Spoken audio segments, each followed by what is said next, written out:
and welcome everybody to the CivFR Squadrons. We do have tonight, oh my god, a matchup, a good one. It looks like Freritos de la Vegas will go, Vega will go against BlackPitre. They are second spots and third spots coming up from this qualifier from the CivFR Squadrons. Division 1, you can definitely check it out over here with the command exclamation mark CivFR Season 10, and you're gonna get the links to all of their challenge 1 brackets. Also, good evening, Full. Hello there, sir, and welcome. We got Zoo Tango. Thank you so much, sir, for reminding me about the drink water. I did actually have to bring a bottle of water in the meantime. Closing, good evening, sir, and welcome. Rafifi, bonsoir, bienvenue. And I do hope you're actually going to be more productive, not less productive. I hope so. All Triangle, good evening, sir, and welcome. Harley the Spider, hello, and welcome. It looks like also in the top part of the screen we do have Star Spanky, who has been messaging the chat over here for the past 30 minutes, even before the stream started. And thank you so much, sir, and of course much appreciated for the messages over there. I do of course appreciate the enthusiasm. Thank you so much, sir. Coming up with a Plasma 00009. Good evening and welcome, son. And I think it was Closing that picked up that first promotion. Oh man, big shout out. We do have the teams in the lobby. I do see that putting the team pluses in the chat right now, and looks like on one side we're gonna have JamesBong with 12, Mikado and Count Dooku coming up for one side. The Count Dooku. Let's see who is Count Dooku over here. Give me 1 second so I can alt tab really quickly to see the channels. I do believe I should be able to see them in the channels over here. So, where are they? JamesBong or Distoria? Distoria. I think Count Dooku is Distoria. Yeah, it's Distoria. Hello there, Checkman Gaming. Good evening, sir, and Momiko. Thank you so much. Yes, indeed, it is Distoria. We do have on the other team Ulhas, JR Lamenes with Le Partenaire du T. Also Titiits coming up for them. I do believe, actually looking at the channels over here, we do have Damori, actually Le Partenaire du T. So let's see how this is gonna end up over here. I do have to point out, I did I want to say, I do need to give the boys a beer when I get to the LAN over here. Damori was saying, man, first round looks like it's gonna be on me at the LAN. Anyway, coming back to this, in the staging room we do have map pool choices for the players. There are 2 maps, if I'm not mistaken, taken off right off the bat. You see only 5 of them can be picked. Highlands, by the look of it, and Pangea are not allowed at the moment in this week. This is a super week. That means that they need to play 2 stages in one single week. Definitely double the trouble. We do have Lakes, 7 Seas, Terra, and Tilted Axis available as choices. I believe Terra map is actually Pangea Plus, if I'm not mistaken.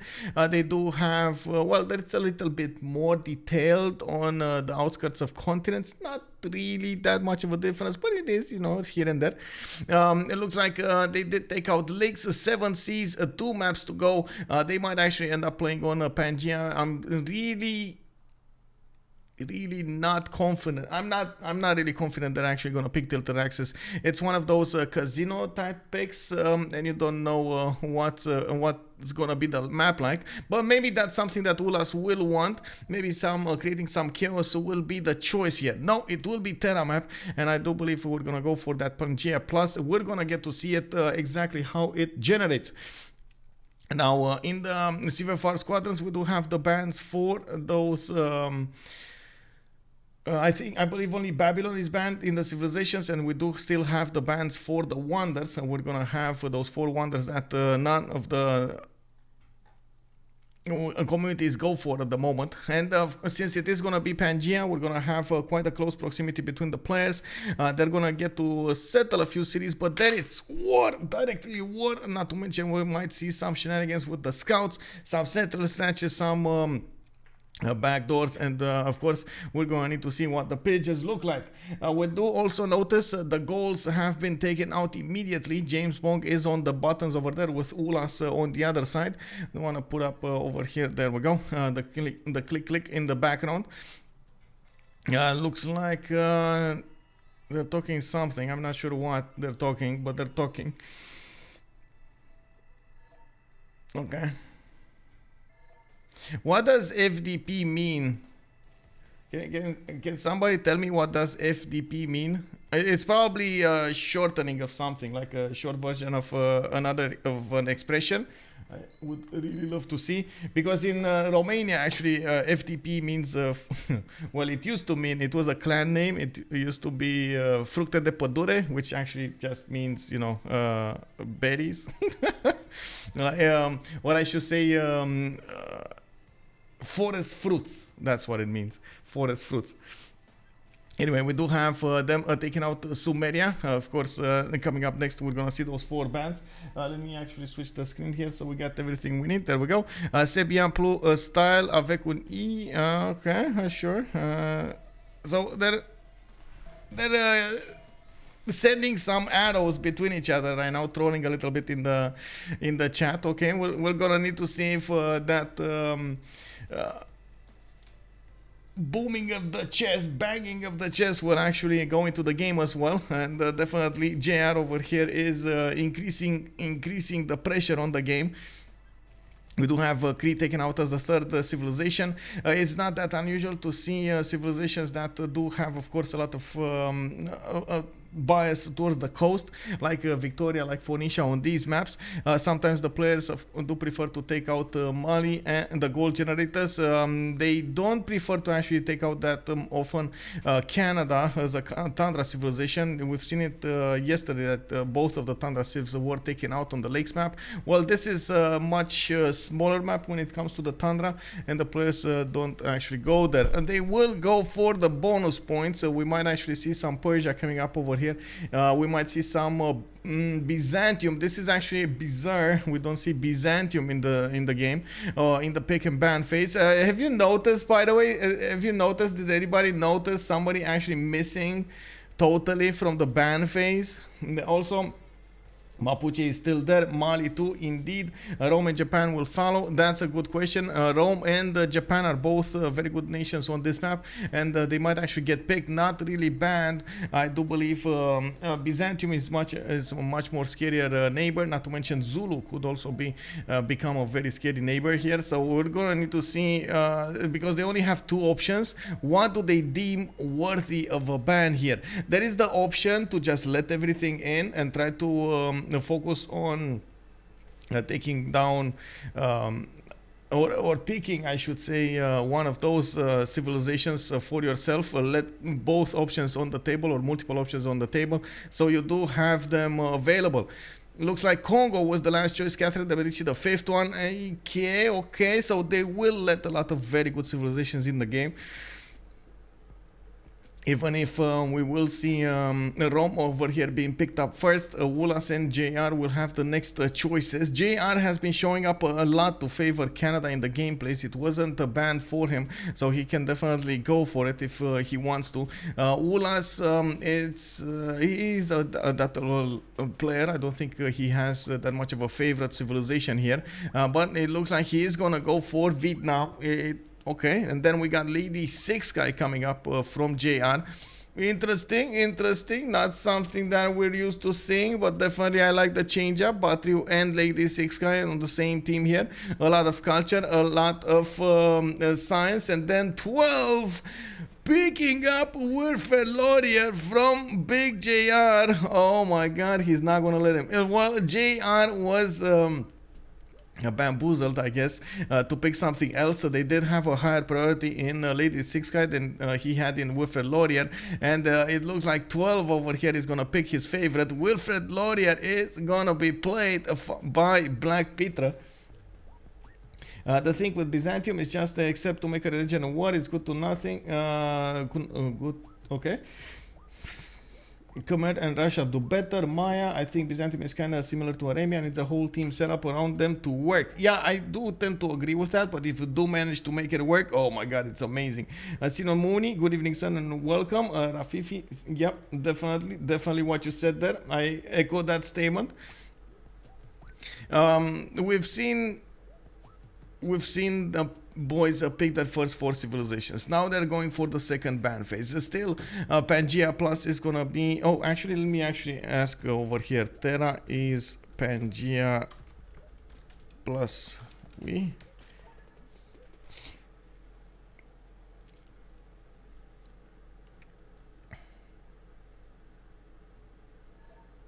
Oh, Pangea Classic Ridges, not even class... Oh, okay.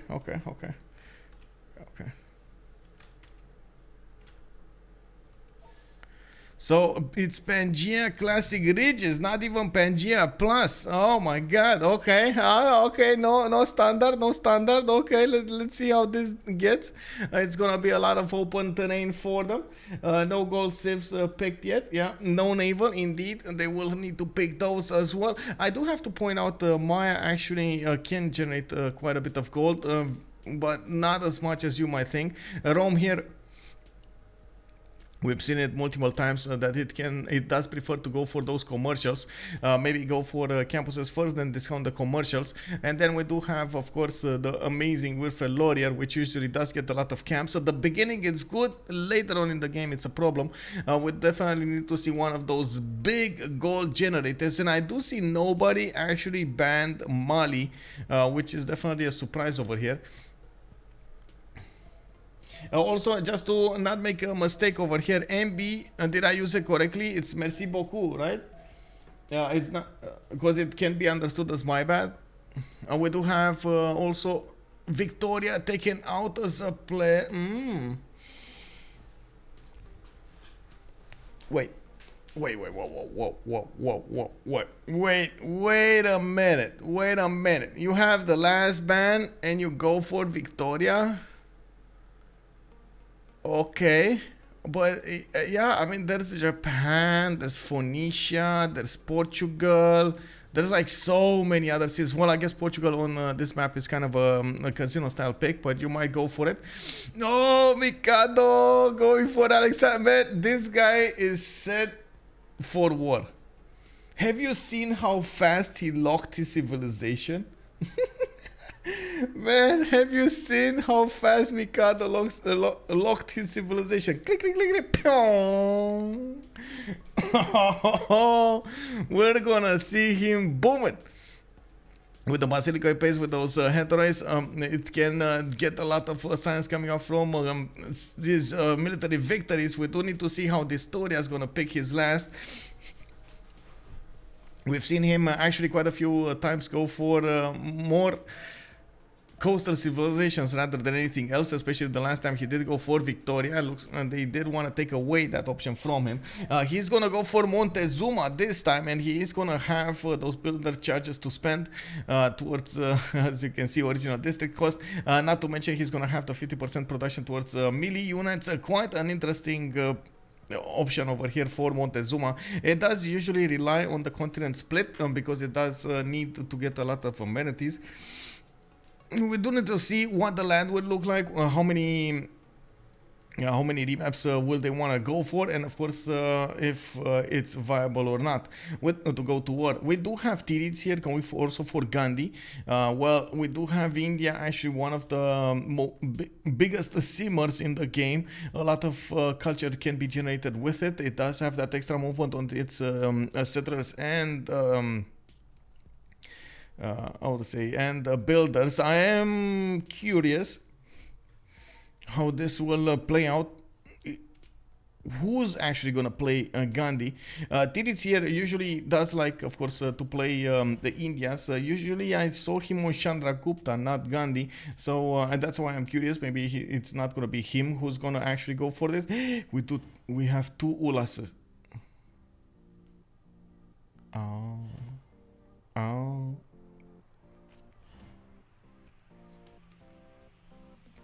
Salty Capybara, good evening, ma'am. Hello there, and welcome. Nick T, and good evening, sir. Hello there, welcome. It means the Royal Cavalry. Oh, really? Basiliki Peds. Oh, wait.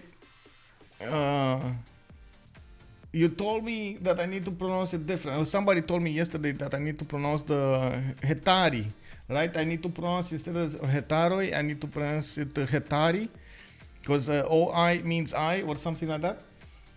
There is a rumor about the monk warrior. I heard about it. I actually saw a picture with a monk warrior core with 4 promotions on it. It was 110 strength. Uh-oh. Uh-oh. Are we gonna see one of those? Oh, yes, yes. So what do we have here? We got Distoria on Canada. Titiits Batteriu. JR is gonna be on Lady 6 guy. We got 12 on Montezuma. We do have someone here. I guess this is Damori on Japan. Mikado is gonna be on Macedon. JamesBong on Rome, and Ulhas is gonna be the one playing with Ghandi. There we have it. I thought Titiits is not gonna go Ghandi, but then we have it. We do have Ulhas preferring the sim over the war. You don't nuke the gun. Yeah, you don't. You know, you can't nuke the Ghandi. The nukes are just gonna intersect in the middle of the sky. Way too many nukes from the Ghandi. Upright steps, you have come far. Now begins your greatest quest. From this early cradle of civilization on towards the stars.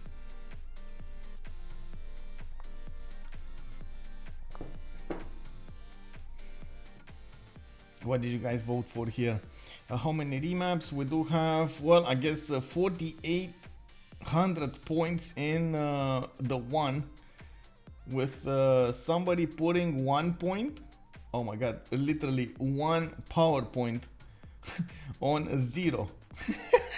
Well, somebody's gonna get a lot of points. I gotta say, somebody's gonna get a lot of points. Let's take a look at the map here. We do have Vatican City and Armagh to the northwest, a lot of desert, EU. We got Kyoto here with Damori on the coast. He's gonna have a decent amount of coast to go and settle, and I do notice he's gonna have a bit of an issue with the northern part, especially because of Mexico City. It's gonna block him a good settle over there on that coffee tile, but it's fine. He can settle other places. Definitely consider the northwestern peninsula, and I see he has a decent amount of well, I would say good land to the south. I wanted to say this amount of settles, but then I saw Rome, and then look at that. Rome is actually gonna go for his. I should say he's gonna go for the coffee tile over here. And looks like he is gonna have a 2-3 deer tile to work. Turtles, a +5 harbor, and by the looks of it, a lot of problems. Of course, he's gonna get Japan to fight him on the coast, and this is gonna be quite nasty for the initial settle. JamesBong can also get quite a few cities to the northwest towards Halong Bay, and I do notice he's also gonna have that western coast to go for. He's not gonna have an initial advantage against Japan. We might see him actually get bonked by those samurais. That's gonna be a really bad timing for JamesBong. On the east side, we do have JR in the middle of the map, almost. It looks like he is not gonna have that many plantations. Actually, none at all. He has a 2-2 base with his amenities being jades, truffles. Well, I guess he does have a coffee tile on the west side. At least that's going to be a +2. Pantanal to the southeast, but again, no plantations, no bananas, no spices, no coffee tile, multiple coffee tiles, no tobacco tiles. That's what I want to say. It does look like he's gonna have a very hard time over here playing even this pawn. Yes, he's still gonna get some yields from those observatories, but not the yields that we're getting to use to see on Maya. To the north, he does have very close to him actually Ghandi.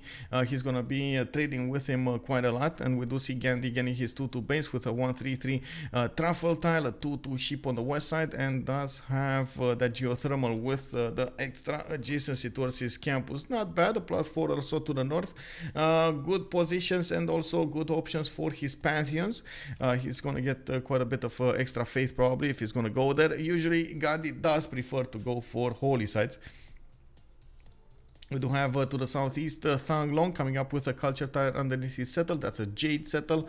Looks like he's also going to have that river set up to the north and to the west. I do believe he's actually going to have quite a bit of defense over here against the east side, where there is Alexander across those lakes a bit further away, but there is Alexander there. We will probably see Vietnam try to stay through the one tile chokes and of course protect his cities from there. It's actually quite a good option for him. Well, we do have next up actually 3 civilizations. Let's take a look at Canada really quickly. A very good religious idol spawn coming up with 5 possible mines in the capital. He does have 4 copper mines with an iron tile to the west side, 2 deer tiles also to work. That's gonna give him the nice and juicy extra food. We do see him going for builder first, and I do believe he's gonna have to choose if he wants to go for goddess of the hunt or go for religious idols over here. We do have him with amber and diamonds at the same time on his territory, and as you can see, that's quite a big continent. Baraglov, good evening, sir, and welcome. Bienvenue. Should be a hidden ability, 50% production towards nukes. Yeah, and you unlock it only after turn 125 or something, you know.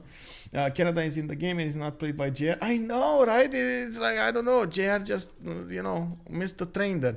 He definitely preferred Lady 6 guy over Canada here, so we do need to see if that's actually going to be better.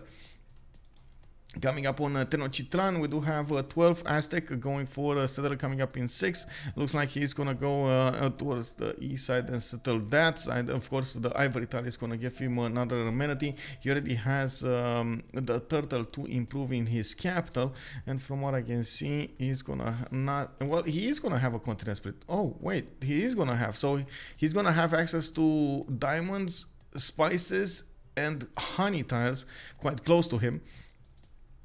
While on the southern territory, he's going to have the ivory, turtles, and I do see he has quite a close proximity to Alexander. It shouldn't be that big of an issue. They are allies, so I don't really believe in them fighting. And he's going to have to work quite a bit to get the sugar tile. That's going to be a third amenity over here from the southwestern continent. Not to mention the cocoa tile is quite far away. That's the only cocoa tile in adjacency. Oh, wait, there is another sugar tile here. Never mind, I take that back. Oh, there's that JR luck that we're getting to use. Oh my god, we're getting used to. He just popped a hut and got a relic. Easy peasy. Gas Anthony, good evening, sir, and welcome. With the last bad spawn, I bet he will quickly wish he had picked Canada. Yeah, I mean, with this spawn, yeah, I'm pretty sure he wants to pick Canada now. Yeah. JR OP, yeah. Nerf JR. How do you nerf JR? You can't really nerf him. Okay, one hand only play coming up from JR. One hand only. Okay, no more left hand. No more left hand.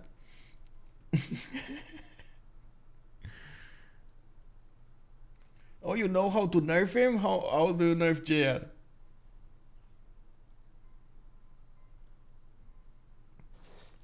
He's gonna pick Zulu or Rome. Nah, it's fine. He's not gonna get nerfed, man. He's not gonna get nerfed. If they don't remap Alexander, must kill Aztec now. That is early. If he gets +8 later, they're allies actually. That's one of the problems here. The only attack option for 12 and the Mikado will actually be Vietnam over here, Titiits, and Titiits has amazing land to defend behind, like so many one-tile chokes. I don't think they even saw each other, honestly. They're so far away on the eastern side, they didn't even see each other. I do have to point out Japan over here is the biggest issue. Japan against Rome will be a big matchup. I do believe Damori will probably push through the defenses of Rome quite early. Of course, Rome does get some early advantages from the monuments, from the culture. Not sure it's going to go his way, though. What do you think? 12 is the buttons here. He's going to decide this. Oh, he's going for yes. Okay, so we do have BlackPitre going for a remap here. I believe this is 100% the best choice. They had their 2 brawlers outside of influencing their opponents, and they had one of their seamers in a situation in which he will probably die to even Ghandis over here. Japan with the +5 in the shallow water would have definitely been quite a problem, not to mention the samurais when they come out. It's gonna be apocalyptical over here for Rome. Irreling into Vietnam. Yeah, we've seen actually other players irreling into Vietnam. Didn't go that well. Gotta say, didn't go that well.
Okay, new map, new problems, or new opportunities. You know how it is when somebody sees a problem, somebody else sees an opportunity.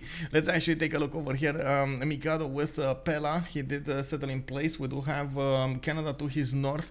JamesBong is also going to be quite close to him to his east, but this time we do have Titiits in the south between two opponents. Titiits over here is going to be quite far from his allies, and as you can see, he is going to need to defend himself with Vietnam. Well, it is a strong nation to defend with, so I'm not really that worried. You do see him moving on the 2-2 tile on that stone tile, and by the looks of it, he's going to have quite a few rivers to go for, not to mention a lot of forest and rainforest. To the northwest, Pela with the 2-2 base is also going to have quite a few rivers to develop his empire in. I do see he has a geothermal to the north. That's a continent split over here. And I do also notice he's going to have quite a few mountain tiles to increase the adjacency towards his campuses. That's not bad. I wonder to get some extra points in, and I'm pretty sure he's going to try to go closer to the southeast, going towards Vietnam.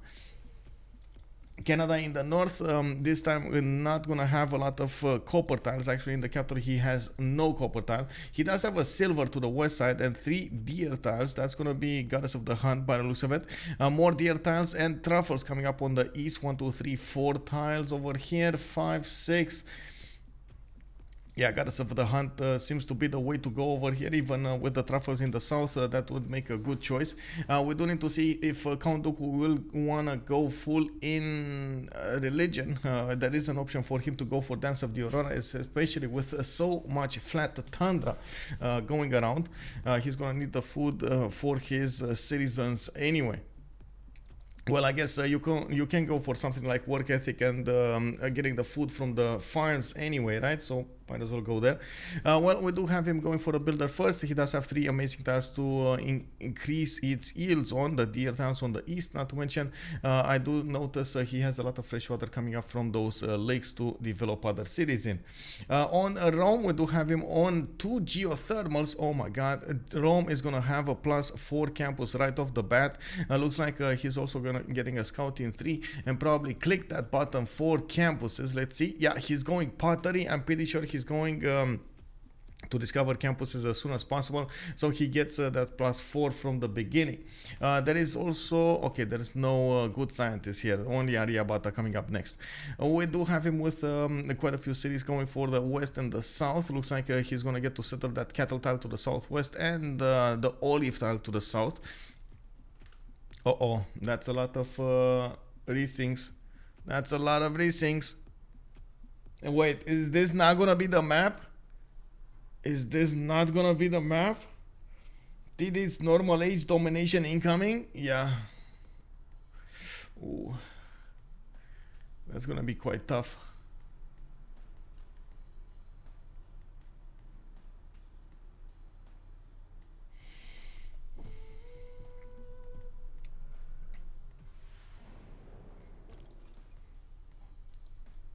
Okay, so it is the map. Maybe something changed. I don't know if something changed, but I don't know why. Why did I resync?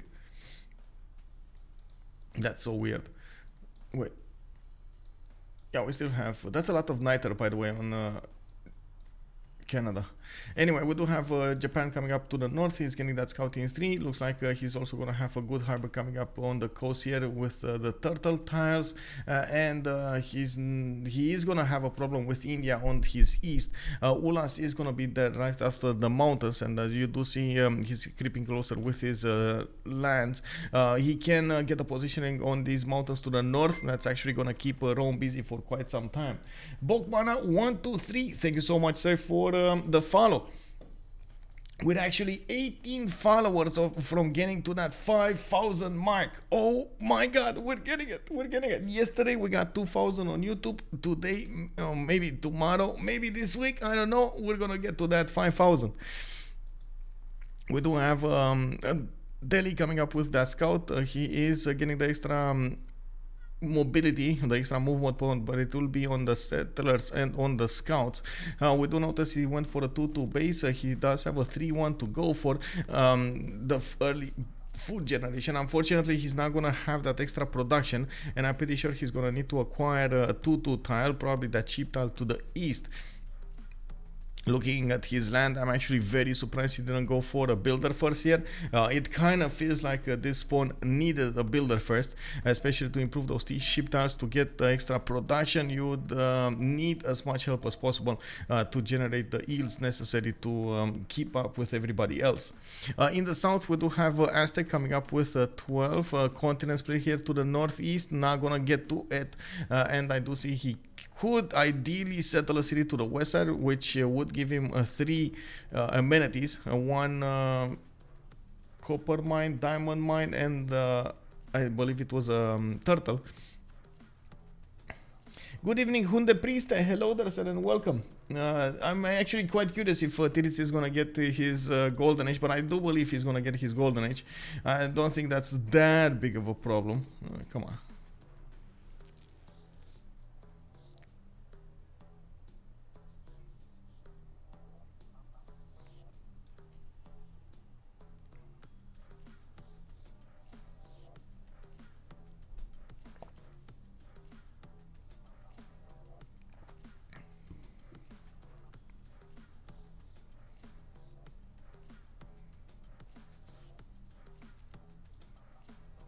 Oh, we're gonna have a relobby here. Okay. Let me actually exit to desktop and rejoin.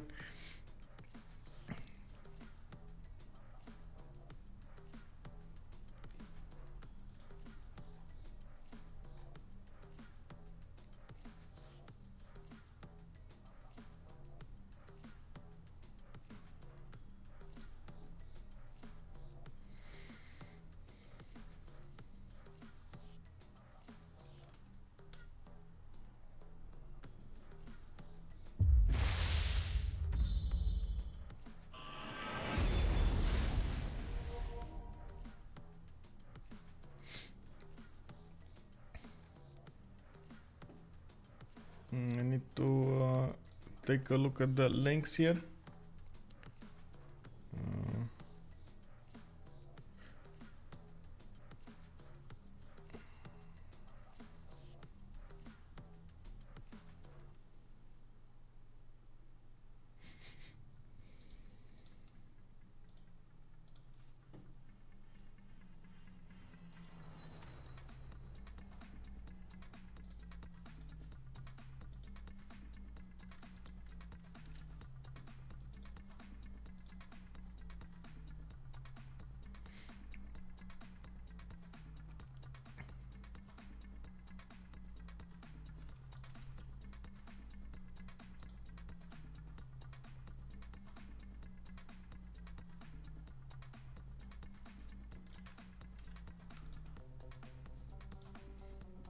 Well, let's see who's actually gonna put up the lobby. I think they're waiting for this, and that's not like they went into something.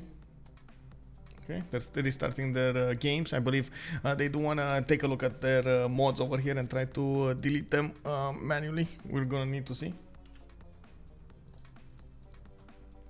How many PowerPoints does it take to request a 1v1? I don't usually play 1v1s. But if you want to do a 1v1, we can just do it for fun if you want, no problem. Is BBG and BBS the main cause for this resyncs or the bugging game? Hello there, Giant Floyd. Hello there, sir. It's actually not really the mod themselves, but change from one mod to the other. It's unfortunate that Steam is very bad synchronizing mods. Sometimes it just leaves mods in your Steam folder and keeps them somehow for some reason activated, which causes issues for sure in the games. It's a very, very bad, unfortunate environment to have modded games, but honestly, it's the best that we have at the moment, so it is what it is. The mods, when you do have like two different versions of the mods being activated, they do create or overlap information, and unfortunately that is sometimes different than the host, which of course will start up resync.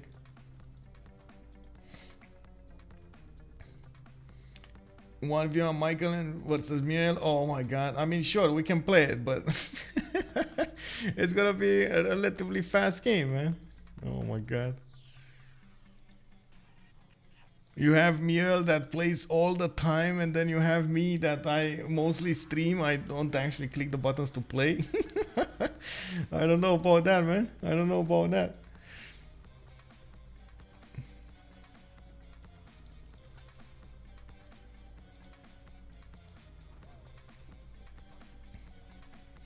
An FFA with my community, that would be actually nice. I would love to have the time to play a little bit more with the community, with my Discord community, or like any viewer, of course. There are quite a few games being played out in my Discord. If you have seen in Discord, I believe Big C has been organizing some.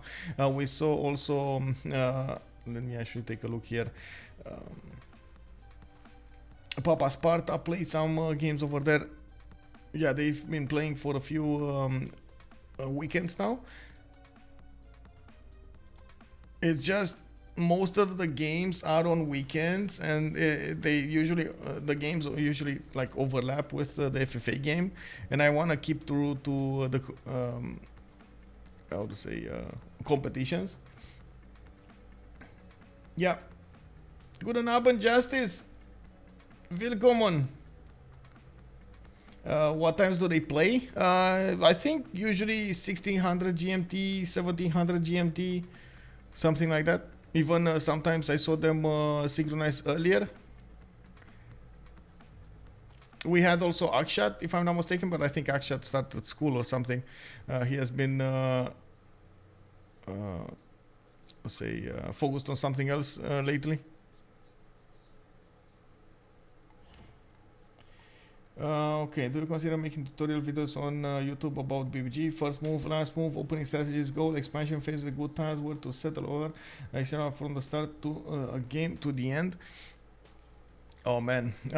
Okay, so I did actually, when I first joined the community, that was exactly my thought about what I should do.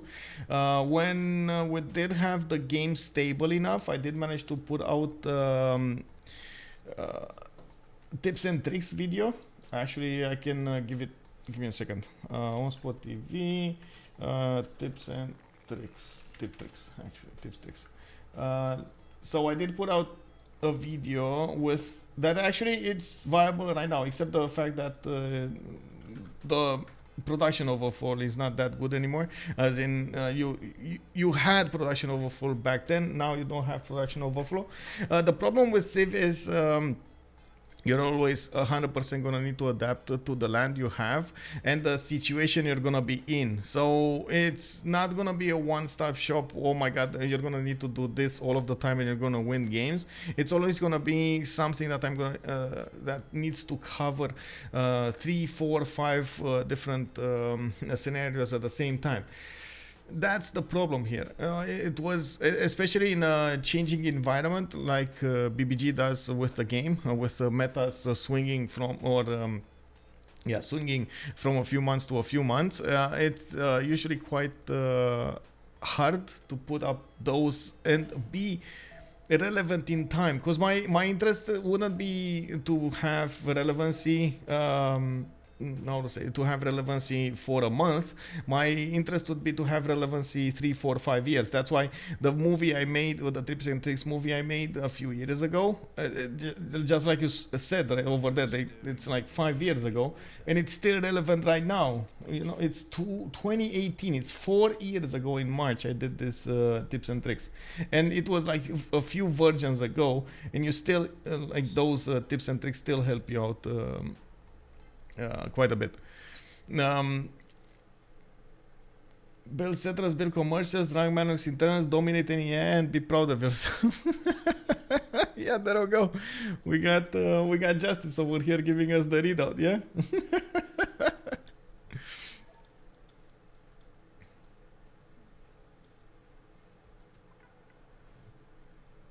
Damori is getting out-colored over here. What happened to Damori? Let's see, he's with Japan. Yeah. So, one of the reasons I actually got into commenting was the fact that I was much more useful looking at the meta as it is and then commenting on what's going on, and also having a bank of memory behind all of this, behind like the games, and then putting it out there. Okay, like these guys that did this, and then like the majority of the time this happens, and so on and so forth. So you always get as far as I do try as much as I can to give you the latest information of what's going on over here. In the metas of the games, during changes, and how the players do react to the changes, and others, what they do prefer to play versus how to say, trying to get some tips and tricks videos or some tutorial that might expire, unfortunately, in a few months. That's how it is. It's half serious though. Assuming aspect of the game can be practiced versus AI. Yeah, I do agree with also Justice here. Definitely, the simming aspect of the game can be practiced. Let's see. We do have Aztec coming up with 12 with an Eagle Warrior. Well, we do have, of course, him getting the wine tile next to his capital. He only had that one single continent for him. We were here. We were talking about his ability to settle this 2-2 base tile with a possible +3 that he can get from the amenities. An amber tile. Oh, wait a second. Oh my God, this wasn't a turtle. I thought this was a turtle. My bad. It's only a +2. Only gonna get the amber and of course the diamonds over here. I don't know why I remember that was a turtle, but sure, I guess because of the reef. We do have him getting a settler first. Looks like he is gonna have a good instance tile to settle on the east side. Not bad, a bit expensive because he's gonna need to buy out the sheep tile, but other than that it's fine. We do also see he's gonna have amber on his continent. I notice of course quite a few mercury tiles, and so incense, wine, mercury, and amber. That's 4 amenities. That's probably going to be his amenities on the continent. If you want some more, he needs to settle some more. I do also notice Lady Siska is probably going to be on the receiving end of the Aztec hate over here. J.R. Lamenes has a lot of land to sim. This time he's also gonna have the same problems as the last time actually, but he's gonna have a few more plantations, especially on the east side. We do have the bananas and those tobacco tiles giving him the +4. He has Titiits to the southeast that he could definitely settle next when that settler comes out. Has cocoa tiles to the north. Well, I say cocoa tiles, but you know it's actually one cocoa tile. That is unfortunate, but you know it is what it is. We do have also Japan on his east side. Looks like Kyoto this time is going to have a reef fish to work. Does have some turtles 3 tiles away. Had to buy out some tiles, at least a 2-2 to the north over there. He didn't want to settle on a 2-2 base, and that's why he needed a little bit of gold. Looks like he's also going to have, unfortunately, a bad coast in the south. Not a lot of hills to improve or work, not to mention coastal resources are going to be scarce. He's probably going to need to get God of the Sea over here to make this land worth to the south. To the north, it's a different issue. He's also going to have Lahore to go against. Now, a bit problematic because you see Lahore is keeping a warrior in the city. I hope, well, that's not going to happen. Especially Japan with the +5 boats on the coast in the shallow water tiles. They're going to be much stronger than usual, and they will manage to overwhelm the defenses. Has quite a bit of coast to go for to the north, and he is the ally of JR, not gonna be worried about any kind of attack from the land. Of course, maybe at some point Aztec will pose an issue, but I doubt it. We'll see. One cocoa is better than none. Chocolate for everybody, exactly. But is he actually gonna have chocolate for everybody from one cocoa tile? At least he's gonna have another one here on the west side. And of course, those geothermal fissures are gonna be amazing.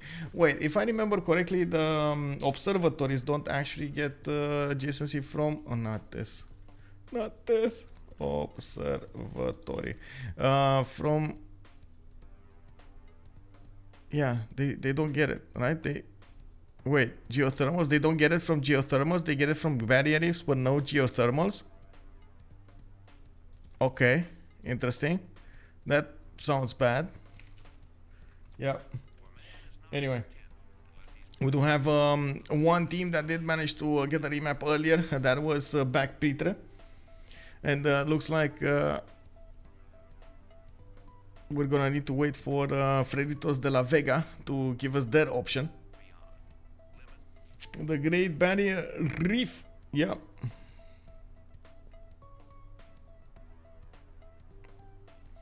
Just that.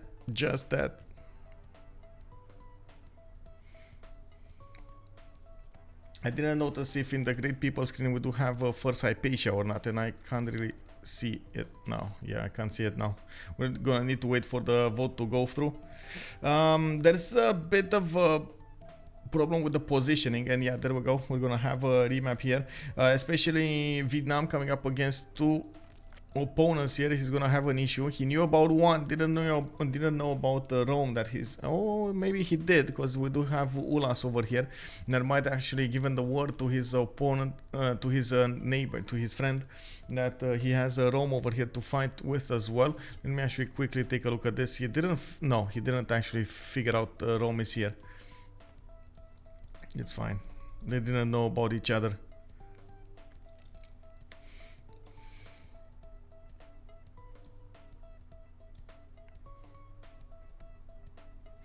Actually, I'm quite curious why they remapped this. Yeah, I mean, sure, you don't want to throw Vietnam to the wolves, but honestly, who do you want on the front line versus Macedon?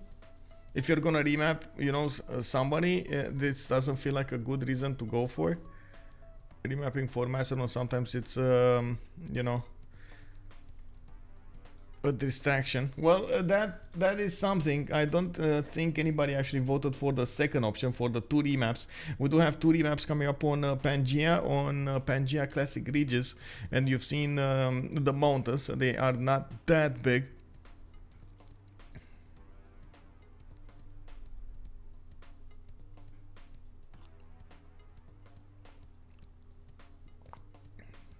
Oh. Okay. What does this map look like?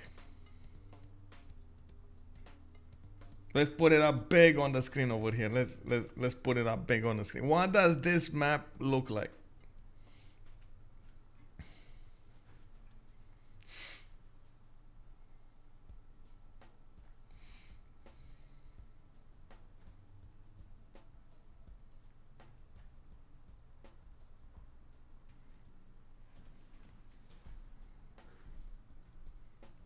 Wait, really? You don't see the head of a girl here? Wow. Really? Look at the ponytail.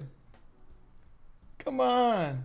That's just like easy peasy. The ears, ponytail. What is this?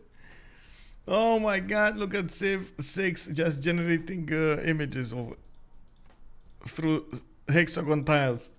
I know, right? No, beat it is. Look at what the pistol go, right? Yeah, indeed. Oh. Hello there. Hello. Well, let's take a look at the ponytail here. We do have Mikado coming up with Pela. He does have Pamukkale to the west side. Looks like he's gonna be to the south of India. Well, I guess this is a much better matchup, especially those Varus are gonna be quite problematic for Macedon to push through, and we will see him try to go for it. We do have also Japan on the coast over here to the east side. He's gonna keep intact as much as possible the coast, not gonna allow Mikado to go for it. Taking a look at also Mikado, he's gonna try to go for the north with quite a few cities, but unfortunately he's gonna remain without that much fresh water.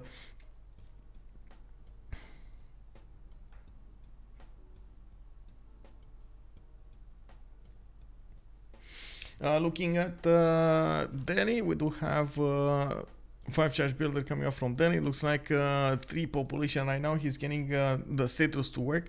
3 turns for the population to go for. We do have Delhi coming up with a reef tile to the south, and it looks like he's gonna have a +4 campus to go for over there to the southwest.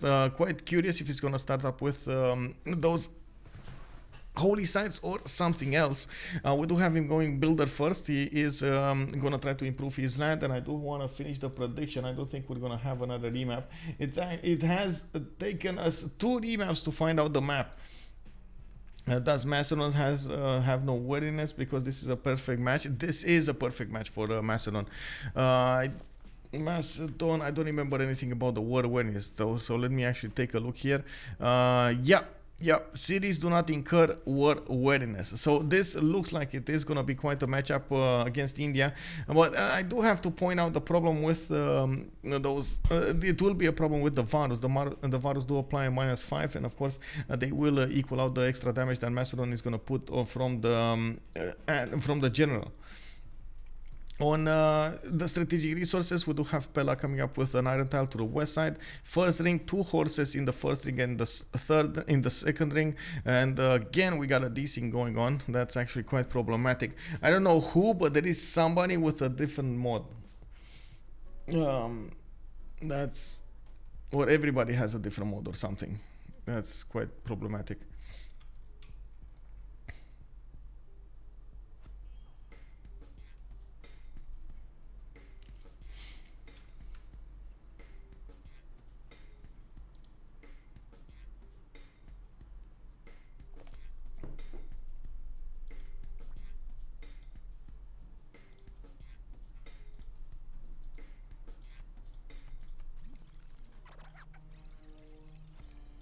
On Japan, we do have Kyoto coming up with the harbor on the west.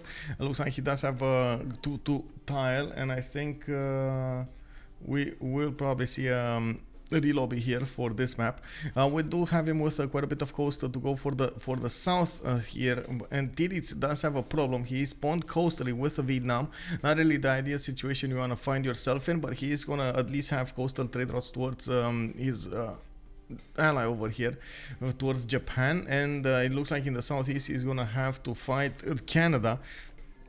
Distoria, oh my god, on the coast over here to the on the tundra to the southeast of Long. This is exactly where Distoria probably didn't want to be, especially in the range of those Voicians. I think we're gonna have a quick relobby so we fix the problem of sooner rather than later.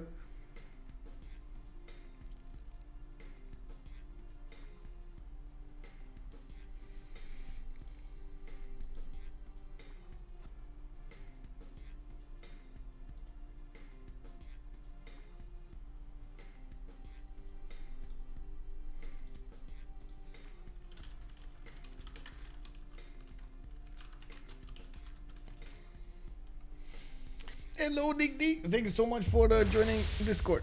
Thank you, sir.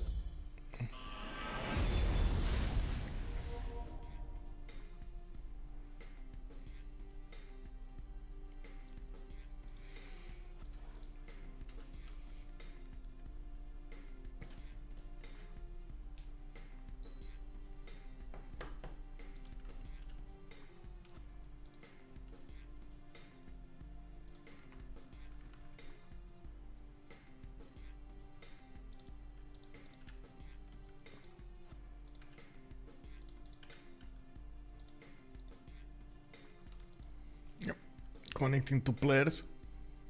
That, I gotta say, that's gonna be a challenge for both Canada and Vietnam. Vietnam doesn't usually stay on the coast. Yes, it can play it, but not that. It will prefer it. I didn't actually see a lot of fresh water next to him. That's one of the question marks I have when we go into the game. How much fresh water does he have around his cities? On Canada, I did notice he does have a decent amount of cities to settle in that big tundra in the south, and I'm pretty sure he's gonna have deer tiles around him. We do need to see how many, where are they located, and if it is gonna be easy for him to develop there his cities.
I'm just gonna quickly rejoin. There we go. Did anyone play Cyberpunk on PS5? I did not. So I don't own actually a PS5. I never actually got PlayStations at all.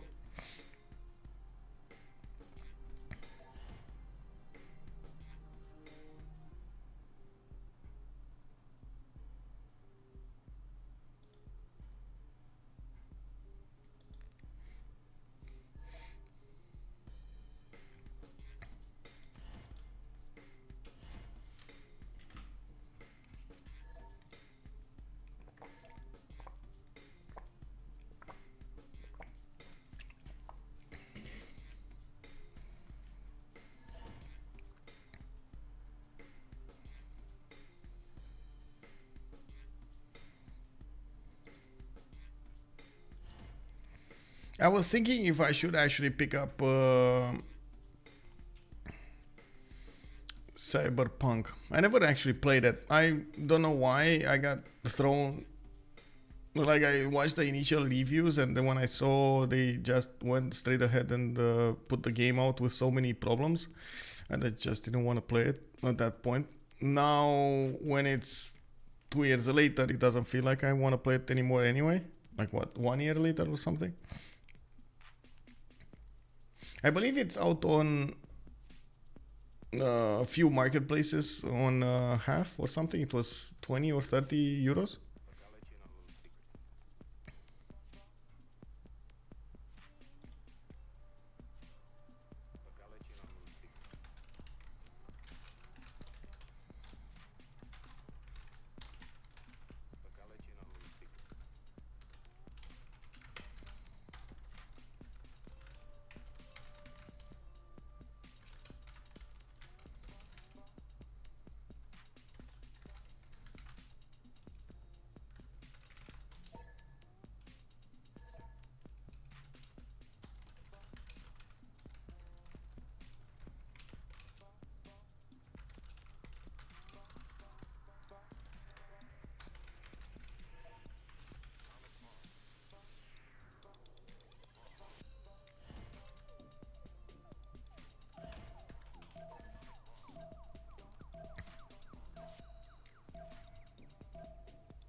Actually, it's extremely unlikely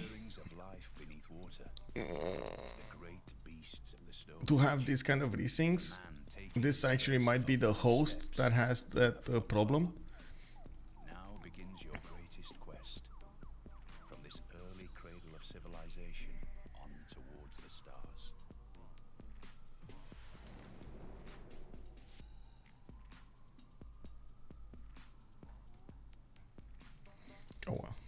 I don't know. We'll see. This is just throwing out ideas, not actually knowing. Okay, so I see fresh water here. Vietnam has a few lakes, one to the north, one to the south. Quite a few of these forests, rainforests to put his districts down. Oh, we got a host crash kick.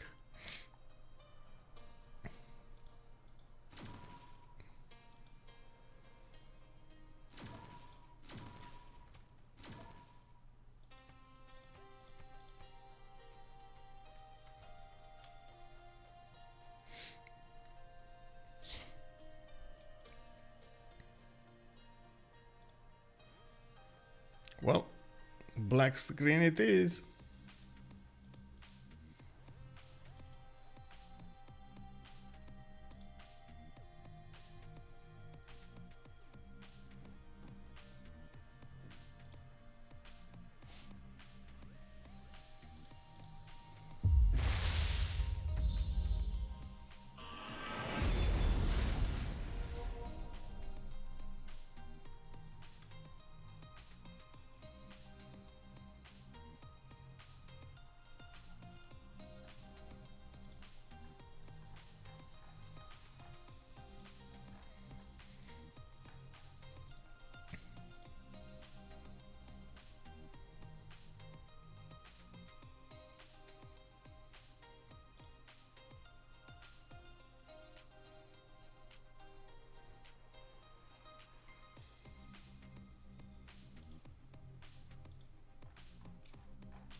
By the way, not sure if you guys know, but in 10 days we're gonna start the CCC, and we do have at the moment quite a few teams enlisted.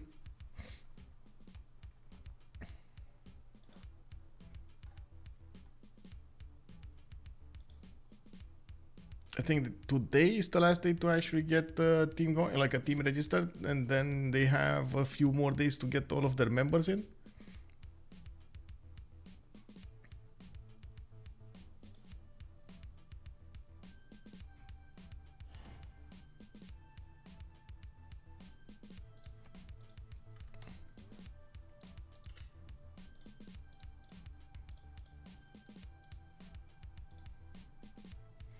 I did have 0 MS to one of the players here, so I'm just reconnecting.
I'm quite curious actually how come they didn't change the host or try another host.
Okay, so we're back in the game. We were talking about Vietnam. I was quite curious about his adjacency. Um, I do have to say Canada spawn here. He does have a DF tile, but it's 3 tiles away. That's a bit too far away for usually the Canadian spawns. By the looks of it, he is going to have another DF tile on the east side, quite a few rivers to go for, and a city state to take out Samarkand. Well, we do know Canada. He's going to need somebody to declare war on it. Yeah, looks like he's also going to have a problem with the west side. Vietnam being so close to him does make him susceptible to some Voitians. Definitely, we're going to need to keep an eye out and see how Count Dooku is going to want to play this.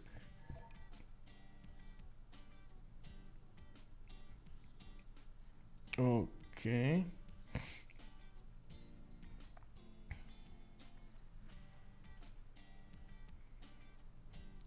I guess JR is saying that they already played this turn and he wants to play faster because it's already late. And then Mikado is saying you can CC so you can go to sleep. Hey, Goelio26, hello there, sir. I wish I could see a spectator review of the game, like how you and Potato Gamecast, you guys compliment each other so well during the cast. Yeah, I would really, like, I have been trying to reach out to Potato quite a bit to keep him in touch with all of the tournaments. I'm just waiting to see when he's going to be interested in casting some more. Would be amazing. And also, yeah, there we go. Good evening, sir. Good evening. Let's take a look at the strategic resources. Vietnam does have his iron tile in third ring. Looks like he is not going to have horses in the capital. Oh, no, third ring as well to the northwest. It looks like... Ulhas is asking Mikado to give him a screenshot of his of his mods there. Okay, Kyoto, by the way, also has iron in the third ring, horses in the second ring. I also saw in Canada we do have iron in the second ring over here to the south. The horses will be to the northeast, third ring, quite expensive. He does have quite a few mountains for good adjacency campuses if he wants to go for them to the northeast. That's going to be nice. On JamesBong, we do have the city of Rome with a 3-1 tile, rice tile underneath there. It does look like Sinomuni is making a good comment here. Indeed, Canada doesn't have that many good pantheons to choose from. Well, he still has Dance of the Aurora to go for. That's a lot of flat tundra that he can get his extra adjacency from towards his holy sites, and we might actually see a holy site Canada here. Not bad, not bad. Not the usual Canada we are used to seeing, but it's still a good one. We do have Mikado keeps this sinking. That's unfortunate. We got by the looks of it, Maya here with JR is this time gonna have oh my god, now this is nice. 2+4. Observatories over here next to the tobacco, next to the bananas, and of course the eastern tobacco. Those are gonna be turned into plantations, and he's gonna get the extra adjacency. On the east side, he's also gonna have another +4 here between the cocoa and the tobacco this time. It looks like Mikado is just gonna drop like he's hot, drop it like it's hot. Okay. Well, I guess he's fixing his mods. What can I say? I hope he's gonna fix the mods.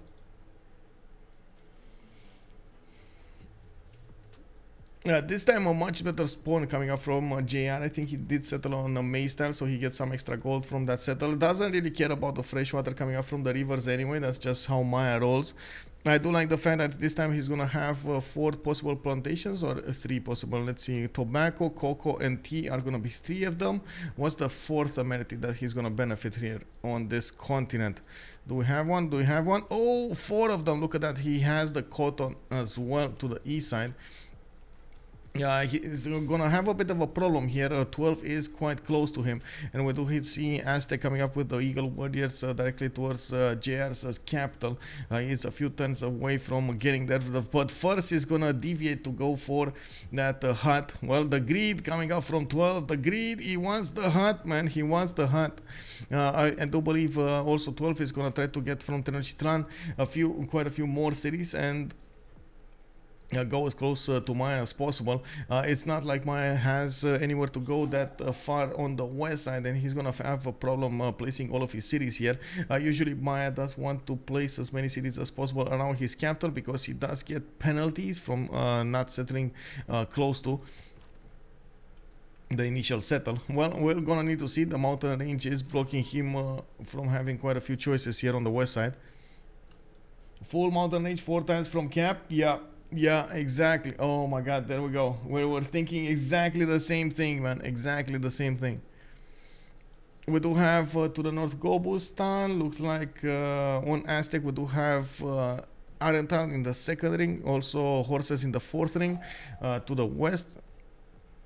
He does have +3 harbor in the capital with a possible +3 campus. Not bad, not amazing, but not bad. Definitely can try to work this. I'm pretty sure it's going to be quite an interesting idea to go also for early campuses over here and try to smack Maya. The problem with Maya will be the science advantage that it will have. With so many plantations, I'm certain that Maya can actually go for goddess of festivals for a pantheon, so he gets that extra culture coming up for his plantations. That is going to be quite important. He could go for a lot of science and of course the pen brush and voice, giving him a much better result than Aztec will probably have in this scenario. Aztec can keep on settling to the north on the coast, can try to settle a few cities to the west side. Unfortunately, if he doesn't go for something like Lady of the Reeds and Marshes, these cities are not going to be that great from what I can see. At least he's going to have relatively good harbors on the coast, +4s here and there. Yeah, I do see one over here. This is going to be another one on the tip over here, another +4. Does also have a wonder at Tsingy, and well, at some point in the game maybe Canada is going to settle a city far away on the east side of Samarkand. If Titiits is going to leave Canada alone and it's going to survive, that's the most important thing over here. Count Dooku needs to survive.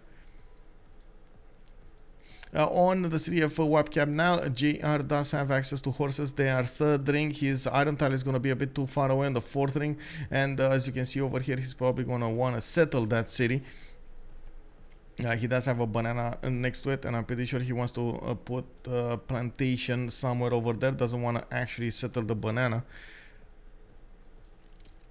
And I think we're off, right? We're off. We're just gonna hopefully, keep Mikado in check over here. He's hopefully not gonna resync anymore, or desync. Hopefully, fingers crossed, fingers crossed.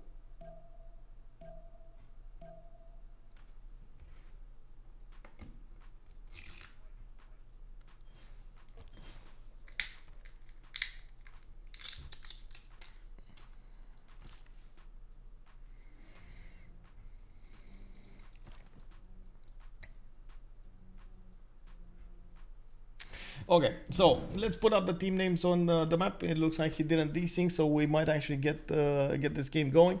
Left team coming up with Freritos de la Vega, that's FDLV, FDLV, and then we do have on the right side the BlackPitre.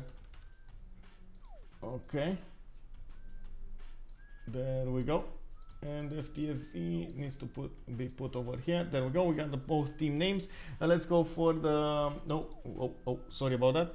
Let's go for also the prediction. Who will win?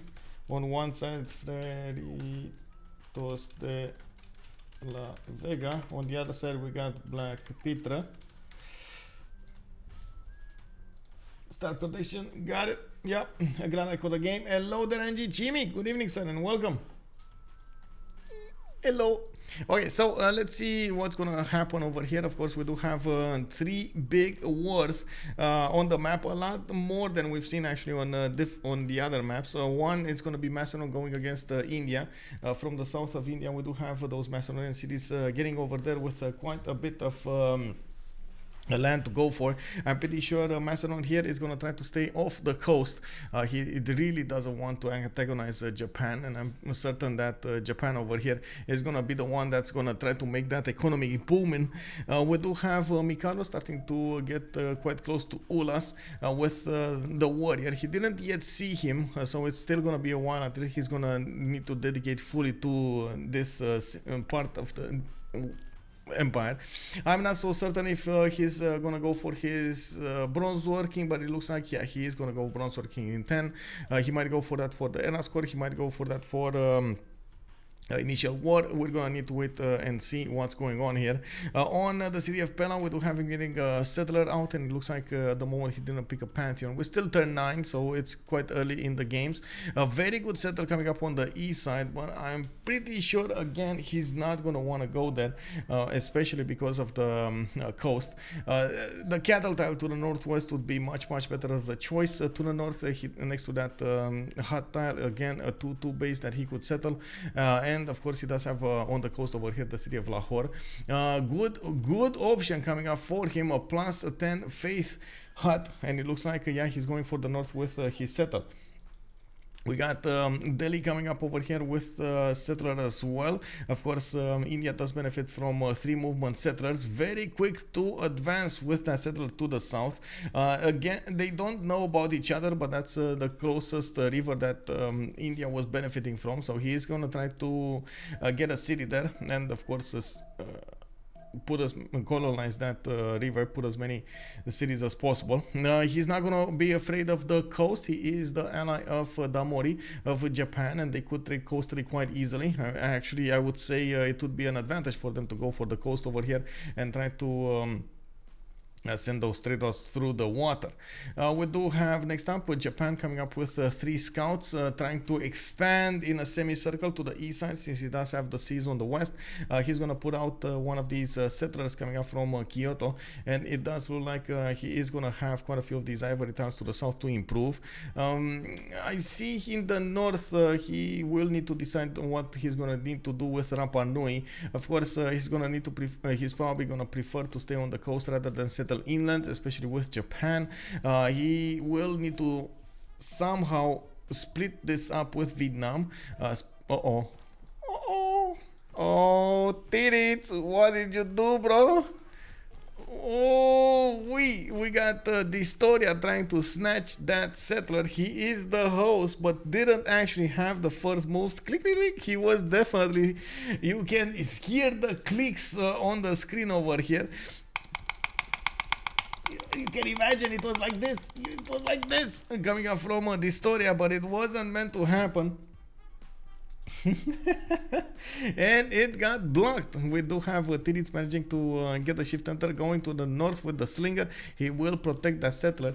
Looks like also from the north, Damori is coming up with a scout. Maybe he's gonna figure out how the land looks like. We do see him getting those scouts around his cities on the east, and of course trying to discover the land. On Thang Long, we do have Titiits going this time for the north settle. He does have Cliffs of Dover to the northwest of his capital. Not really a good choice to go for initially, but he could go and get those strategic resources. He does have a decent amount of horses to go for that. No hills though, and it looks like not that many forest rainforest tiles, feature tiles to go for. Well, it is gonna be a problem, and I'm pretty sure Canada was trying to get to the instance tile to the east side. Settling that would have allowed him to get a much faster pantheon, much cheaper pantheon. He wouldn't have needed to actually get his God King card. Well, it's not meant to be. Also, Titiits over here is making a bit of a challenge to that warrior. Canada did move the warrior to the north, and you do see Titiits was so confident he's gonna get the shift enter next turn as well, that he just moved the settler in the forest. And this is, I think this might be an issue. I'm certain that Count Dooku is gonna try again to get there. Maybe. Oh no, he's going back. Is he actually gonna shift enter? No. Do it, Dooku. Do it. No. Okay, so Titiits is gonna move out. Okay, he's gonna move out. He moved on the oil tile. It's fine. Quite curious that he didn't go for the cattle. Quite curious that, of course, he didn't wait to settle that incense tile. We do have Titiits attacking with the slingers, and Count Dooku is getting pushed out of that position. We do have Rome to talk a little bit about. He is going to settle the west side on a 2-2 base with that extra fruit from the lifestyle. He is going to get his population going. Another settler coming up in 3 has a cotton tile to settle the east, a geothermal to settle to the north, and from what I can see, he is also going to be the one that's going to probably need to trade punches with Japan, maybe even put some pressure on Vietnam from the north. Well, we'll see. I do believe Japan will probably be his target, and JamesBong is going to go for a later timing. Japan is quite protected behind the mountains and the rivers. I don't think it's an easy way for him to go there. We did have Etemenanki started up by Montezuma. Yeah, I do notice he did manage to get on that river. It's a 3-2 tile underneath his city with Temenaki coming up in 27 turns. That's actually amazing for him to go for. 12 over here is gonna it's gonna probably try to get the Lady of the Reeds and Marshes. He's gonna get amazing tiles to work on this river with another city to put right in the face of Maya. Getting the position on these cities on the east side will also mean that the position on multiple of these plantations is going to do quite well, taking those out from Maya. We do have another settler coming up in 3 from Tenochtitlan, and at the moment I do see him just making 1 faith a turn. It's going to take a while until he's actually going to get to his 12 faith necessary, so he can get a pantheon. He does have tobacco tiles to work also in his capital, but if he does work them, his tempo will slow down a little bit, so I do believe he's gonna try to make that faith without this, or maybe just work the tobacco tile. For example, the tobacco could be worked. It's a 1-2-1, and of course you do see it's the same production as a 2-2 over here on the east side, and you do get the extra food coming up from underneath the city of Tacoplan anyway, so it kind of makes sense to work the tobacco tile. Maybe that's exactly what he's doing. I don't know. Let's see. Yeah. Oh, he's working the God King card. Okay, so there we go. We found out. He's working the God King card, and he's working the 2-2. A bit, I would say. Okay. I guess he's not that worried about him getting the Plantations Pantheon. Also, wait, what? Got that settler? Oh man, the positions of the players really is mixed between both teams. There are going to be some fights. Yes, we got actually 3 skirmishes, 4 skirmishes actually. India, Macedon, Japan, Rome, Vietnam, Canada, and then Maya going against Aztec. It's 1v1s all over the map. It's going to be quite tough for the players to go for this, and I'm pretty sure they're going to have a hard time getting all of the necessary gold that they will need to. A serious advantage coming of having Japan in the game, because he is gonna get a lot of gold going. Also, 10 house map is still debating. Oh my god, thank you for reminding me. Yes, you are right. This is Pangea. Where is it? Yeah, there we go. Yeah, classic ridges. Yeah, there we go. Pangea classic ridges. Yeah, the names of the teams are above the players indeed. Okay. Ten house also. Thank you for reminding me about the map name. Thank you, sir. Okay, let's take a look at what's going on here. Looks like Maya is going to put his observatory right close to his city center. It's going to be a +2 only, and he did settle his second city over here in Mirador right on the spot that he could have had a +4. Quite unfortunate. I thought he's going to settle it differently, but I guess he didn't want to try to max out as many cities as he possibly can. Unfortunately, and we can't count this, he only has 4 cities to go for here, and that's about it. Maybe 5 if he is gonna count Quetzalcoatl's river. You see he has another city over here on the iron tile, this one. He's gonna have another city over here, and he's gonna have another city over here. That's it. So these are the cities, right? That's about it. Otherwise, he's going to need to settle the south, and that's going to be right in the face of Aztec. It's not really wise to go so fast against some Aztec player, any Aztec player. Aztec is usually quite, how to say, nasty to fight with at the beginning of the game. Of course, one advantage that Maya has, it first of all does get that +3 when he's inside of his borders, and second of all, he does have the Hulce. Let's actually take a look over here on both bonuses. On Maya, you do get on Lady 6 guy, +3 combat strength to units within 6 tiles of the capital, and then we do have the Hulce as a unique unit, which does get the +5 combat strength when fighting a wounded opponent. It's basically the same a bonus that you see on Scythia. Very, very strong unit coming up from the beginning. Actually, Aztec has no defensive bonuses at all, and it will only get worse. And not sure what leads you to this conclusion. It's more because Aztec is because of that. It's Aztec gonna need to be on the offensive. He's gonna be the one that's gonna need to lead the way against Maya, and not the other way around. He's not gonna want to stay behind and defend himself. He's gonna want to go on the offense. That's why that's what leads me to this conclusion. Needs to be aggressive in his choices. Of course, Maya over here is going to have the an advantage of having a lot of science coming up from the observatories. He's going to also need to get irrigation, so he upgrades most of these plantations, and we'll already see the tobacco being worked. He's going to need the bananas, he's going to need the tobacco. Looking at the southwest, let's quickly take a look at Vietnam and Duku. It looks like Distoria did put a city right in the face of Vietnam, and both of them actually will try to get generals here. I don't know why I'm okay, never mind. Duku is 60 and 6, and looking at the tech side, he's 3 turns away from getting bronze working. Wouldn't surprise me if he's gonna try to work also the card for a few turns.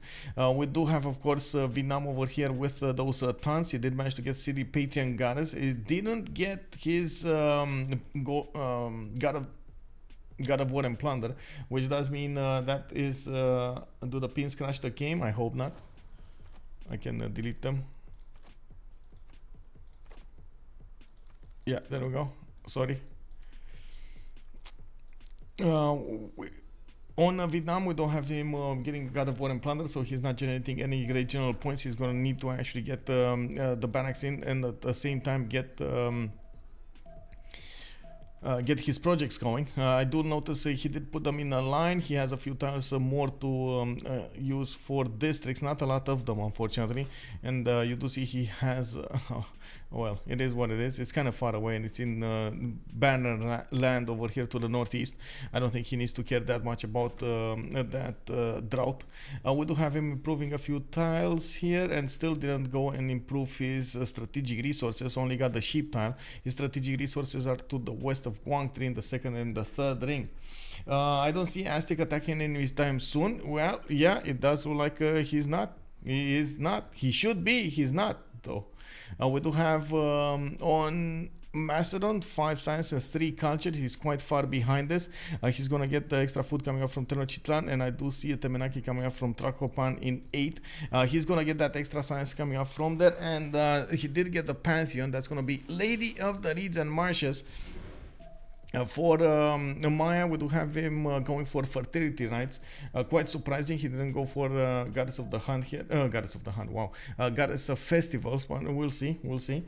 Did somebody else pick it? No Pantheon yet from Macedon and India. I do see we do have Macedon coming up with initiation rites. Of course, initiation rites is going to give him quite a few advantages when it comes to generating the faith from building units. So not only he's going to get the science from building units, he's also going to get faith alongside the building units. He does need to set up his double, triple encampment setup. You do see it appearing over here on the screen. On Alexandria Troas, he's getting 4 turns for that. Trades coming up from trader coming up from Pella. He did improve both strategic resources, horses, and iron. Coastal Ghandi is green. Well, not great. Yeah, not great, but not that bad. He was kind of forced to settle Mumbai here. Actually, was he? I don't think he was spotted by the warrior. I think the last time we saw it was on the wheat tile, and it looks like he chose to be on the coast and not go on the river over here for the fresh water. Okay. I guess he does have a +4 campus, and I don't see him actually going for holy sites at the moment. Ghandi here is going to go for celestial navigation, craftsmanship coming up in 1, and he is trying to take out the warrior from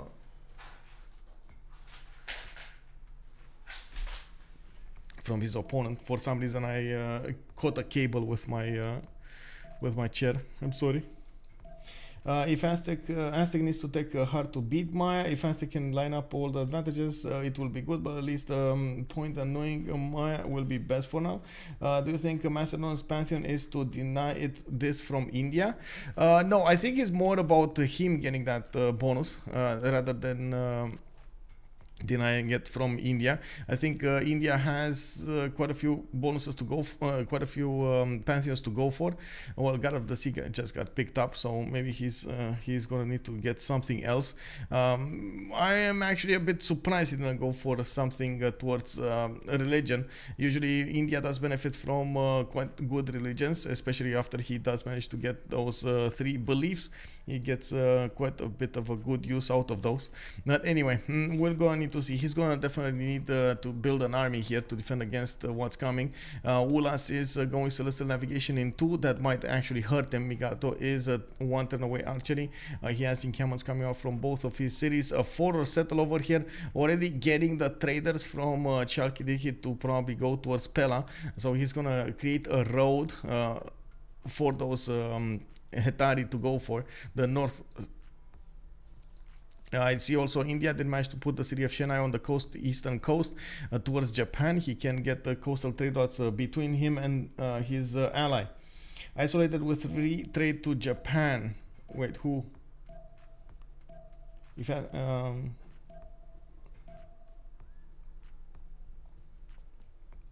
honestly, Macedon looks like he's setting himself for quite a war here. Well, there is another reason you would want to get Chalkidiki, is just because you want to have the position of land towards your opponent. He doesn't have a lot of fresh water to work with. It's good that he has Pamukkale to the northwest, but if you count out his cities that are not on the coast other than the northern side, it's 2 more cities, and that's about it. He has this one next to the sheep tile, next to the mountain, and then Pamukkale city, and that's it. Other than that, he's going to need to settle coastal or quite close to the coast. For example, the spice settle. It's not really ideal, especially against Japan. Well, we do have him with, we do have India with quite a few slingers. He is getting motion in the capital. He went for God of Craftsman as a pantheon. He's getting some extra production and faith from those strategic resource tiles. Looking at Macedon, I do see him 4 turns away from a Temenanki. JR is going to pressure 12 a little bit with 1 warrior. The city strength on Trakoban is just 10. He does have 3 tiles to work with, and I'm pretty sure he is going to start getting a few more yields up. Really needs the monuments to get his culture up. You do notice JR is already on 10 in science, and the difference between them is starting to get bigger. Tikal is also going to get another +2 observatory to the north right after he's going to improve the bananas. I do notice Mirador is going to get 2 extra adjacency next turn, and we're going to see every turn here JR getting more and more science. I'm pretty sure 12 is really going to need the help of Etemenanki. Oh, he might. Oh, like, this is a problem actually. What do you do here? Do you promote? Do you like upgrade your unit? Do you attack your opponent's unit with possibility of actually losing the slinger, or do you just leave it be to get a heal off? Honestly, Macedon's land is a bit bad. Yeah, it's not good. It's definitely not good. He's gonna need quite a bit of help to get out of here, and maybe that's one of the reasons he wants to be offensive here, or at least I think he's gonna want to be offensive. He's going quite strong towards horseback riding. I do also notice Ulhas finally did switch after he got celestial navigation to go for his own horseback riding. It doesn't look like at the moment there's gonna be that big of a problem. He will have horses right on time. On Canada, we do have God of the Forge coming up, and it looks like what it's gonna be today. What is gonna be the word of the day? We do have Ottawa getting an encampment coming up in 3 turns. Moksha is gonna in 2.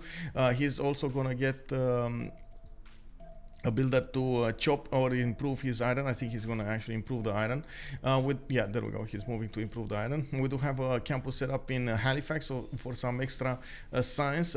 Distoria here is on 10 science and 8 culture, a good amount of both income at the beginning. Titiits already is getting his culture coming up from the tons, and 12 distinct. Oh no, wait, really? Oh, he did upgrade okay, he did upgrade the archer. Okay, next time he's gonna get a Temenaki. This is gonna be an amazing city coming up with a Temenaki, that science and the extra protection on all of these tiles. A lot of tiles will be immediately improved. I think promote and fortify for now. The warrior is damaged. Yeah, that's well, he didn't promote, he just upgraded. It is what it is. I was meaning to say upgrade, not promote, sorry.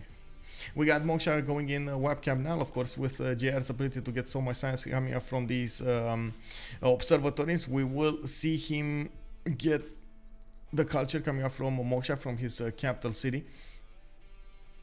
On Rome, we do have him the moment getting his builders out. Didn't quite go crazy with settles. He did get religious settlements, and we, or at least I was expecting him to already have in the build queues more of these settlers.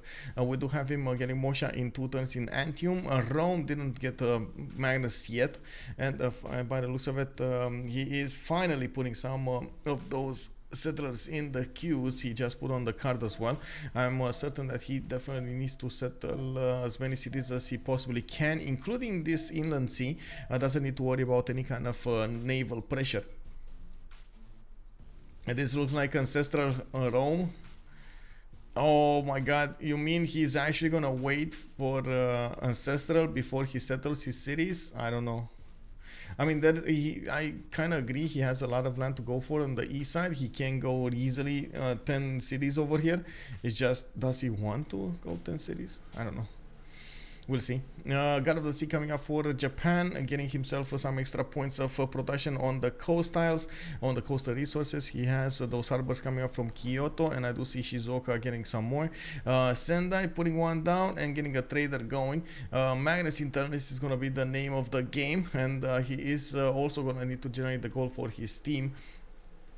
While we do have immediately Freritos de la Vegas making a bit more gold than their opponents. I'm certain that the longer the game goes on, somebody's going to need to go commercials from Freritos from BlackPitre. Oh, look at Tlacopan. It's just amazing. Amazing. Yeah, bro. 3-3-1 tiles everywhere. 3-4-1s, very nice. 14 science and 6 culture. He's actually keeping up quite nicely with JR 16 and 8. Needs a few more culture points, and you do see that JR did put down encampment coming up from El Mirador. He knows Aztec will need to be aggressive here. Hulche push from JR would have been amazing. I'm actually quite curious if we're gonna see some attacks coming up from Maya.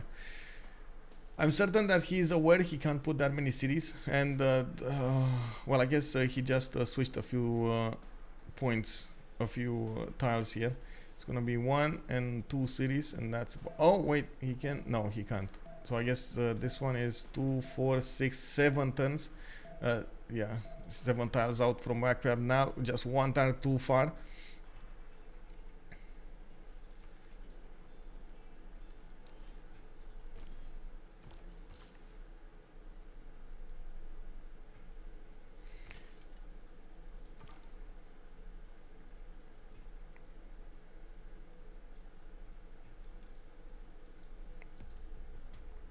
We got 3 more turns to go until the next World Congress session. No, next World Congress, next era. And I'm taking a look at the city-states here, we got Samarkand, Zanzibar, Hunza, and Mogadishu coming up for trade. Looks like Auckland is going to be the one for industry. Rapa Nui with Ayutthaya will be the ones for culture. Auckland is, by the way, going to be amazing coming up for Japan. He's going to get a lot of production from that city center, from that city-state. We got Geneva and Mitla with Nalanda coming up for science, and La Veta will be the only one for religious. Okay, not bad. Lahore also the only one for military bonuses. Where is Lahore? Lahore. Yeah, it's next to Macedon. Not bad, not bad. And we do have at the moment encampment training projects coming up from Macedon. Actually, a lot of them. While Vietnam will need to get at least 2 more. We do need to see if Macedon here is gonna try to actually snatch all of them. He did start up his Basilikoi paints, but didn't finish it. I don't see it actually finished in the city in the encampments. You do see they are just appearing there and not actually getting done. Yeah, no war units to work with, and Mikado over here, by the looks of it, is gonna get a decent amount of regional points passive as well, the longer the game goes on. While at the moment I don't actually see India preparing for counter-attack here. I also noticed Ulhas did improve a mine on a +4 campus. Wait, bro, did he not see this? This kind of looks like a waste of a builder charge. Are the hunks viable in multiplayer? Yes, and I think they just got a buff. Actually, Nihangs, if I'm not mistaken, couldn't work battering rams, and now they can against cities. I think Aztec can put one more Imba city around where Maya Warrior is. Yes, I'm thinking of that as well. Might need to be careful about the loyalty pressure, but I don't think that's that big of an issue. He does have another city, a good city to the north of Azcapotzalco, and if he is careful, he could actually take the position right on Maya. Unfortunately, it's going to be right on the doorstep of Maya on the +3. If he does manage to take this, it's actually going to leave Maya on 4 cities, forcing him to go tall rather than wide. And we do have 12 going for Magnus Internals in Tenochtitlan. Looks like he's going to need to improve his iron as well to the west side. He's getting some extra science points from his marsh tiles, and he does have another one here in Azcapotzalco to go for. I do see him 14 science, 10 culture. Yeah, it's keeping up quite nicely with JR. Getting an encampment coming up from Tacopan, of course. There is quite a bit of a race going on for those generals. I'm certain that not everybody is actually going to get the general here. I just noticed one swordsman got upgraded. They might have a problem with the era score. Let's actually take a look here. We got JamesBong from BlackPitre. It's 16 out of 19. No.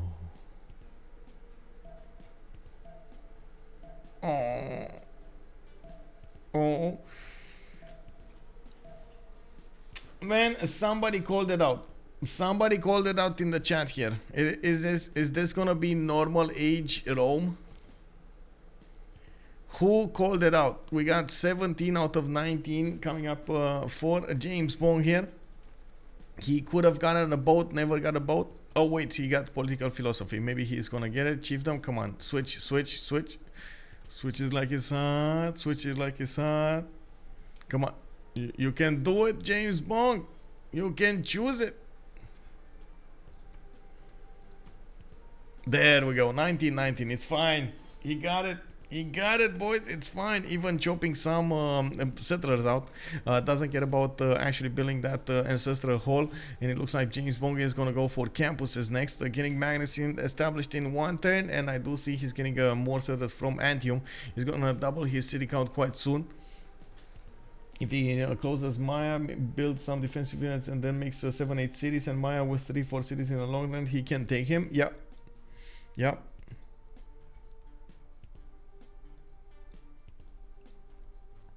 Well, we do have Ulhas coming up from JR.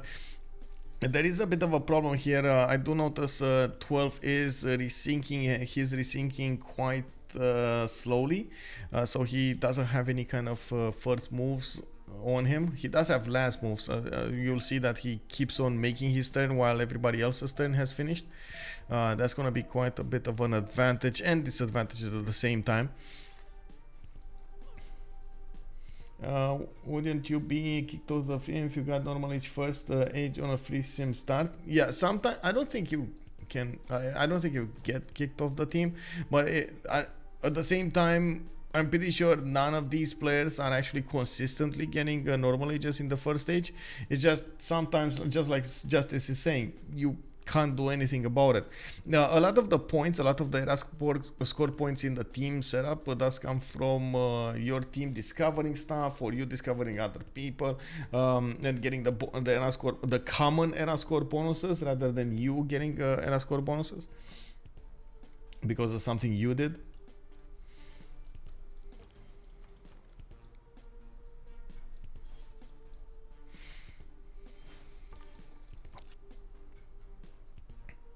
Well, these switches are gonna be quite strong. We got that +8 on them in the 6 tiles range next to webcam now. We do have a few more settlers coming out. I do see Tikal did start one, Mirador did start one, while we do see, of course, on Aztec the same thing happening. We do have also encampment projects coming up from Trakopan. He's gonna try to get one of these generals, while I think they will try to block India getting a general. India is getting an encampment out from Mumbai, while we don't yet have Hetari on the map. We do have Basiliki Peds coming up. Actually, what is it? Basiliki Peds? That's how you said this needs to be pronounced. Or Basiliki Pedes. Basiliki Pedes. We do have, of course, Macedon trying to build up his infrastructure before any kind of warfare. Pedes. Okay, Pedes. If you have 4 huts around and you want to wander near that you settle, it's easy. If you don't, it might happen. Yeah, exactly. I've seen situations in which it's basically like a casino style pick, and it's random. Like, you make a choice, right? You have to make a choice between scouting the west and scouting the east, like left or right. And on the east side, you're gonna have wonders, huts, and what you said over there. On the other side, you're not gonna have any of those. You know, it is what it is. It happened to me a lot of the times in the FFAs that I missed Golden Age because I was like one turn away from meeting my neighbor. You know, turn 31, poof, I meet a neighbor. Oh, come on, bro, that's just 1 point right there. Come on, give me the point. We do have a swordsman coming out from Count Dooku. You do see Distoria did get to 18 science and 24 culture. He did get a pen brush and voice golden age with 8 gold per turn. He's getting more campuses, and he did put a campus as trying to max out that ability, bonus that he's getting from the geothermal fissure. Mikado is also asking for a relobby here. There is a bit of a problem. 12 is desyncing every turn, and unfortunately it causes him to not be a part of the initial turn timer. Fight! Yes, fight!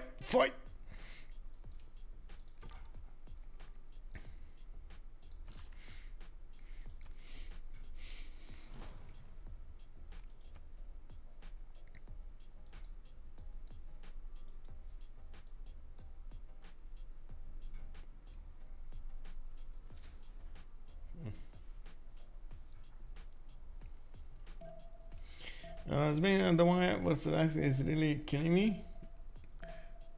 I hope you mean that in a good way, funny way.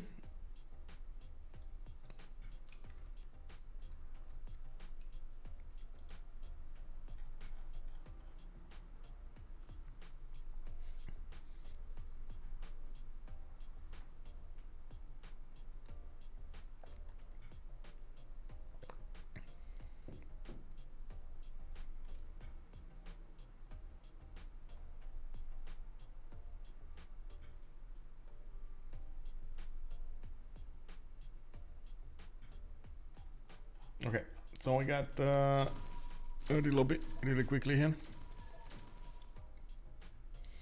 Mexico versus Mexico. Yeah.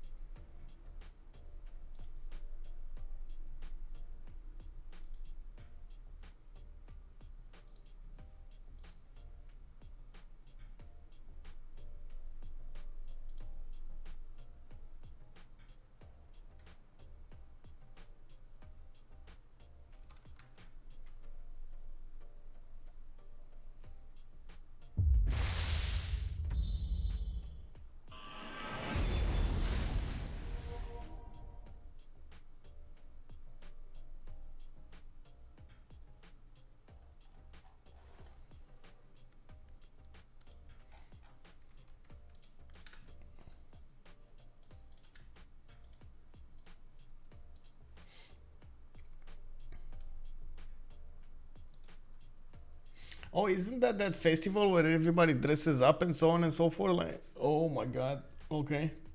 Pictures, bro. Pictures. I wasn't that in a movie where I know it was in a movie. Was in a James Bond movie, I believe.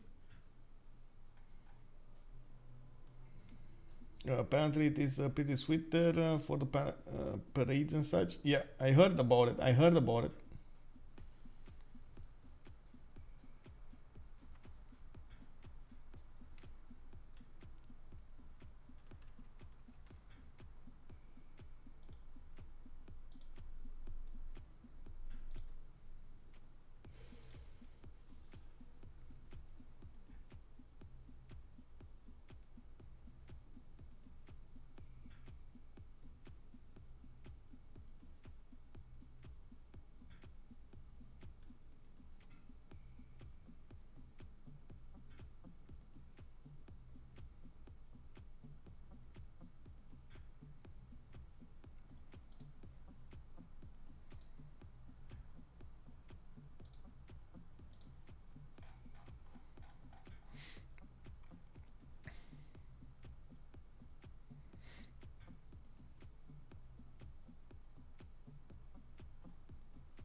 Well, I think I'm gonna need to reconnect.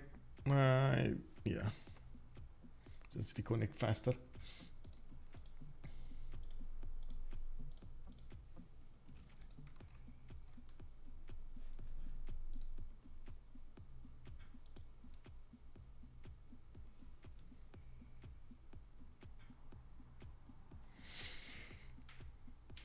One sec.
Oh yeah.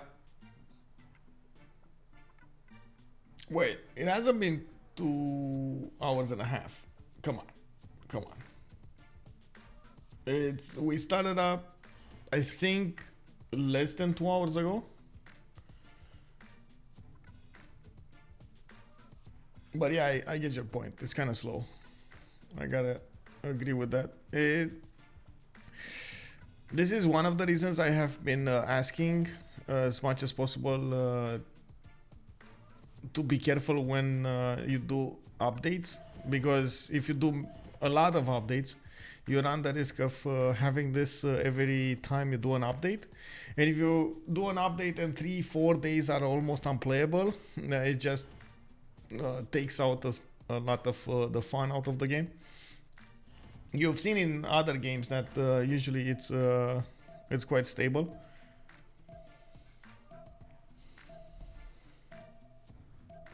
Actually, I might be getting bumped off the trip because my wife wants a girls trip instead. So we'll see. I did promise her one because I was in Bonaire scuba diving with a local scuba shop and a friend. I see our. There we go, man. There we go. Well, I hope that trip you enjoyed that trip, because it looks like wifey wants one of her own trips.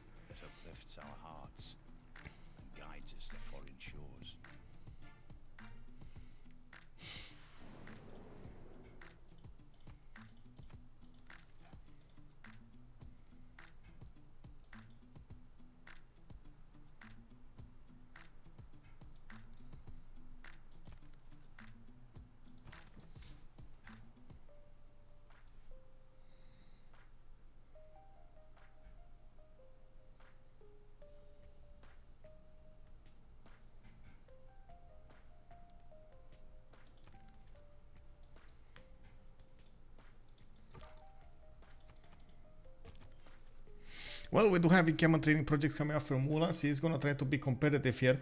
Aztec is going to get his general. He did chop for it, and it looks like Macedon is also going to try to get his Basirkoi Pedes going. Let's see. Yeah, there we go. They just forced India out of the initial generals. That's going to be massive, by the way. Macedon did manage to get his. It looks like Aztec got his. Also, Maya lost his general, and I do see Romo managing to pillage one of his observatories. A very good play coming up from BlackPitre when it comes to their general acquirement. We do have Distoria managing to get a few archers and hard building his swordsman. Looks like Temple of Artemis is also going to come out of Ottawa finally. Yeah, he does have an issue when it comes to Vietnam, and you do see that Vietnam is aware that this might be a war between them that will last for 1,000 years. We do have horses coming up from multiple cities, another settler coming up from Guangxi, and by the looks of it at the moment, Canada is going to stay on 3 cities and try to get that Temple of Artemis. I do have to point out that Temple of Artemis is still going to be a 1 and a 2 and a 3 amenity, 4 amenity if he gets the southwest. So not that bad, but not as good as we are used to see Temple of Artemis. I think this one actually counts as well to the north, to the silk tile. 1, 2, 3, 4. Yeah, the deer tile is not gonna count, but the silk will. India is in big trouble. Yeah, fire baguette. Hey, bonsoir, bonjour, bienvenue. Didn't you make a mistake in the name map? Or shouldn't it be Pangea? It's actually, yeah, it's both names are actually good. Yeah. Pangea. If you actually, yeah, let's see. Look here. Actually, that's the name on the wiki of the continent, Pangea. Yeah, tomato, you know, yeah, basically. How are you doing, Fire Baguette? Long time no talk, man. How has work been up to? What have you been up to? Any vacations, any holidays, any good stuff? Good stuff. We want to hear the spice, the good, the nice. Peter gonna wait. I was reading something. Lord Dr. Cat, good evening, sir. Also, Peter gonna have gold problems. They will, and one of the reasons that Distoria is hard building his units, he does know that they're not gonna make that much gold. JamesBong is gonna need to be the designated gold generator, and by the looks of it, he's gonna start up his commercials. Didn't discount them. He does have a campus coming out from Puteoli, and I do see he did go for Ancestral Hall here. Well, man, represent. We do have Justice here nailing this. Looks like he did go for that. He did also manage to get Ancestral Hall before he settled his next cities. We do have a city to the west of Antium, southwest of Antium. He's gonna get that one on the sheep tile there next to the mountain. And coming back to chat here, Fire Baguette, no holidays, work. How have you been doing? Same old, work. Stream, admin and stuff like that. We started getting quite a bit heated up. A lot of games coming up in the communities, tournaments, and so on and so forth. It's it's quite exciting. What's going on. Looks like Vietnam is going to send a patrol unit towards the city of Hansa. He's going to take out that city center as fast as possible, getting himself a free city to use. Vietnam does have a general for those units. They're going to be fast on the takeover, fast on the comeback. He does need to bring them back on the defense against Canada. Looks like Halifax did get the advantage of a general here, and we did have the startup of the classical era. Let's quickly take a look at their bonuses. Looks like Ulhas is going to have Pembrush and Voice, 8 Science and 27 Culture. A bit of a problem here with that Science. He does have very good, I gotta say, campuses. He just needs to build them. He's going to get housing and at the same time those points of gold from the harbors, and not to mention the trade routes. We're going to need to see how fast he's actually going to get the population to settle those campuses next to them. Damori is also going to get 28 gold per turn, 8 science and 18 culture with pen, brush and voice. Still on 3 cities. We are expecting him to start his second expansion phase, and you do see he's getting his settlers out. Rome gonna get big and make commercials everywhere. Yeah, I think that's the plan. We got already 3 commercials started up from him: Rome, Antium, and Mediolanum. JR La Menace, we do have him going for pen, brush, and voice, going to Ancestral Hall. Oh, wait, no.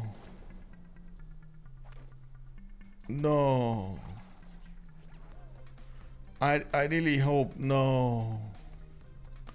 Man, audience chamber here was just so good. Even Waller's Throne in this situation is good. Ancestral Hall, I think, is like the last pick. Okay, anybody want to defend this? Anybody want to defend this choice? Yeah, I'm curious, do we have data if City Patreon was taken, or did he prefer religious settlements? There is City Patreon goddess on Vietnam, yes. We do have a City Patreon goddess here. And I believe Vietnam did pick it first as a pantheon before Rome.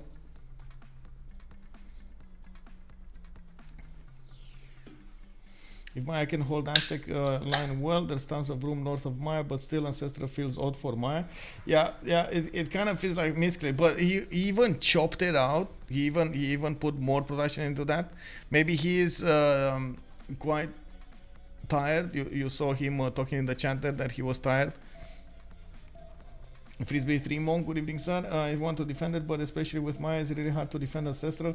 Maybe once the builder charges for easy housing. Yeah, that might be good. That might be the one. That might be the thing over here. Once the builder, easy builders coming out of his city centers, immediately after he settles, he gets to improve his plantations and gets that better adjacency towards his observatories.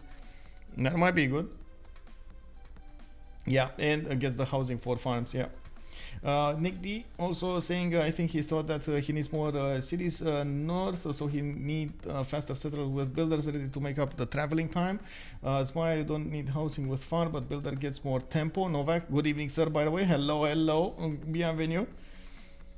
Farm, the builder gets more tempo, so that's what JR is up for after over here, the tempo coming up from his builder. Okay. Well, he did manage to settle another city to the southwest that is in the 6-tile radius. He's gonna get immediately one of those observatories next to it, next to a T-Tile as well. He's probably going to get to improve it quite quickly. We do see more settlers coming up for 12. Looks like he's going to go a little bit to the south over here, still next to the floodable terrain. Maybe he's going to settle next to Tsingy. I wouldn't recommend it though. That's not a good city to go for. It's much better to go for the north, where he does have another settler going, and to the west side of Tlacopan.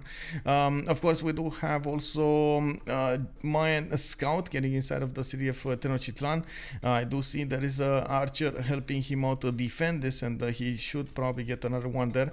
I think he's worried about the settler. Why is he not reacting to this? 12? Hello? Hello? Okay, there we go. There we go. Okay, so every turn 12 does have a few more seconds at the end of the turn, but he doesn't have any seconds at the beginning of the turn. So basically, he has the last moves. That's one of the reasons that you've seen him try to benefit as much as possible from the last move attacks. Hello. We do have more settlers coming up from TCAL, and looks like we're gonna need to see how JR is gonna play that out. The 5 cities roam here, 6 cities roam actually with the religious settlements, getting his ancestral hall bonuses with the builders. It looks like he's creeping closer to Japan on the coast. He's gonna try to creep Japan as far on the coast as possible, and I'm pretty sure they're gonna designate Japan as the gold generator here. We do have an attack force coming up from Macedon going against India, and you do see the Hetari are going to go against the Varus quite strong here. They do have 46 strength against those encampments of 52, especially with the Varu inside of it. The archers are going to be much easier to chew through, and we might actually see the Hetari of Macedon go there. No, he's actually moving back. Lahore would be a juicy target as well. I might as well get some return on investment on building units. I do see Wallow's Throne is going to be the name of the game here in the city of Pella. He's going to get in Chalkidiki another Basilico Ipedes, and he is going to start up his settler production. That is one of the tactics used by Macedon. You just keep on building units and sending them towards your opponents in an effort to dwindle the opponent's ability to defend himself. Coming back on these bonuses in the Pen Brush and Voice Golden Age, we do have a battery of Pen Brush and Voice. We got JamesBong Pen Brush and Voice on 19 science and 26 culture. Mikado is only on 10 science and 17 culture with -1 gold a turn. He already has a bit of a problem, and of course Wallow's Throne is going to help him out quite a bit. It's going to be another few points of production towards his units, and at the same time he's gonna get to upkeep his units with less gold. Okay, we got Montezuma, 22 science and 14 culture. Again, keeping up with JR quite nicely. Montezuma did go for a Pen Brush and Voice, put that 4th city down on the southwest. He's going to get another city to the west side of Tlacopan, and is now getting horses for the extra defense in his garrison. Well, Maya is not going to be kept behind the mountains. He's going to try to get settlers on the west side. He's going to get another 2 cities over here. He's going to be on a 6 city settle quite soon. Looks like 12 actually is not going to go for next to the rice settle. He's going to go directly in the face of Maya. That's actually quite close to the Mayan capital. We do need to see if 12 is going to try to use his extra bonuses to go against his opponent here. He only has at the moment +1 per luxury attack bonus. Never improved the tobacco, but did improve the cotton tile. I'm quite surprised he didn't go for his amenities, but I guess it wasn't that big of a hurry anyway. Varus sneaking in nukes. Yes, exactly. In their trunks.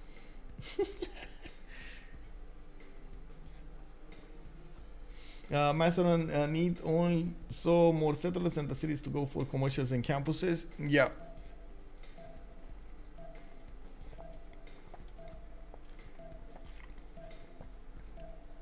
I mean, you say he needs more settlers. I don't know where he will settle though. I'm certain that he doesn't want to fight navally and on land as well. So I think it's not going to be an option for him. to settle, for example, next on the coast over here on the marsh tile. His maybe the spice tile would be a nice idea. That's non-freshwater city, not a lot of bonuses. You do have another one here on the sheep tile. I guess that's far away from the coast. And that's about it. All of his cities on the south and the east are kind of coastal. Maybe put another non-coastal here, but that's just like, you know,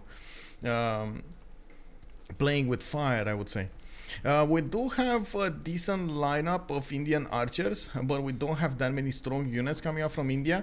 And of course, the more units Macedon is going to benefit from, the harder it will be for India to stop this attack. Even behind the river, I'm pretty sure Macedon, with his ability to get his promotion coming up from those heteroids, he's going to start dealing a decent amount of damage and able to move in, keep some damage, take some damage, promote, get heals off, and then keep on attacking next turn. That's going to be quite problematic coming out against India. One of the reasons that India is recognizing this and is putting horses and barrels in production. He needs stronger units to defend against these heteroids. Pamukkale gives fresh water. Yes, Pamukkale does give fresh water. I actually open up the lens over here so you can see it. I'm the only problem about this, the best tile that is defended from the coast is also the best tile of Pamukkale. You know, the best one that gives you bonuses. Not that often you see players want to actually settle that.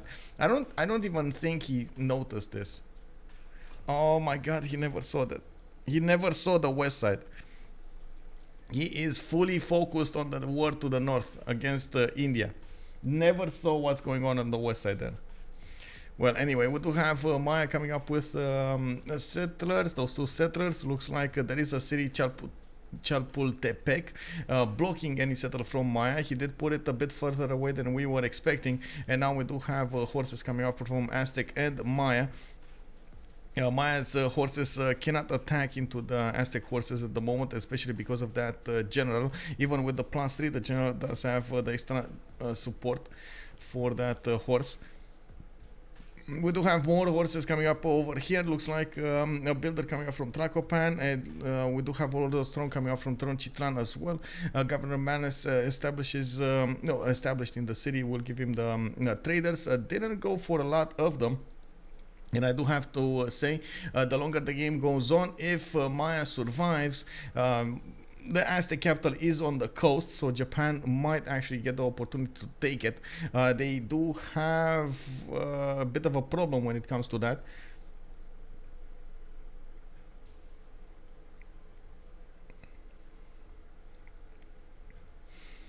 And yeah, there we go. We got Mikado pushing in his advantages. Those heteroids, you do see they did manage to take out one of the archers, and more of them are on the way.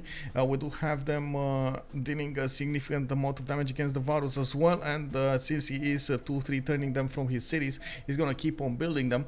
Remember, he's getting science and faith at the same time, so he's getting to reinvest that faith into his builders, into his settlers, while he keeps up the pressure against India. Mikado here, let's actually take a look at his score screen here. Let's see how much faith he's gonna get in 2 turns, while he's gonna pop heteroids every turn. Let's see, he just went up 25 or something faith over here.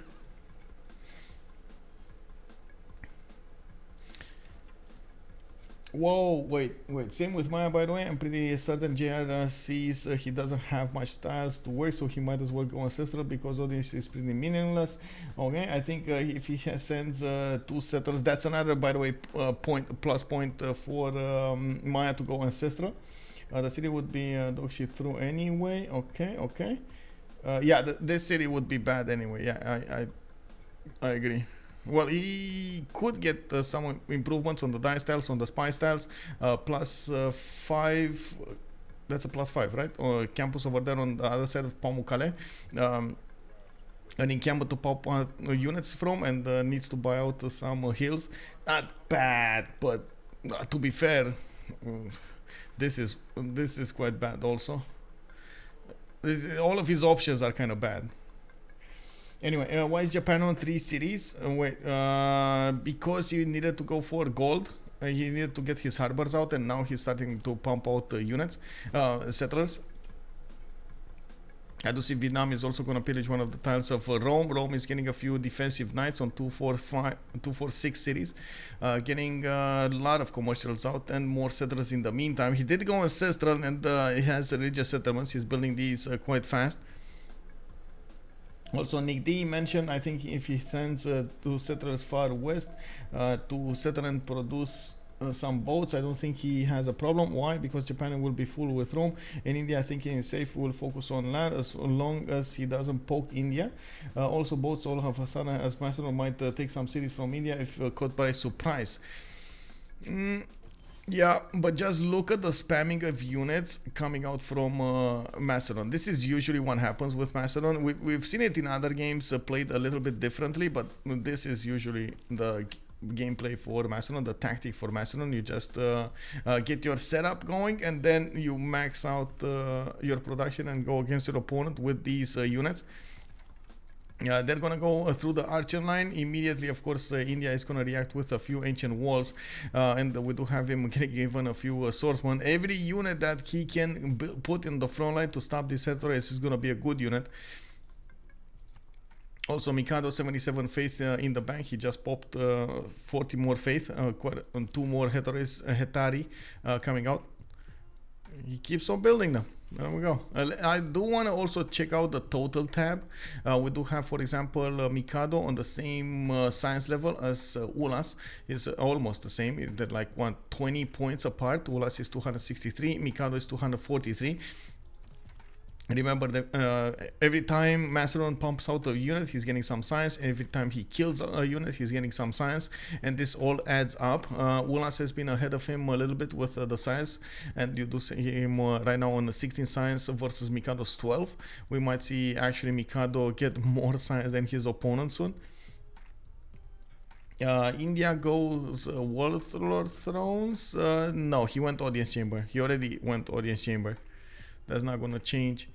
We do have JR arriving at 54 cents, 36 culture. It's definitely overwhelming the bonuses of Aztec, and the moment Aztec does have quite a few swordsmen go against his opponent. We got the Ulhas coming out of the cities of Maya, and of course Aztec here does want to be aggressive. He does have the general, he does have the bonuses, and we'll see if he's going to have the advantage over Maya overall.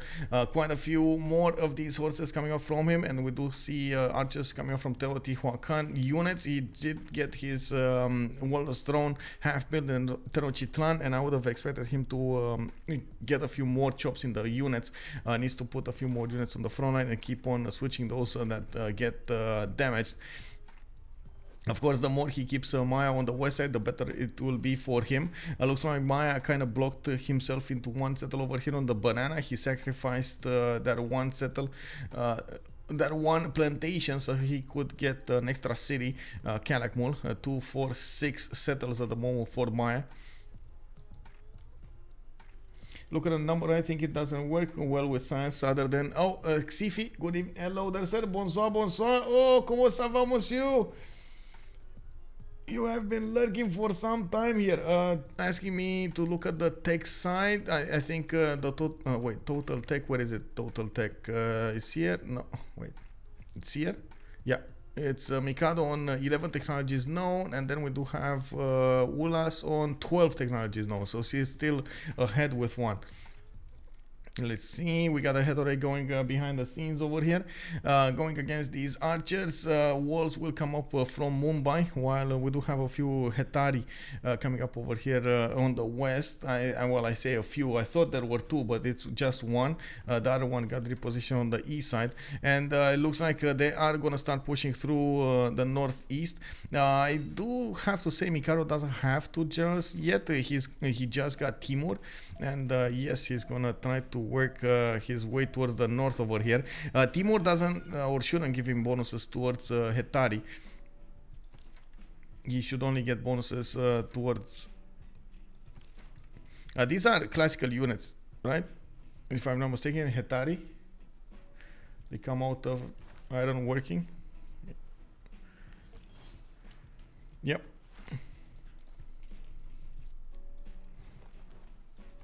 Oh, Mikado getting in with one Hetari, going to pillage the Gavron Plaza, gonna pillage the resources. What is he gonna do with it? Just not gonna care. It's going in. This is the normal casual. Let's overwhelm my opponent with units. Taking down another unit over here. Moving in with more. Of course, the Varus are going to be quite a bit of a challenge, and I'm pretty sure he's going to need to get the promotions of these Hetaris as well. He does have relatively free heals coming out from the free promotion that he's getting. Also, catapults coming out from Troas. He needs to keep on building units. Getting the builders, of course, out of the cities to help him out chop or get new units is going to be an advantage. He did get his Monumentality Golden Age to use that faith, and you do see he's on 172 faith a turn. Might actually even get a city right in the face of India. He did manage to get control over this area.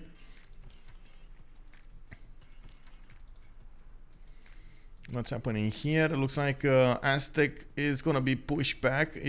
His attack is a bit too late, and we do have Maya building a wall of horses with Ulhas behind it. I really like how this has developed here. Of course, the Ulhas cannot attack, for example, onto this horse, but they can attack on this one and onto this swordsman. That's the reason the swordsman is so low HP.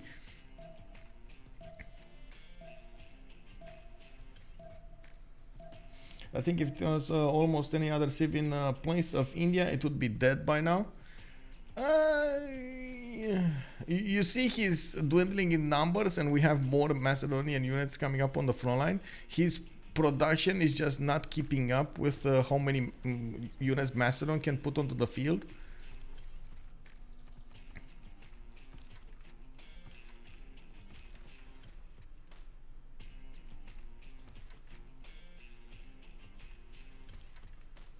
I'm really curious. Okay, that's one. That's two. I thought he's actually gonna go on the offense with that, but then India stepped in and got the unit.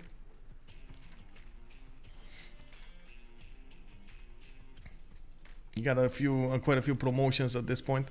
Mikado. I do see he's also attacking the backline of the Indian archers. Very good to actually go and take those out first. He's going a bit too close to the fortifications of Mumbai, which will shoot back. Of course, Mikado is also bringing a catapult next to the units, able to take down the encampment defense quite quickly. He has 1, 2, 3 catapults on the way, now building up those Hetaris. Damori did manage to get a 4th city to the south, another one, a 5th city to the north of Fukuoka. He's putting down theater squares, and I do see him managing to get a goal for his team on 38 gold a turn. We did have a skirmish coming up between Vietnam and Canada, not that big. You do see, of course, Vietnam did put another city here, Trakiu. He's getting his statue of Zeus to defend a little better against the Canadians. And we do have a wall of throne coming up from St. John for Canada. I think we had the same coming up here. Yeah, we had the same coming up for Vietnam, Wall of Throne, both of them going war. Oh my god, this is unbelievable how much I know Pangea is more warlike than other maps, but this is just, you know, a bit too much. It's a bit too much. It is what it is.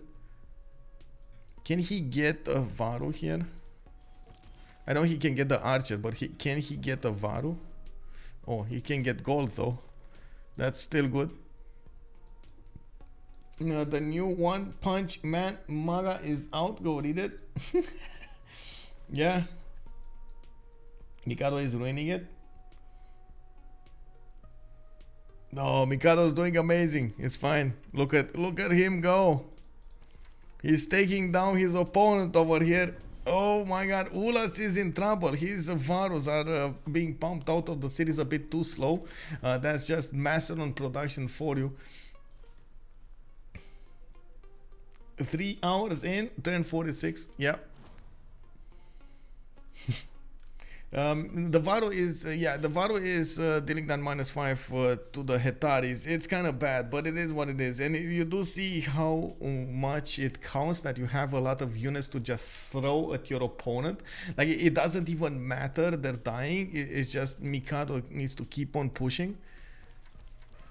I think he could actually take down one of the Varus. Needs to take down one of the Varus. I'm just waiting for him to move here. And this Varus should go down.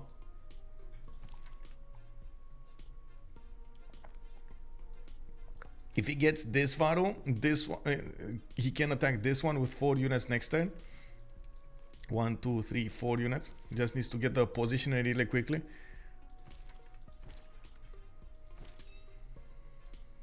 Come on. Come on, Mikado. Realize you have the power. Ulhas got it first. Ulhas got the positioning first. Oh no, he didn't move. Man, you have so many units coming up. Oh wait, did the Varus get a fortified? No, they just got a heal. Okay. Now Ulhas, I gotta point this out by the way. Ulhas is not making the mistake as a defender to fortify his units against Hetaris.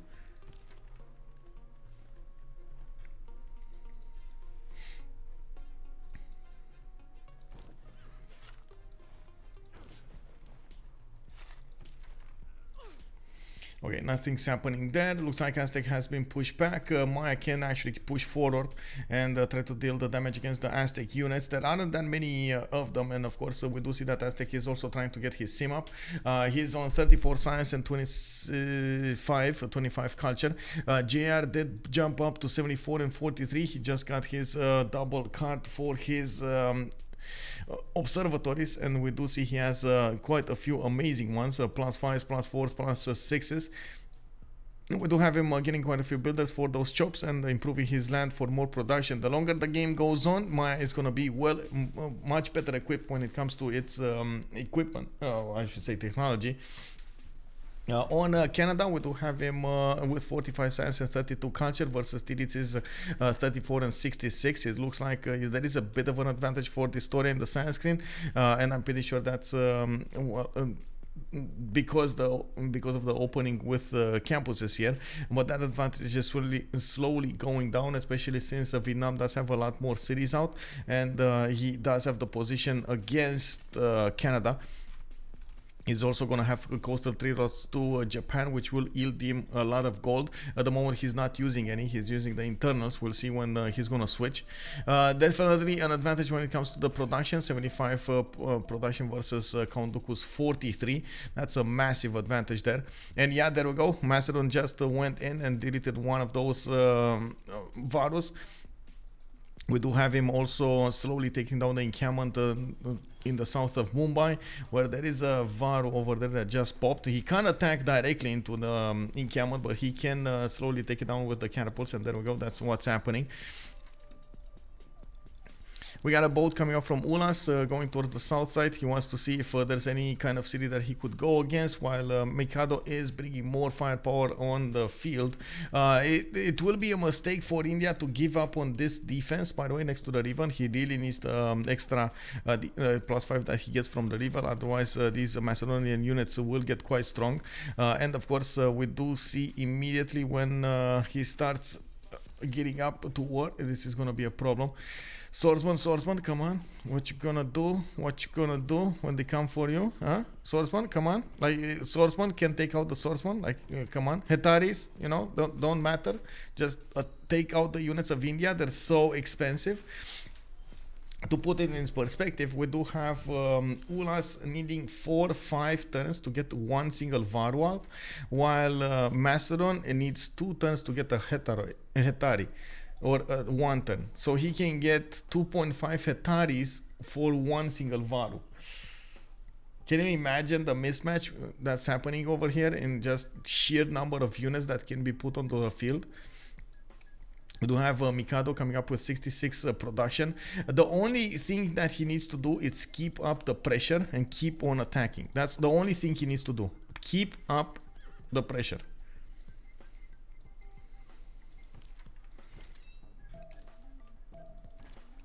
Why bring... Bro. Whatever. Okay, there we go. Swordsman, attack. This one didn't attack. Why? Hello? I don't know why this Hetari didn't attack. Maybe misclick or something? I don't know. Okay, Macedon, every time he kills a unit gets general points. Yeah, exactly. Come on, snipe it, snipe it. One thing is happening here. Macedon doesn't have the first moves, doesn't have at all first moves. A bit troubling. It is what it is. More catapults arriving next to the city of Mumbai. Looks like India is gonna put a wall of Varus to the south, and of course the fact that Mikado didn't actually keep on attacking there will cause some issues. We do have him getting new heteroids on the front line. There we go. He does have some strength to attack into these units, and he's gonna try to get as many of them as possible. Now that he's gonna get to fight the Varus not on the river, you can see now they're dealing very good damage. Ulhas made a serious mistake giving up that river defense. We do have also Damori managing to take out Rapa Nui to the north. Looks like he's also going to try to get pyramids from Fukuoka on the cities of Rome. We got a lot of commercials coming out from him. He's starting to generate 35 gold, 1085 production, getting a few baths out. And we got 6 more turns until the next era. And I'm certain that we're going to see them try to go for the golden age here. I can only imagine if Mikado is gonna get a Dark Age, but he's not. He's actually 42 points out of 51. He's only 9 points away from getting a golden, and I think he should actually try to go for one. I don't think he's gonna manage to do so, though. By the looks of it, yeah, he's not. Maybe, actually, maybe. So Hipastis would be another 4. He's gonna need 5 more points. Does he have? He doesn't have a coastal settle. Could have had a city on Pamukkale, but I think even now he didn't discover that city. Yeah, it doesn't look like he's gonna get it. Anyway, Macedon might actually breach the defenses of India over here. He can go and snipe that Varu and then try to go against the archer. That's exact. No. Oh, Mikado. Snipe the Varu, bro. Well, it looks like Encampment is gonna be the name of the game here. He's gonna try to take this down before anything else. And the units next to the city of Mumbai defending that city. The city center can be hit from multiple tiles. At the moment it doesn't have a Varu defense in, not that it has a lot of archers, and of course we do see Macedon is getting the position on the Indian units. The fact that he's going behind enemy lines with so many units at the moment is going to be extremely important. He's going to manage to triple quadruple attack one single Varu, and that is going to give him the kill. Terracotta is cheap. Aztec can be coastal easily. Aztec is kind of coastal, and I'm certain Japan, if Maya doesn't take him down, Japan will. It's just a matter of time until Japan is gonna get to the cartography technology, get the ability to go through the ocean tiles and just send a few units there. Yes, Damori is not gonna be incentivized to do so at the beginning because he's gonna have much more pressure to give his allies gold and so on. He's the only one generating a lot of gold on their team, so I guess it is gonna be a sticky situation. But I'm pretty sure JR has this. At the moment it does look like the attack of Aztec failed. It came a bit too late. Maya was prepared with his own horses and had quite a few cities coming out. Aztec, even if he didn't manage to get a general, couldn't manage to get enough attack force to go against Maya. Even the initial attack, even if he would have gone with 3 horses, 4 horses with a general at the beginning of the game, stayed on 3 cities and tried to get an advantage from that, I still would have counted like a 40% chance to do a lot of damage and put back Maya considerably. We do have, of course, the void chains coming out from Titiits. Titiits is going to get stronger units to attack into Canada, and void chains are going to be extremely good on the offense here. He doesn't have a lot of forest and rainforest to hide behind, but those void chains, I'm pretty sure that with their ability to move, to shoot and move, is gonna be amazing. It's gonna give him advantages here. Okay, let's see. Encampment gonna go down. No more encampment coming out from India for the next turn. He did move again his defensive line 1 tile backwards, and we do have the heteroids of Macedon needing to go forward.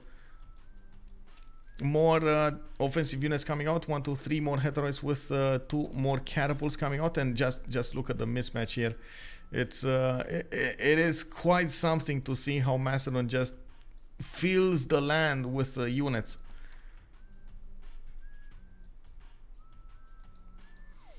Canada still owns 3 cities. Yeah, he never got to settle his fort. He's trying to get a settle over here, or maybe get a safety settle. What is he doing? Is he actually trying to get a safety settle? Because it doesn't show me. I'm pretty sure he's trying to get out of there. He doesn't believe in his chances of defending this. Yeah, they definitely don't look good. If we're not gonna have someone like Rome enter this war from the north and keep the attention of Vietnam away from Canada, they're gonna be in trouble. So it looks like, honestly, except Mikado, that is breaching the defenses of India slowly. You know, it's a slow advantage coming up here for him. On everywhere else, BlackPitre is losing in the 1v1s. So we got Maya definitely overtaking the stats of 12. He's double in science, a bit more culture, and he does have well, the same amount of gold, same amount of production. Canada is being overtaken by double the amount of cities coming out from Vietnam. Not to mention, we do have Vietnam on 42 science and 63 culture. He did equal the science number of Count Dooku, but has a bit more culture. Not enough economy though. Look at the production. He's gonna have 96 versus 49. Canada, I'm also certain that he's gonna need to go towards how do you call it, this one, military tactics, so he gets his men-at-arms. Those are going to be the units that he needs to use to defend against these Voitians. I don't see him benefiting from the advantage yet.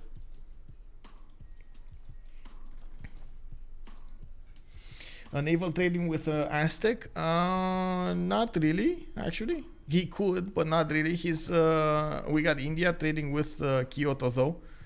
And at the moment I see Japan is working still internals with Governor Magnus.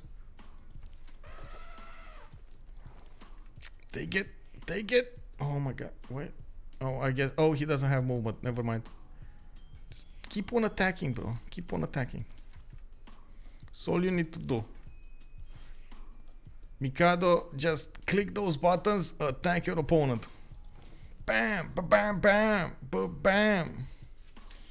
You've seen, some of you did see the Flintstones? Bam, bam. You know, you need to be bam, bam sometimes. Just bam, bam, bam. And the house shakes, shakes. Canada with Aztec? Canada with Aztec? Wait, what? Oh, you mean Canada over? Oh, no. I mean, it would be something, but I don't think that's going to be a choice.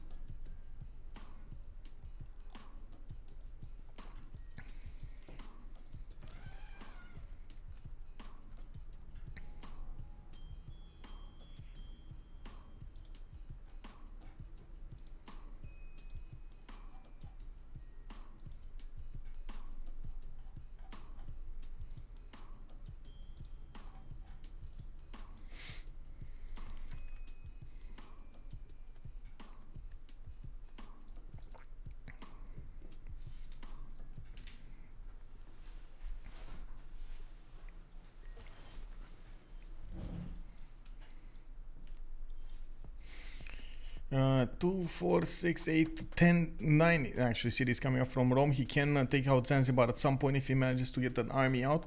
I think he didn't take he didn't take yet a city state from what I can see.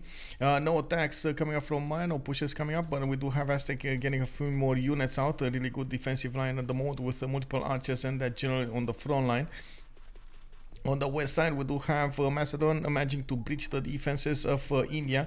He's going to keep on taking units, and it looks like at the moment India is left with a few choices.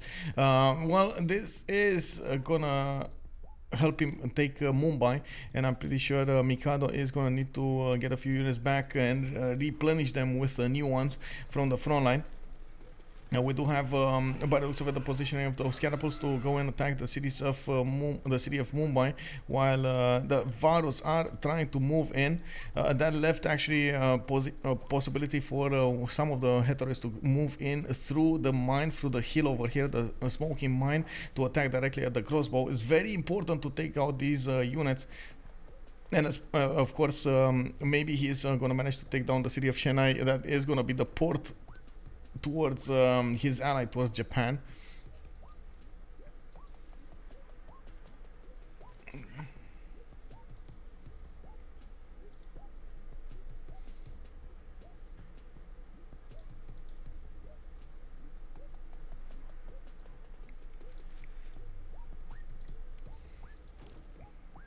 Mikado here did bring 4 or 5 catapults coming up on the front line. He is going to start smacking through the defenses of Mumbai relatively quickly, but doesn't have the ability to shoot with all of them. That's a bit of a problem. It is what it is. And we're going to need to see what Ulhas is going to try to do against those attacks, and at the same time, of course, we do need to see how Mikado is going to try to push through his advantage through the east side. It's certainly going actually Macedon's way here. He has a lot of advantages coming up against these Varus, and the major mistake was giving up the defense of that river. If the second he gave up on the defense of that river, he gave up on that +5, and that actually allowed the Hetaris to punch through the defenses even against the Varus. Yeah, there we go. There we go. Macedon walking in, going against the crossbows. The catapults start shooting against the city of Mumbai. We do have some new Hetaris showing up on the front line to attack into the Varus here, or defend against the Varus. We're gonna need to see what he's gonna choose.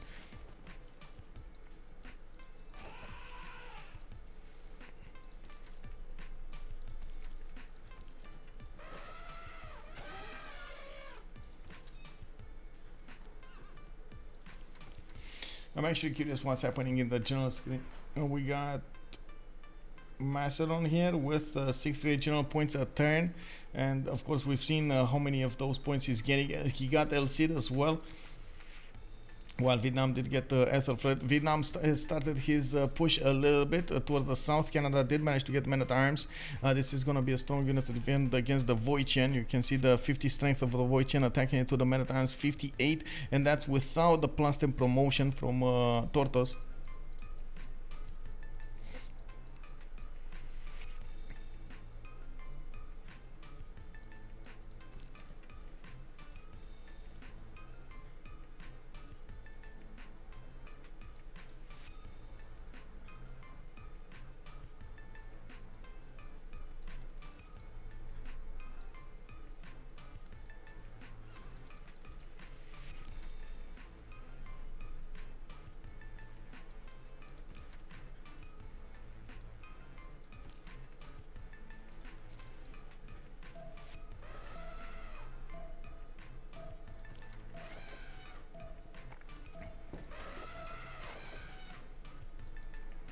Well, Macedon with the last moves. We did have also Ulhas with a few last moves here. He did manage to take out one of the Heteros and damaged another one.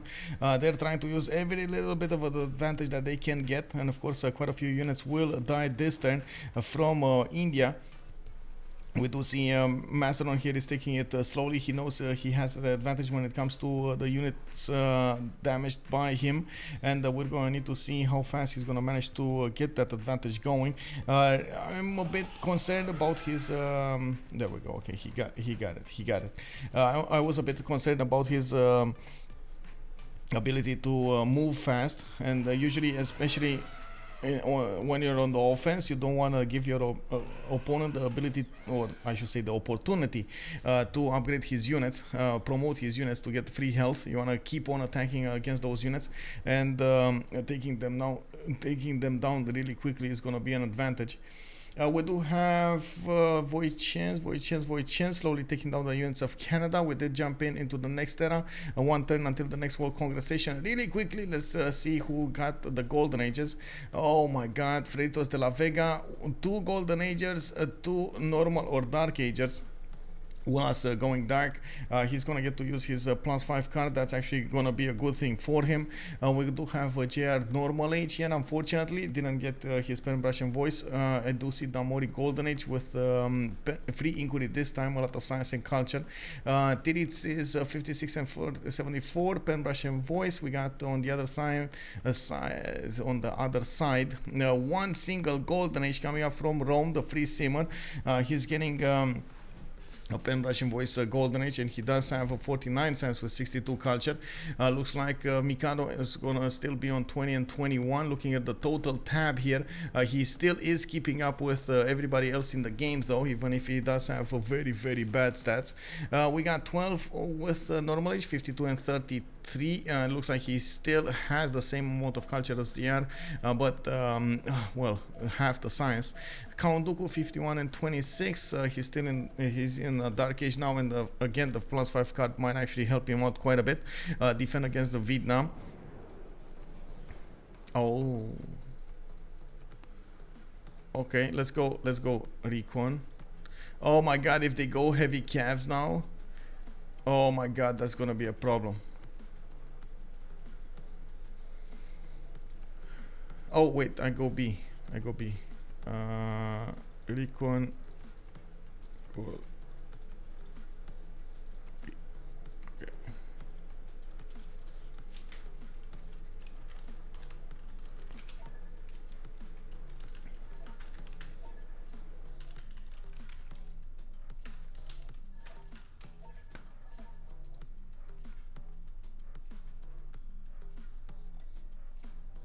I'm surprised Macedon is going after Mumbai, not Chennai. Chennai is the economy.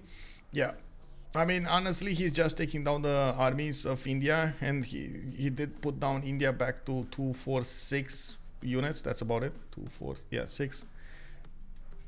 That's just not enough to handle the defense, especially with how many units are coming against him. Again, more heteros, new heteros being pumped out from the cities of Mikado. He is breaching, taking down the defenses here. Well, there is a possibility for him to keep on going and try to attack into Japan afterwards, maybe with knights or cuirassiers. We're going to need to see. But he's going to have a serious problem when it comes to getting the science and everything. Looks like in the capital city he didn't put a third district down, and I'm pretty sure he needs to get a campus and a commercial. Like, he needs economy, he needs culture, he needs science, he needs so many things, and he doesn't have that many strong advantages from anything at the moment, like adjacencies, for example, for campuses. Only a possible +3 is not going to work. A +2 actually is not going to work. Yeah. Oh, level 2 crossbow goes down. Another Varu will probably go down as well. Mumbai is taking hits after hits. He even Mikado even sacrificed one of his heteroids. Didn't have the patience for that heteroid to even get the promotion off or get the heals off. He just said, you know what, just go and attack the city, bro. You know, just go, bro. Just go. It's fine. It's fine. I'm gonna get another one. It's fine. We do have attacking Chennai, and again, same thing happening. He's sacrificing his units against that city's strength and taking it down quite quickly. He does have a catapult with it. Timur is there, and you do see the catapult doesn't receive the bonus movement.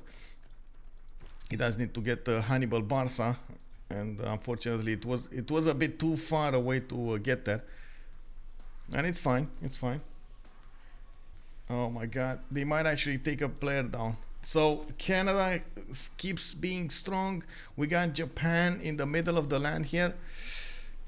I think it's all up to the Bong. It's all up to Jamesy.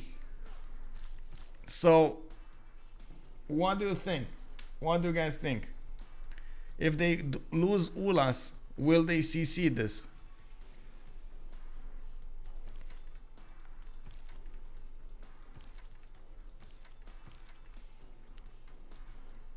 If he had chopped 2 settlers and these cities had commercials and campuses, he would be very okay. Oh, you're talking about Macedon? Yeah, but if he wouldn't have built so many units, I don't think he would have taken down India. So that's the whole trick with Macedon. You go all in, and you just keep on going until you take down your opponent, and then you figure out what you're gonna do next.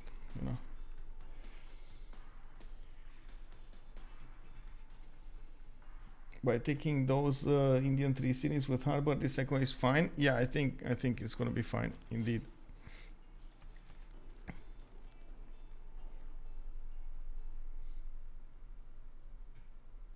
Wait, I mean, it is all up to the cat. Where cat picks? Wait, where cat picks? Salty, where cat picks?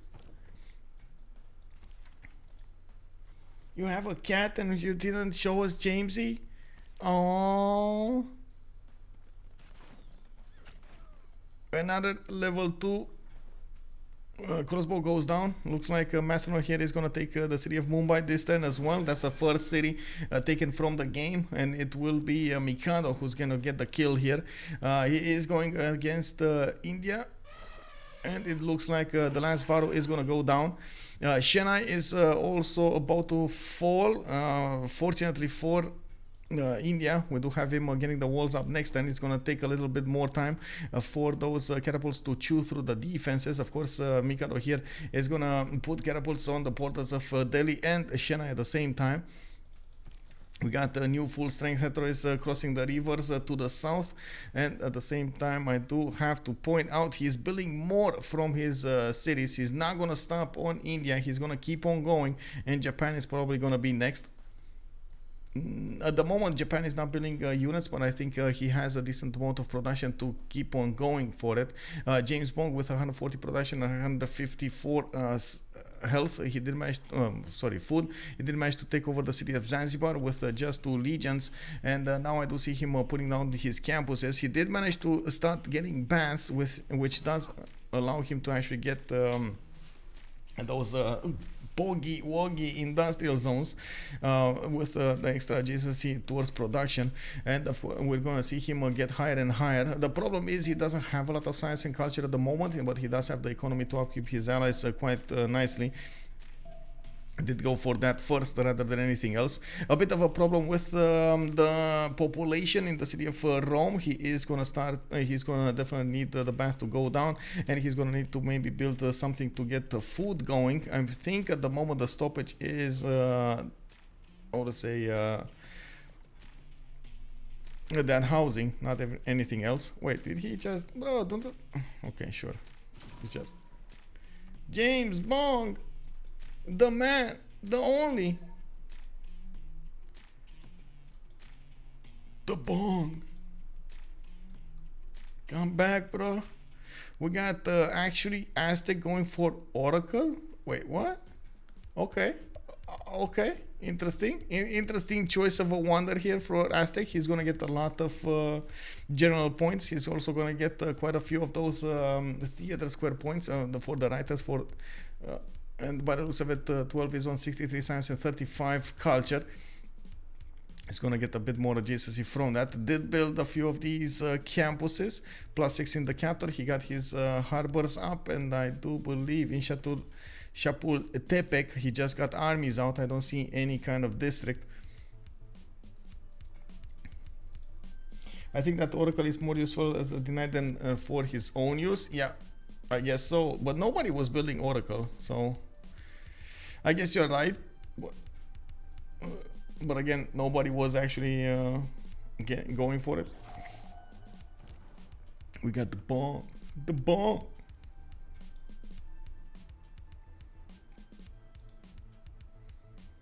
Oh, Jamesy. I see Jamesy.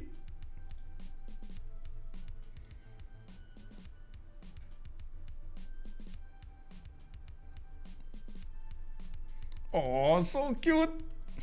So cute.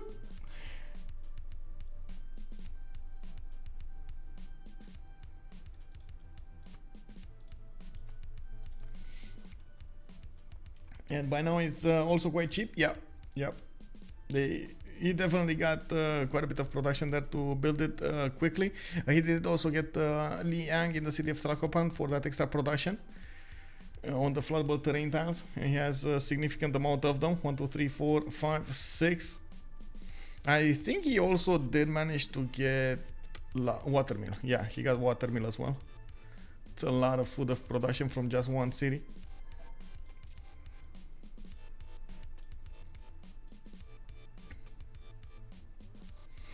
Unfortunately for Freritos de la Vega, if they do lose a player at the moment, it will be extremely hard for them in the congresses. With what happened in the first congress, Damori did manage to get the first congress, so at least that he didn't give the points to their opponents. Siege did get +5 combat strength. Looks like 100% production until the next one, so it's gonna be harder to produce units. That's actually gonna be a problem for Japan. Japan, yes, he does have a lot more production, but Mikado is just Mikado's infrastructure is just much easier to use for those units. And that's exactly what he's doing here. He's still getting a lot of Hetaris. Looks like Delhi is gonna fall next turn. We got Shenai coming up soon as well with enough damage on his walls. Catapults going in, going out. Canada in trouble. More elephant attack. Where's the elephant attack? Yeah. Well, the moment Canada is fine. The Voichen is a ranged unit. It's a replacement crossbow, so it doesn't get the +5. I do have Canadian crossbows showing up on the defense. He has those men-at-arms showing up quite strong on the front line. I guess he's gonna get a few more settles now. He's also getting the settler on the east coast, so maybe you are right, but oh my god, that's such a long way.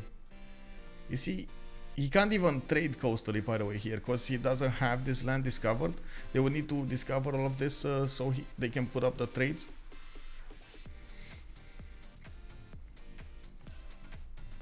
Well, we'll see.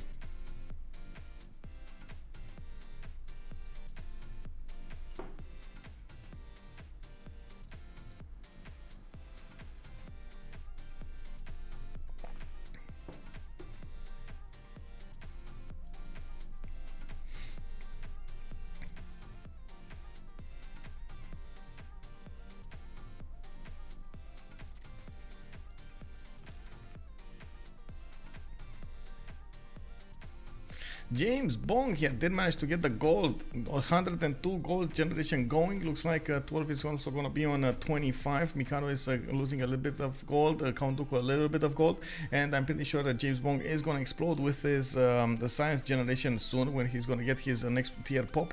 He's going to try to put down those campuses next to his commercials.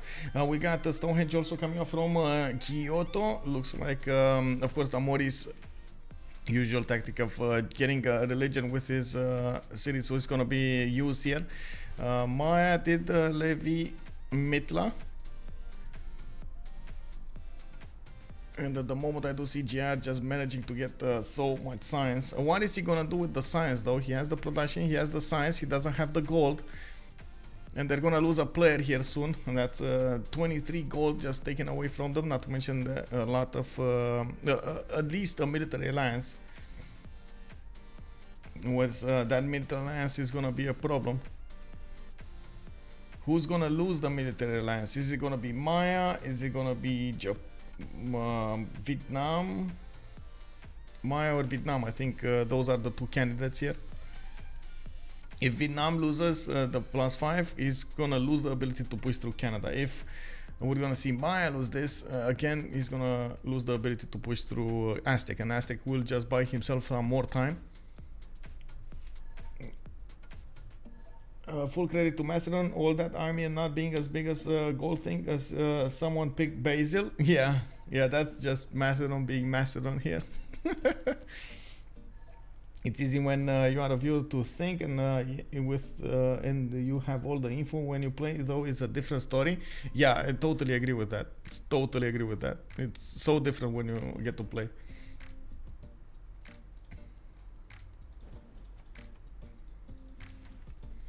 Okay, so Shenai did go down, Delhi did go down. First player from Frerito goes down.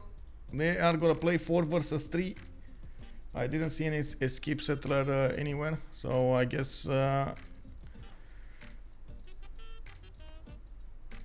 we're gonna need to wait for.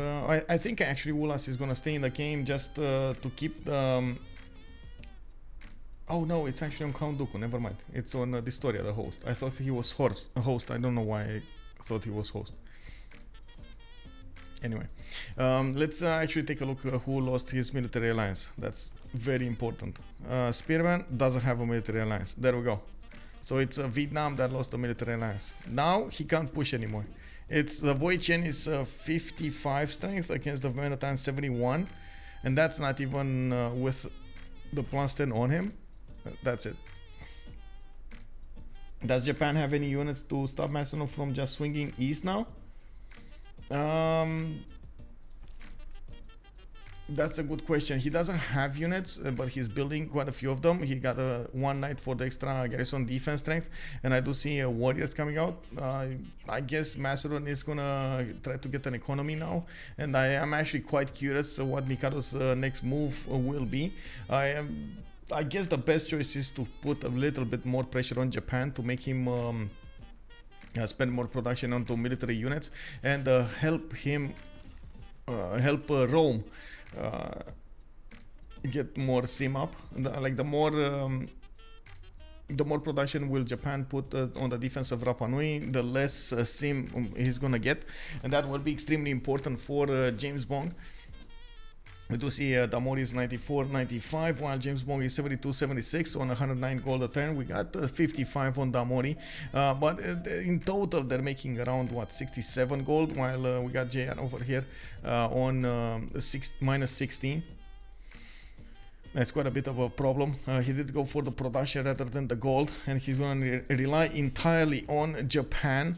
Japan over here, if he doesn't manage to get his economy going, that's going to be a problem, and that's exactly what Macedon will probably want to do. Keep Japan from building an economy and helping out his teammates. There's a high probability that JamesBong is just going to want to go tank artilleries and take out his opponents here. I mean, Macedon can go sit an army next to Japan and then just sim behind it if needed. Yeah. Yes and no. The good thing is he definitely got 2 cities from India. He got another one over here. That's gonna be good. He keeps on building these Hetaris. And it does look like Mikado is gonna keep on going with his offense. He can upgrade the Hetaris into knights if necessary, and by the looks of it, Mikado is gonna go apprenticeship in 3, mercenaries in 3. So he might actually be incentivized to go there. I don't think it's a good idea because, well, he doesn't have a lot of production. We are in the 50. No, well, actually, we are in the 100% Congress, right, for production. So maybe it is a good idea to upgrade a lot of units and send them towards Japan. It's gonna be so expensive for Japan to get units out. Look at this.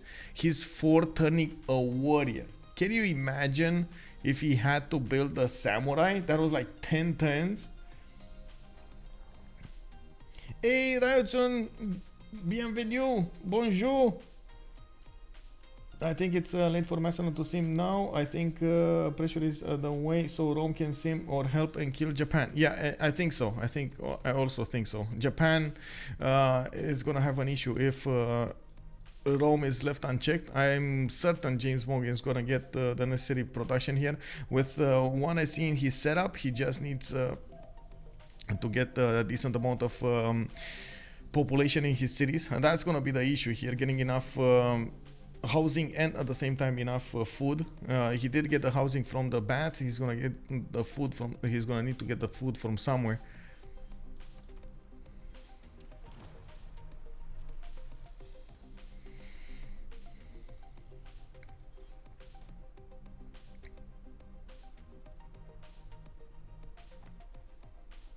I hate to say it, but granaries, water mills, anything that can give you food might be a good idea.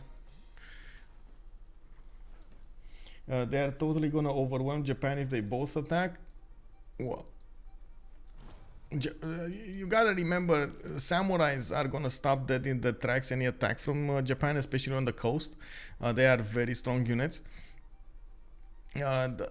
problem would be to force Japan to keep on building other stuff than getting his sim up. I do notice Japan over here did manage to get a great profit, did go over 100 science, while JamesBong is still on 75 and 80. But in the meantime, we do need to see what kind of religion Japan is going to go for. Usually Damori does go for Zen meditation with something, and of course he's going to go for the passive spread. I do also want to point out Stonehenge was built in Magnus City, not in Moksha, and I do see Moksha in the south over there. It's going to take a long time to spread that religion more than one city, which is going to be quite a problem. I also noticed Auckland that levied over here got seized by Japan. You do see the extra production coming up on these tiles, and he doesn't have a shipyard. Auckland, there we go, on Damori. Mitra is on JR. We got also JamesBong on Nalanda. Distoria is going to have Geneva, and I do see Ayutthaya is also going to be Damori's. Mogadishu on JamesBong, and then La Venta on Titiits. And we do have Dooku keeps on going towards the east side. He's very concerned that he's going to lose the west, and looks like slowly but surely those Voichians are getting promotions, and they're starting to hit harder against the men at arms. Canada will need to reposition new men at arms on the front line so they can take the new hits over here, and of course might want to consider attacking back into these Voichians. His men at arms are very, very strong.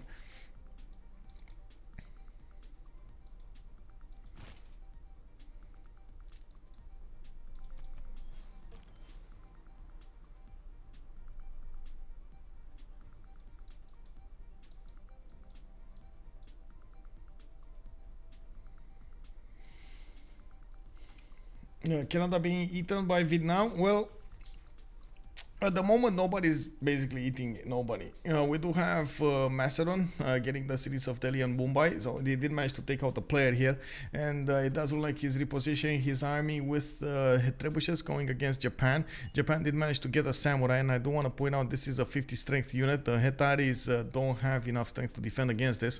The knights, though, if Mikado is going to get knights, and he is going to get knights in 3 turns, those are going to be different.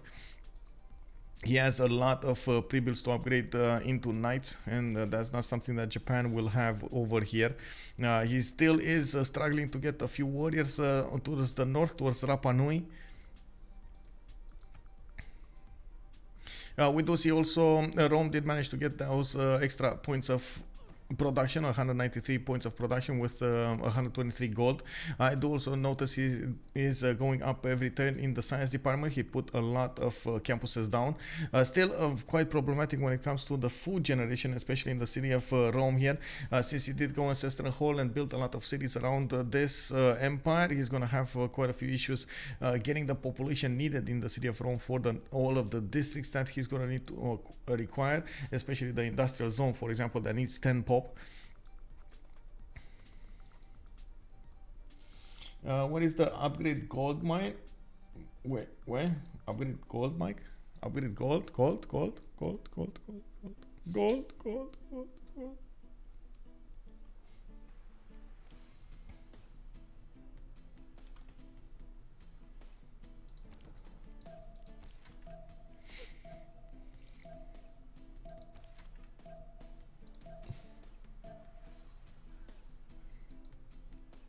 No, well, he got a little bit of gold from those harbors. Not very good though. A +3 and a +2.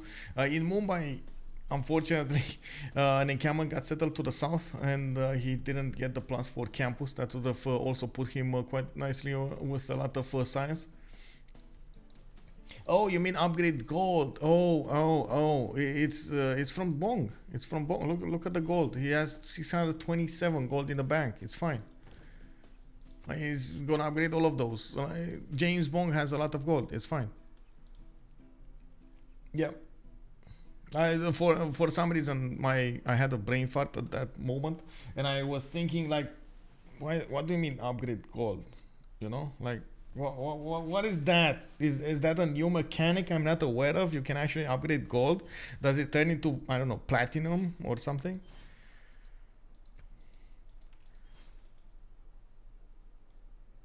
What happens when you have minus gold? Well, Not a lot of good things. I can tell you that.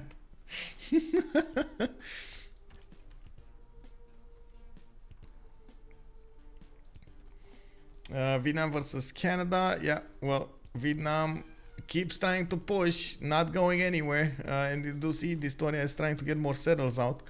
He is needing to upgrade a few more units. We do have theater squares coming out for him. We do have Titiits arriving at 60 science and 92 culture. Definitely a lot more culture, especially since he didn't manage to get a golden age there. And Prussian voice is just amazing. We do have Canada with a 58 and 28 culture, and it looks like yeah, 81 production coming up for his side.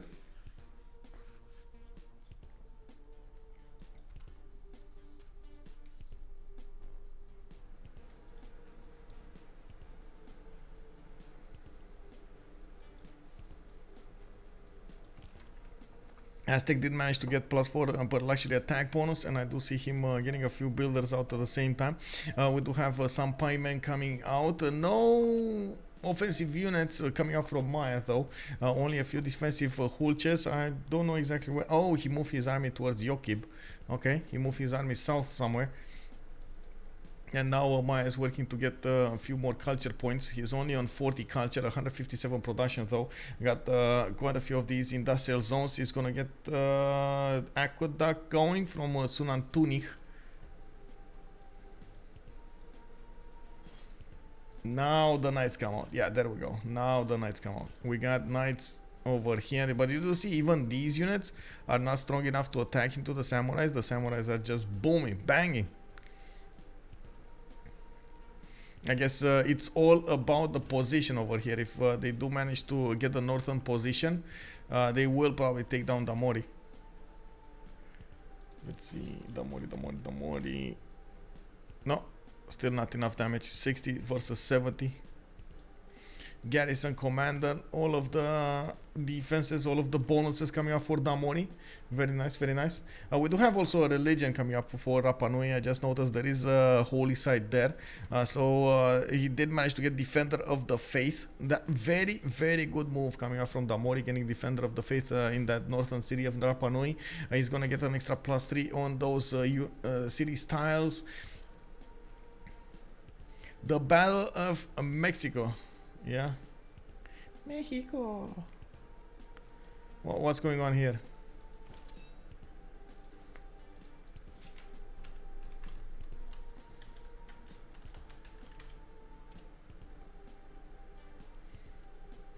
Man, we would have needed one of them to be red and one of them to be green.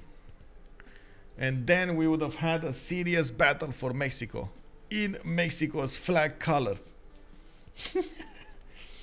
Macedon with the trebuchet course, so if he gets through the units, the cities will die really fast. Yeah. I do think Macedon should go crossbows. Well, he's gonna need to do some. I think trebuchet cores are gonna do enough. I think they're strong enough to keep on attacking ranged against the units of Japan. I do believe Rome should keep on building a few units over here on the west side. He got a few of them, but I'm sure Japan's coursers are gonna be more than a match to pillage these styles, and JamesBong might be in a bit of a problem, or in a bit of a pickle.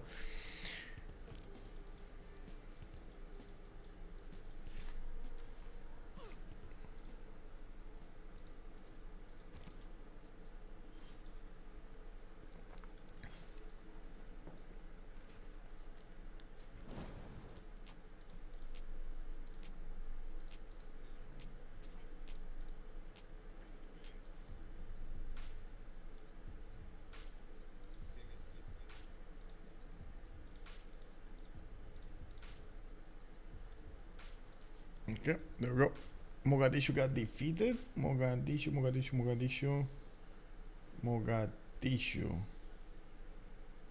I remember the city. I don't remember what it was. This was Zanzibar. Hanza. Was this here somewhere? No. Not south. This is Samarkand. Not here. And we do have Count Dooku moving on the east side. It looks like Japan is also going to put a city on Cliffs of Dover. Where was Mogadishu? Interesting. I really hope City State didn't take it out, honestly.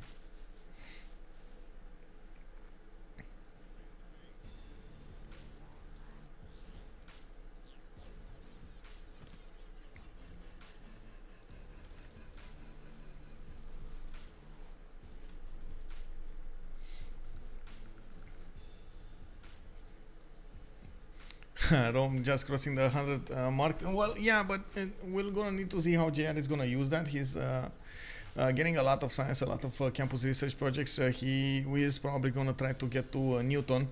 Did manage to snatch, let's see, Hypatia at the beginning. As you can see, usually that's what happens. Of course, Maya is incentivized to go towards observatories, and he's probably gonna get that. In the merchant screen, we do have Marco Polo coming up as the next trader, and you do see Aztec and Vietnam are gonna need to go there. Rome as well. Rome actually getting encampments coming up over here. We got Lugdunum just got flooded. Lost quite a few tiles, and it looks like even his bath is pillaged. Okay, Trebuchet Corps moving slowly towards the front line. A lot of units coming up from Mikado towards Damori. He's gonna try to stop him from simming, while JamesBong did smell a little bit of danger on the west side and got a few units next to each other. Not extremely strong ones. The legions are still strong enough to defend against the coursers. Very, very good defensible units if you do manage to get them right on point. We do have also Japan getting builders. Okay, libraries, campuses. He did manage to solve the issue with the food here. Oh my god, is he actually working a 2-1 tile for the extra food? Okay, I mean, if he solves the issue, might as well, right? Get another one. It would be quite nice to get a trader from Rome to another city, so he can get extra eels from that. Extra food. Macedon units are so dead. Well, you say that, but there are so many of them. Like, does it matter if 4 of them die to take out Japan's, or do you think all of them will die here? We only have one single crossbow to counterattack into these units, and they can't really counterattack into the trebuchets that easily. The +5 on the trebuchet cores do allow them to deal significant damage. Well, we do have Damori with a certain advantage here. The stats are definitely booming. We got JR also with a lot of stats. Canada is trying to stay alive, and I do see him going towards the northeast over here, fighting a few Vietnamese units in the meantime with his crossbows, keeping that settler in check. We do have Canada with musketmen, which are going to be tough enough to defend against the Voitians, no issues.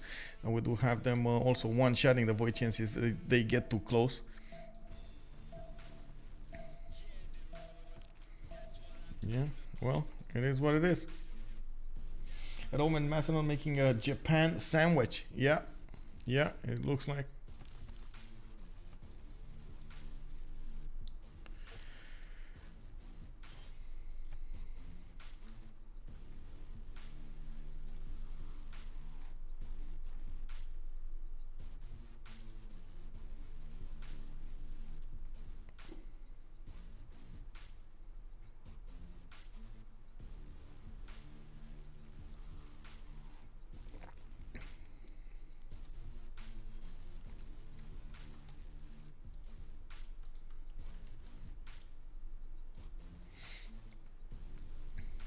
Well, we got a few heavy chariots coming up from JamesBong. He might actually try to pressure Japan over here from the east as well. The economy will be a problem though. There is a significant advantage coming up from both Titiits and Damori's economies. 227 gold coming up from them versus, of course, BlackPitre that doesn't have that much. We do have him minusing gold on Mikado, minusing gold on Count Dooku. James is 114, and then 12 is on 47. Well, Canada needs to move out with the musket. Really needs to take care of that trebuchet. Yep, move out last move here. First move on the trebuchet. Bam. City of St. John is in trouble.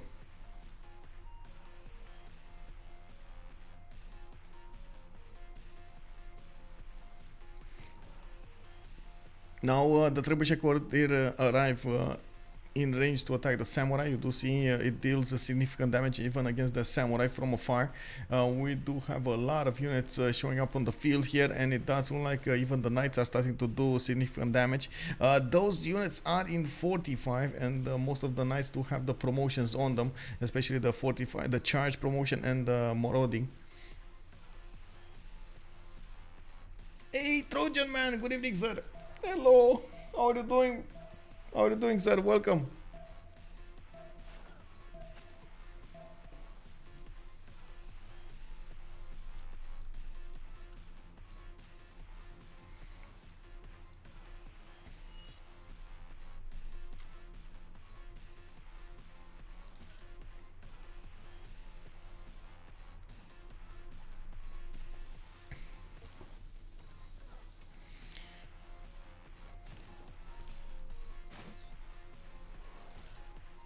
Well, that's a problem. Damori did manage to arrive to his nationalism. He's gonna get to core up his units. The problem is the production here. He's gonna need to put a lot of production into his units, and he would rather use that production towards simming. You can see he's trying to do industrial zones. He's trying to get universities, buildings, amphitheaters, and so on. Everything else other than a military. While Macedon is just gonna pile up units on his borders here. Looks like there is a significant chance of him breaching through the defenses, even with that Defender of the Faith and Victor bonus, the +3. Yeah, we do have quite a few of those heavy chariots coming up from JamesBong. Very, very slow to build with 100% Congress. It's gonna be a significant problem. JamesBong did get to also 130 science very quickly, 107 culture, and 118 gold a turn. Putting down a lot of encampments coming up from the north. He is probably gonna use the card so he can build a few more of those buildings in them and get all of the bonuses. While we do see a lot of cities coming up for Rome, he's gonna get a lot of districts with them. If he does manage to get a lot more science than Japan quicker, that's gonna be a problem, very big problem. Even if JR is gonna have 700 science, he's still not gonna have that easy of a time to push through Aztec. And of course you do see that at the moment he did manage to get calves are gonna be an issue for 12 to deal with. He only has swordsman, and by the looks of it he's gonna get a few pikemen out to defend against this. The pikemen should be a good defense, and you do see Maya unfortunately didn't actually pre-build that many. Let's see, science 12 did manage to get 81, but still not nearly as close as the same level. Who did vote on the 100% production, by the way? So see, I don't know. Let's see. First of all, production. It's A. So it was Vietnam, Maya. Oh wait, that's A. That's 50%. 50% off, right? Oh no, it was 100%. Oh my god, they voted against themselves. They actually voted against themselves here. I think they shot themselves in the foot. Because exactly the ones that were needing to get the units didn't get the units anymore. The Fubarius, I think you need some shares to say stuff in reverse, so you when your stream PM is on word isn't backwards. Yeah, it just means express, by the way. It's express your elf. But yeah, you're right, I need to get shirts that say stuff in reverse indeed. Oh my god, look at Macedon units. All of that army that didn't die going against India is just going against Japan now, and Japan doesn't have the ability to get a lot of units out. Yeah, he's getting walls. Yeah, I mean trebuchets, you know, trebuchets next to units, trebuchet cores, bro. Walls aren't gonna do anything. They're gonna delay, I guess, a little bit. That is what they're gonna do. Looks like JR did notice there's a pikeman over there in the forest, and I'm pretty sure he is thinking that there may be more. He's thinking quite rightly. We do have quite a few pikemen coming out of the cities of Aztec. He's gonna try to stop this attack of Maya that in his tracks. Well, we do have an attack coming up from James as well, going against Japan with only a few units. He's not actually going overkill here. He does have still a goal to get a lot more science than Damori. A bit of a problem with the culture, especially since he is in a pen, brush, and voice, and Damori is in a free inquiry. Rome here is in a disadvantage in the long term.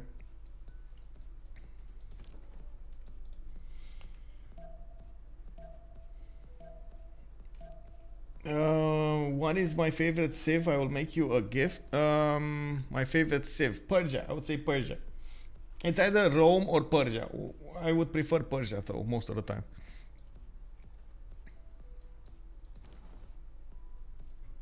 Or even Congo. Oh my god, Congo. Yeah. The Congo hats, bro. Unbelievable.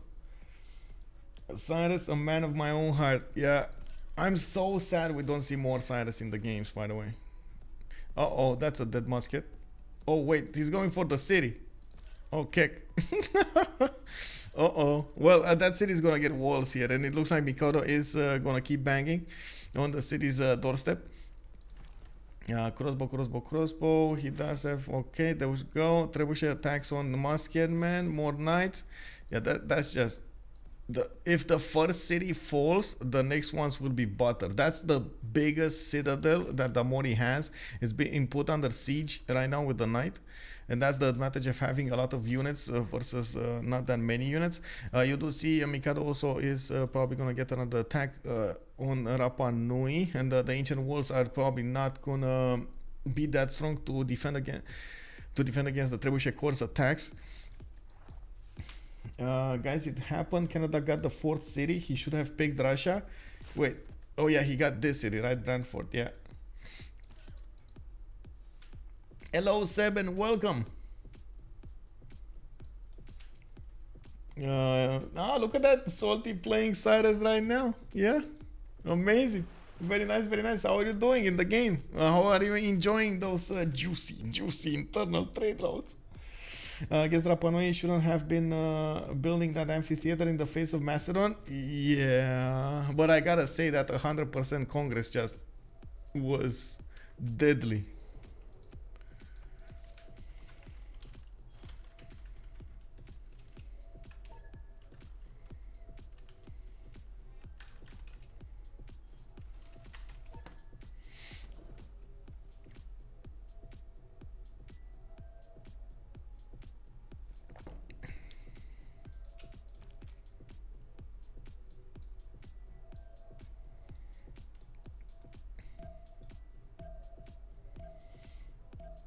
He must raise Rapa Nui.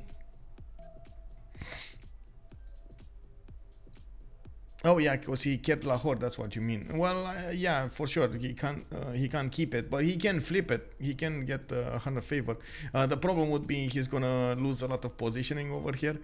He's gonna be bumped out of the city in a lot of places. Yeah.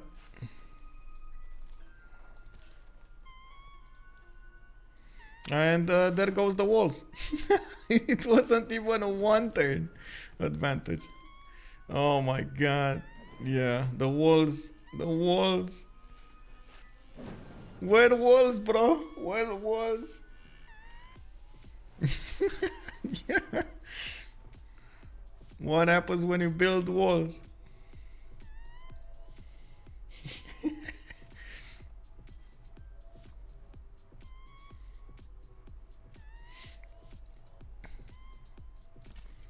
Honestly, I think I have been talking a lot of the times about walls over here. Walls versus units. It's just so much better to build the units rather than the walls. But there are situations, I gotta admit, there are situations in which you're 100% gonna favor the walls over units. They do make sense. Not in this situation though. The internal saved my butt. In island cage fight against a very aggressive black queen. She declared on me twice. Oh my god, what did you do to her? Did you poke her with a stick? I took two of her best cities and now I happily swimming away while she is grumpily staring at me very Yeah, you poked her with a stick. I understand. Okay, that's what happened there. Okay. You poking AIs with a stick and oh man.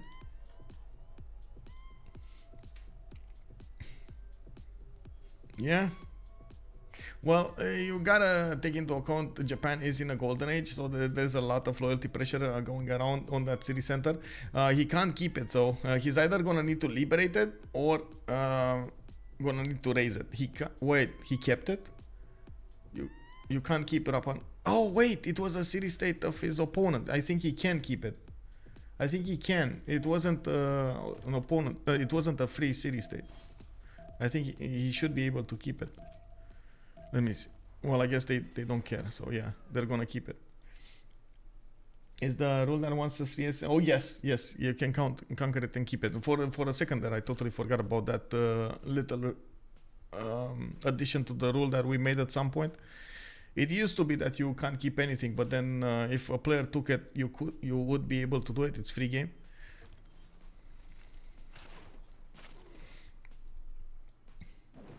Yeah. Man, if he does keep on getting the science here, you do see he's getting closer to cuirassiers. Gunpowder 1, 10 diplomatic service in 2. Looks like he's gonna get closer to bombards. He's already doing a significant amount of damage with those trebuchets, and the fact that he actually has a lot of units to work with is what is helping him defend, going against Japan over here and take him out. Japan is starting to lose his shine. He's gonna need to be on the defenses. He's going to be forced to use that production, amazing production coming up for him, 250 to defend his tiles, while JamesBong did manage to get his science up, and this is where it was important, right? You see exactly what happened here. The fact that Macedon started pushing through the Japanese line of defense, got a city down, took away a little bit of Damori's science, and it gave James. I think Damori actually is going to drop like a rock in the science screen in the next era. We do have 3 more turns until the next era activates, and his harbors of course are giving him a lot of science at the moment, a lot of science. That's a plus 14, a plus 10, that's 24 science there. We got another plus 8 here, so 32, another one here with a plus 8, so 40 science is going to be shaved off Damoris. He's going to drop on 100 science, not to mention I think Fukuoka has a one here. Yeah, that's another plus 4. Not a big one though. Rome is also starting to push from the east. He's gonna get cuirassiers rather soon. Ballistics on 3, nationalism on 3 as well. Cuirassier corps are gonna come out of Jamesbong's land. Don't think he's gonna have a general, but I do want to double check if he did manage to acquire one. I see no. Rahendra Kola on Japan. Okay, Abu, that's scientist. What's the last? General on Vietnam. Wow. That's an expensive general here. 305 points for Anna Zinga. Are you sure? Wow. Okay. That's very expensive.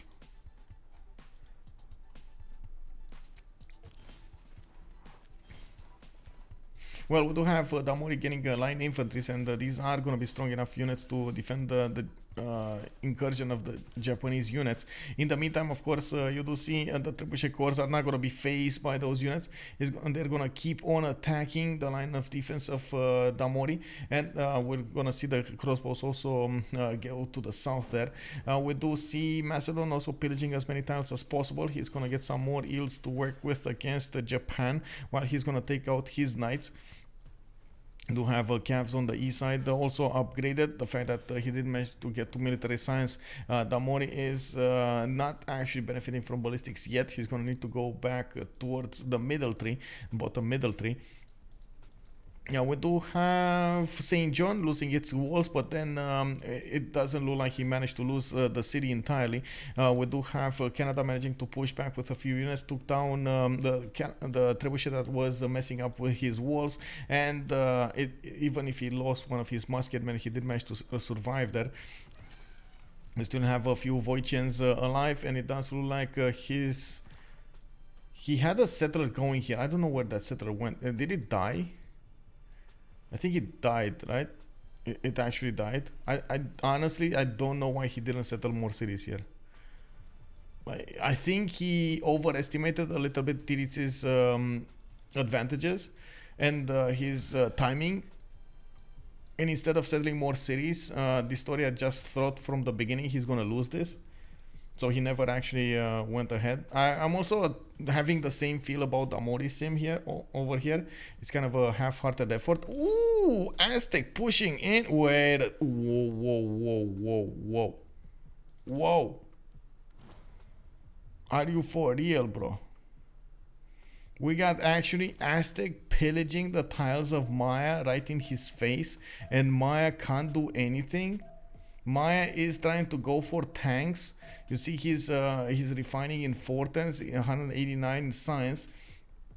Did manage to get the steel walls, but those coursers, man, look at that. They're going to pillage everything. Oh man. Okay, so Maya got Hypatia and Newton and handled the science and managed to stare at Aztec and not kill him with it. Well, yeah, the big blue number stick, I guess. Look, we'll see the coursers over here. Pillage. Oh my god, so many units. Pillage. Oh, no. Be fast about it. 12. You gotta click buttons. Oh. Okay, that's one button. Click second button. Maybe. No? Can you see? Yes, sir. He's getting terracotta army. I see armory coming out for him. Markets for a better economy. He's on minus 49 gold a turn. He has a serious issue with the gold generation, and he's getting those commercial hubs for exactly that. He's also pillaging a lot of times from his opponent. So at the moment he's, I guess, switched to pillage economy here. His trebuchet corps also repositioned towards the city of Fukuoka, slowly taking down the walls in that city. I'm actually quite surprised we didn't see him take over the night tile. He did have enough damage last turn to take it out. I guess he just wanted to wait for it. And because he did wait, he's not going to have an easy pick on that night. He could have 2-shot it. Now it's 3 shots, I think. I do have to point out something. We do have Damori dropping in gold significantly. He's on 91 gold at the moment. That is going to be a problem. Hey, Papa Sparta, good evening. Hello. Yes, indeed, you did miss some action over here. We did have Macedon stomping down India. Then we do have, as you can see over here, Macedon keeps on going towards Japan. Mikado doing his best to take out Damori. Thank you so much for the tier 1 sub. Nick D. Welcome, sir. Welcome.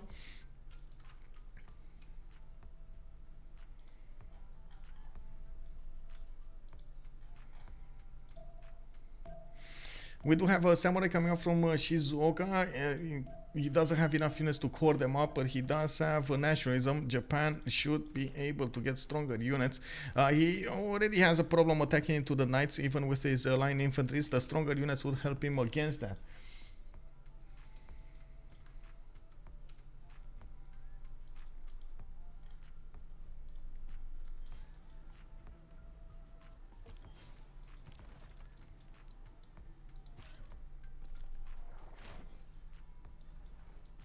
Oh my, Shizuoka is going down slowly. We got trebuchet corps going there. It looks like Mikado is repositioning a few more of those on the front line. He needs to get the knights into cuirassiers. He's 2 turns away from metal casting, and then he's going to need to discover ballistics. We got Kume with more encampments. Looks like also JamesBong is gonna gear up for the later timings over here, getting encampment training projects. He really wants the next general, or not this one. Actually, he might actually want the industrial one. I just noticed, like the one that gives bonuses to industrial. Yeah, he might actually want that one. Now, looks like Japan also did manage to get a fleet, helping himself on the coast. It will allow him to get better bonuses here against these units. Garrison commander bonuses also started up for Macedon. You do see he bought another tire right in the face of Japan, so he gets an extra +3 on his knights. There is a bit of a problem here. I would say Japan, well, I guess he wants to protect Shizuoka. Fukuoka is going to be the problem. It's on land, so he's very far away from the extra +5 that Japan does benefit on the land, on the coast, on the coastal tiles.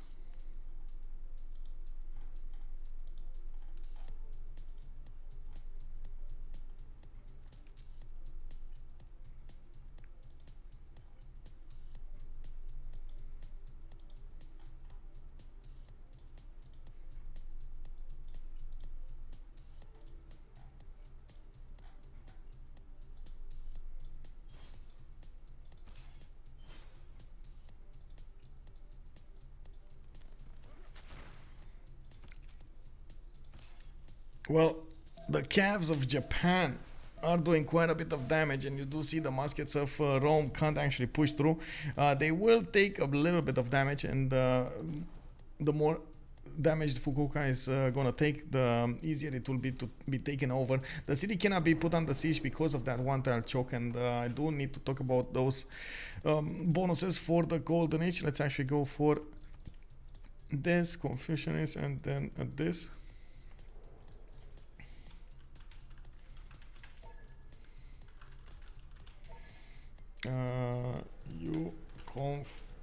You.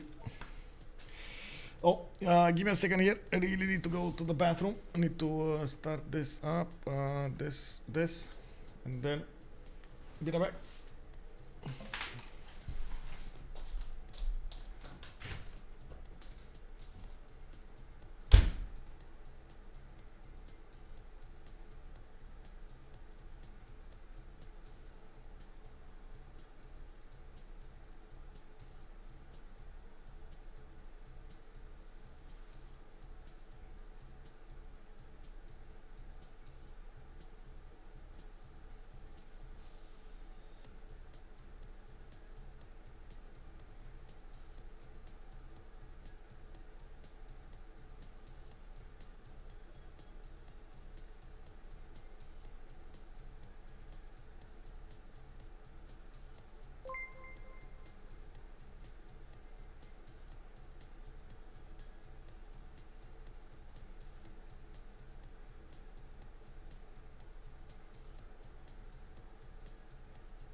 Okay, back.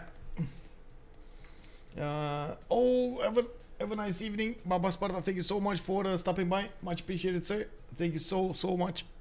We do have Japan coming up with the defense here. He did manage to push through, and as you can see, did take down one of the knights. Did also caught up on one of his line infantries, and will get strong enough units to attack into Macedon.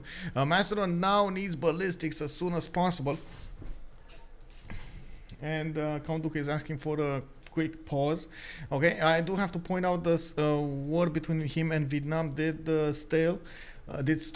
We do have also Aztec needed to get a lot more units out, and Maya is starting up his pre-builds for the tanks. We're probably going to see JR go through the Aztec defenses relatively soon. We do have Roman cuirassiers going against Japan. Didn't wait for him to core those up, and As you can see, the cuirassiers do deal enough damage against the calves, so they will need to go against the city centers, and that's the bread and butter here. Mikado will keep on attacking to Fukuoka, trying to take it down, while we do need to see if the cuirassiers will go in and take over that city.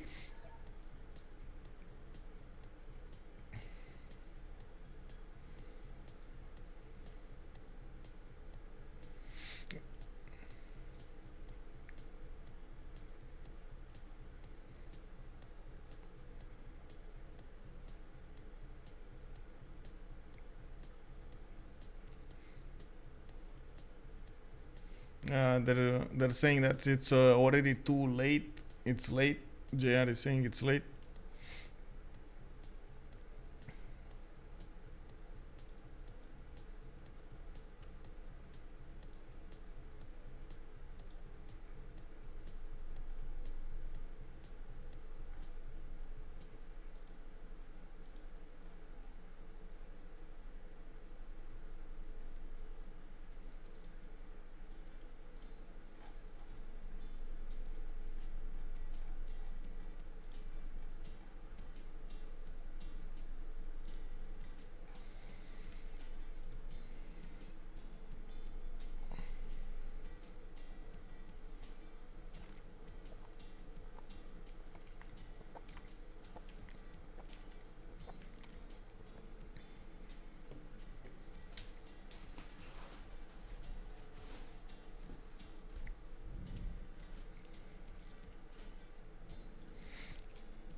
They didn't want the game post because it's late already. Yeah, exactly. On a cliffhanger. Well, we could take a look at the golden ages though. That's, I guess, a good moment for us to analyze this. We got Japan in reform the coinage, generating a decent amount of gold, 164 gold a turn. We got JR Dark Age. That's gonna be quite deadly over here in the next part. Titiits is gonna go monumentality on a Dark Age. Looks like JamesBong Dark Age. We got the Mikado normal. 12 is gonna be normal, and the Heroic Age on Wilfred Laurier. He just got from the coinage Hixun Draconis and monumentality as the bonuses. Doesn't have a lot of faith generation to work with, but he will get to build to buy a few builders with that faith. Maybe a settler. I think it's actually a bit settler would be a bit more expensive than 227, but we'll see. He only has built 4 settlers, lost 1, settled 3.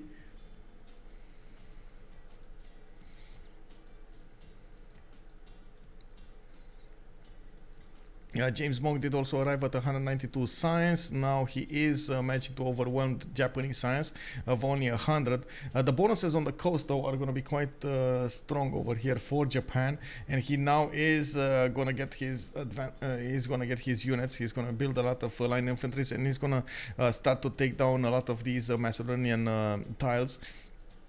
Macedon stopped building an army for quite some time now, and he's gonna get his knights out, and he's tutoring them from his cities. It's gonna take a long time to get them to the front line, and by the looks of it, he does need to be careful how he's gonna play this out. The first moves are gonna be extremely important if he does manage to take down the line infantry, or the line infantry gets the attack on his units.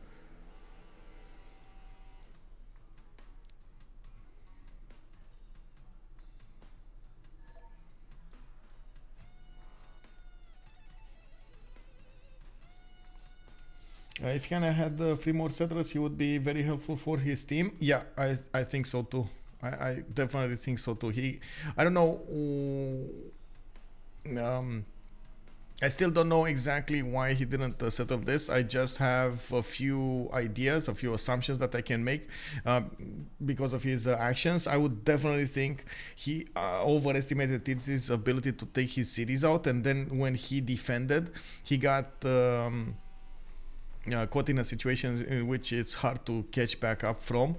He just needs to build army now. It's very hard to get the settlers out, even though the longer he delays this, the harder it will be.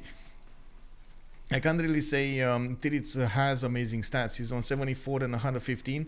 Well, yes, it's much better than Count Dooku's. It's still not amazing.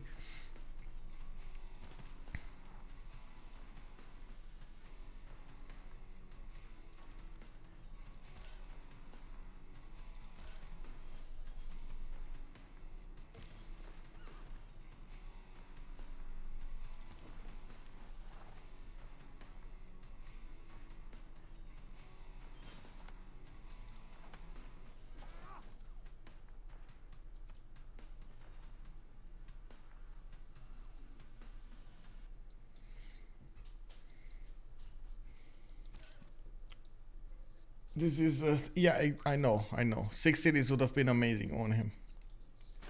Japan's line infantry corps is just so strong, by the way, and it's strong enough to get the promotions of the same time. We do need to see if Macedon over here is gonna get a stronger unit to defend against that, because at the moment, especially with the frigate fleet, Damori can push back against the city of Rapa Nui and get his city back, or even liberate it if he wants to.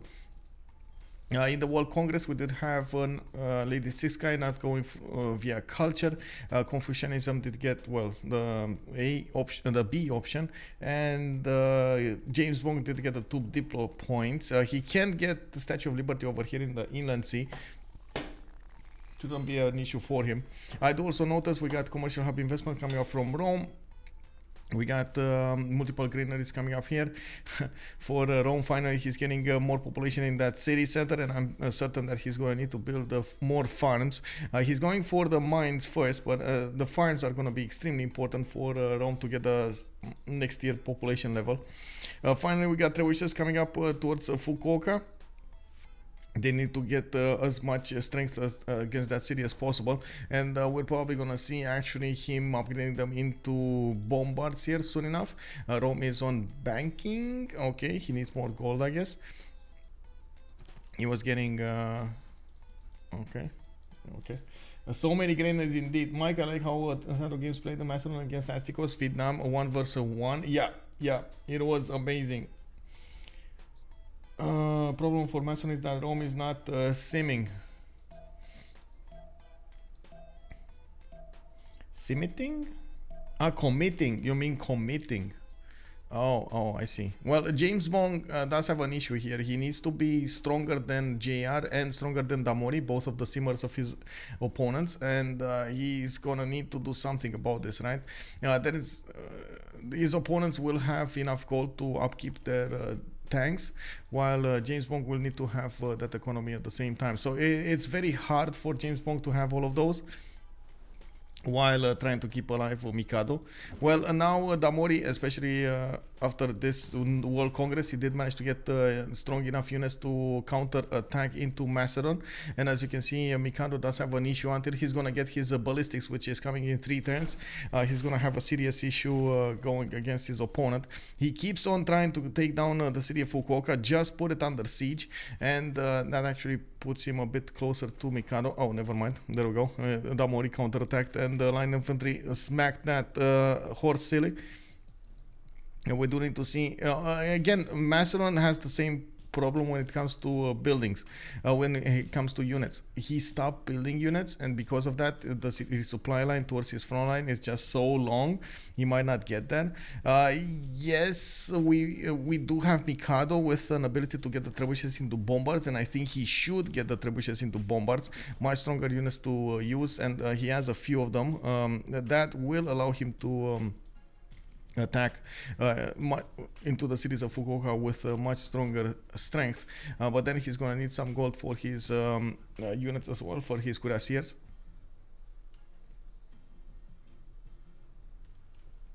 Oh man,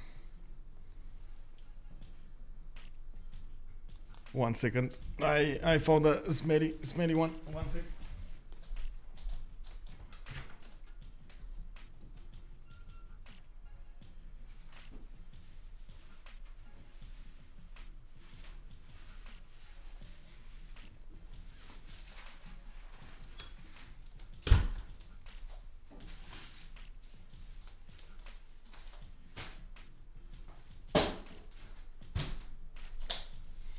There we go. Sorry about that. This is the time of the year, or I guess all after the beginning of the hot season in Romania, until the end of the hot season, which is kind of about now. The start of October, we do have some little things, some little bugs that their territory got disturbed when houses were built on how to say, fields and stuff like that, and now they're in the cities. They're little bugs like this, smelly ones. Really don't like them. you pop them and they smell. Just the idea of them around me is just annoying me.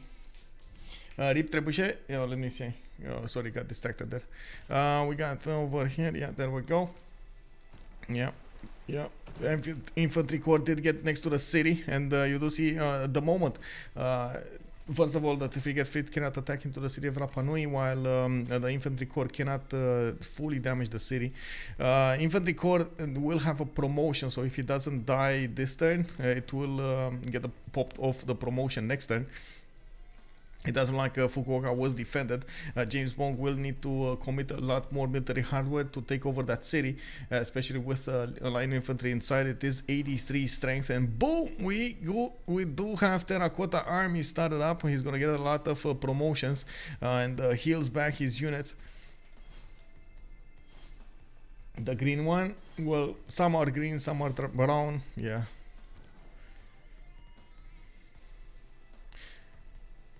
Oh well. Bombards though. Again, quite a few bombards got upgraded here. This is gonna be important. Ballistics next turn. Also for Mikado, he's gonna need the gold to upgrade his units. He does have 258 in the bank, and he's gonna need to upgrade a serious amount of knights over here to defend against this onslaught coming up from Japan. Japan with the court up line infantry is going against him. We will soon have tanks coming up from Maya. He doesn't have the gold. He's on minus 74 gold right now before he upgraded into tanks. Well, his allies are making him the gold. That's why they actually stopped their own unit making. We do have Titiits stopping his attack against Canada. Japan is basically in defense mode here. And in the, let's see, overall tab, we do have Damori on 6 out of 20 Diplo points. I did notice he's building a Statue of Liberty, and he didn't manage to acquire Imhotep, putting up the defense against his opponent's ability to get a Diplo victory. The important is to upgrade the core one. This one, you mean? This yellow one? Yeah. But there we go. Japan just went into defense mode. And now we do need to see Macedon retreating a little bit, upgrading to his cuirassiers, and you do see he did just manage to do that. Now these units are going to be strong enough to defend even against the line infantry corps, so Rapa Nui is still going to be his. It's more of a problem how he's going to deal with the upcoming units from Rome. Rome did manage to get a significant amount of science per turn, and now he's going for tanks, rifling coming up in 2. He's going to need the artillery, he's going to need the tank, combustion. Before he's gonna get the tanks. In the meantime, building up his efforts to get more economy, getting encampment training projects for a general. Still didn't manage to recruit a general. They're still, oh my god, they're on this Anna Zinga for so long now. Nobody actually wants to get this. Yeah, nobody wants to get this. We just saw Macedon. Wait, he just got so many points. Will he get it though? Will he actually recruit Anna Zinga?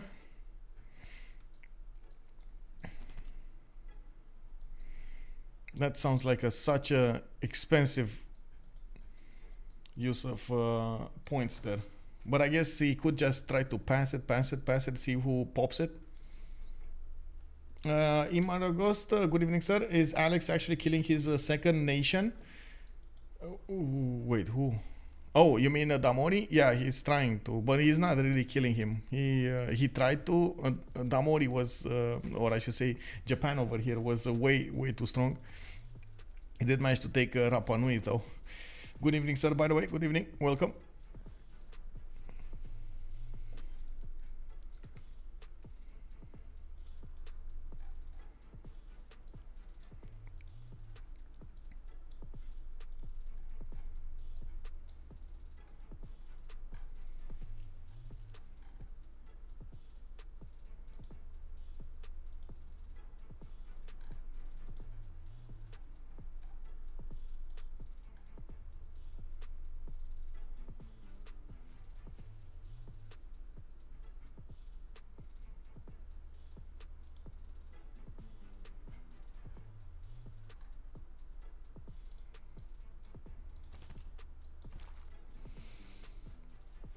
Yeah, still impressive to take a city away for after early war. Yeah, yeah. He caught Damori by surprise. I don't think Damori was expecting him to be pushed so hard against Rapa Nui. And now we do need to see if Rome is going to manage to push through. He has significant problems attacking into Fukuoka. Fukuoka did get the walls back up. And you do see JamesBong has started losing units on the east as well. Damori has used Governor Victor's ability to double the shots. And I do see he's also managing to deal significant damage with those infantry corps from inside the city. We do have Macedon here with those cuirassiers needing to reposition on the front line, so they keep those line infantry corps far away from his lands. I think at the moment he just needs to bunker down and wait for Rome to do something.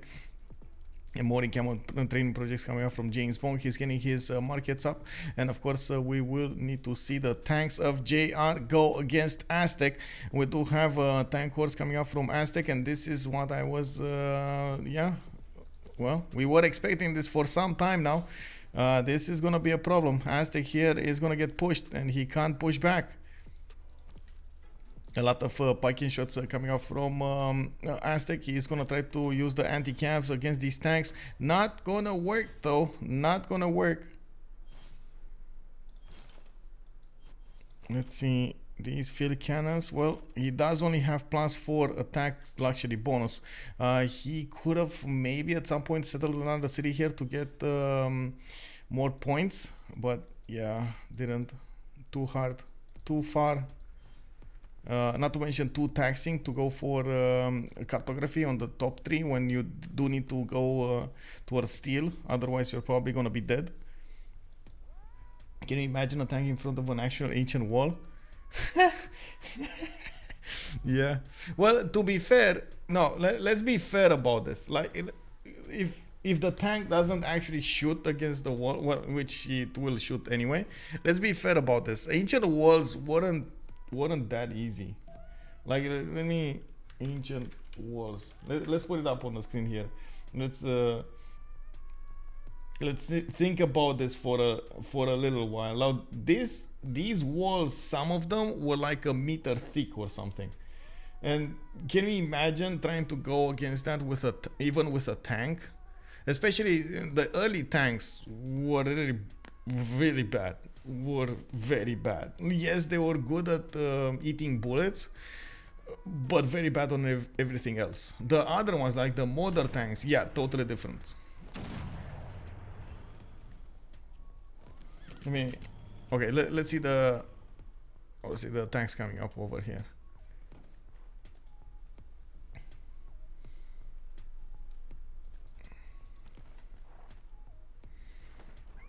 Yeah, well, Aztec is dead.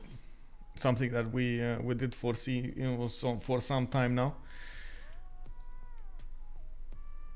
We do have a religion coming up for Vietnam as well. Looks like Catholicism, Jesuit education, and tithe. He's gonna try to get some more gold on him because of that. They didn't manage to get enough gold to give JR as much as he needed to upgrade his units, and it looks like we might have a Bongi. Well, that just gives us a bit of time to talk about this. Let me actually put it up on the screen and show you. Have they scouted that land? Which one? I don't know.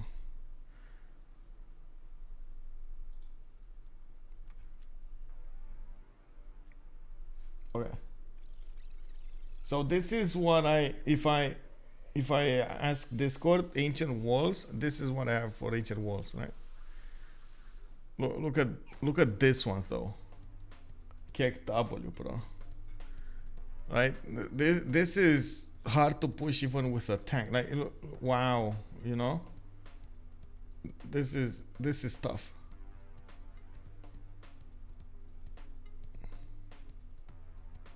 Medieval walls. Let's actually try it out. Medieval walls are gonna be stronger. You see, way stronger with multiple layers of bricks, and also you do have other defensive structures over there, like the towers, for example, to counteract into the battering rams to get to attack back on them, yeah, you're gonna need a more than a couple tanks, I gotta say. Then they need to keep on attacking. Also on Renaissance,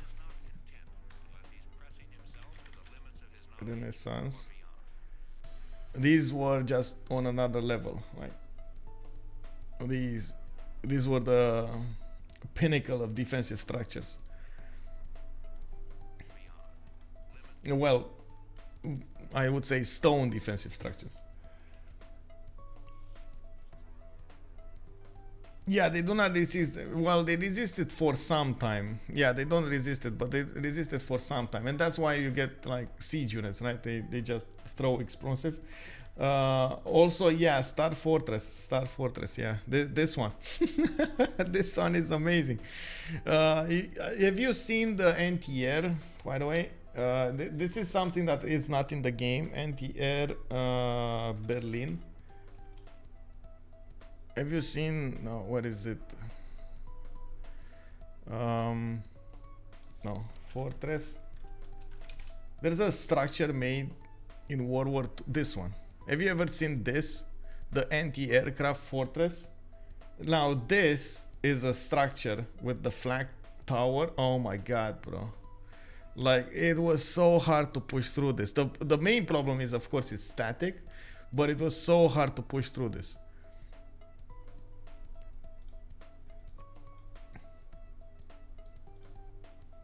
Yeah, it was. I believe it was a documentary on online. I think I saw it. Yeah, online. I don't know exactly from whom, but it's a documentary. If you want to see more about it, it wasn't that talked in other documentaries. I didn't see that.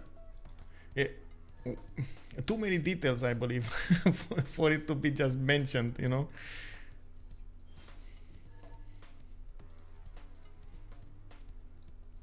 I heard what Bombard does to stone walls. Yeah. Hello, thanks, Psycho. Good evening, sir. Well, planes at that time were sofas with wings. Yeah, basically. Well, we do have Rome over here, still didn't upgrade his trebuchets into bombards, and we do have JamesBong going for refining in. How did he not upgrade the bombards? Why though? I don't know. Like, he's so close to his borders, he should be able to upgrade. And we do have him starting to lose his cuirassiers here. He is gonna need to get new ones, and probably is gonna need to upgrade to hard build his own tanks. He did manage to get the Jose de San Martin. That's gonna be nice. So they did manage to unlock these generals. That, again, gonna be nice. I do also notice Maes getting to push Aztec, and he is one-shotting or two-shotting a lot of units here. Of course, 12 is shooting back with his field cannons, not at the tanks though. He's shooting at the calves, which are much easier for him to go through. Of course, I'm actually surprised he's not putting all of the piking shots in the front line, so he can protect the field cannons. It's very problematic. His field cannons are getting one shot here. Not so sure why he's not doing this, but oh well. I guess it's fine.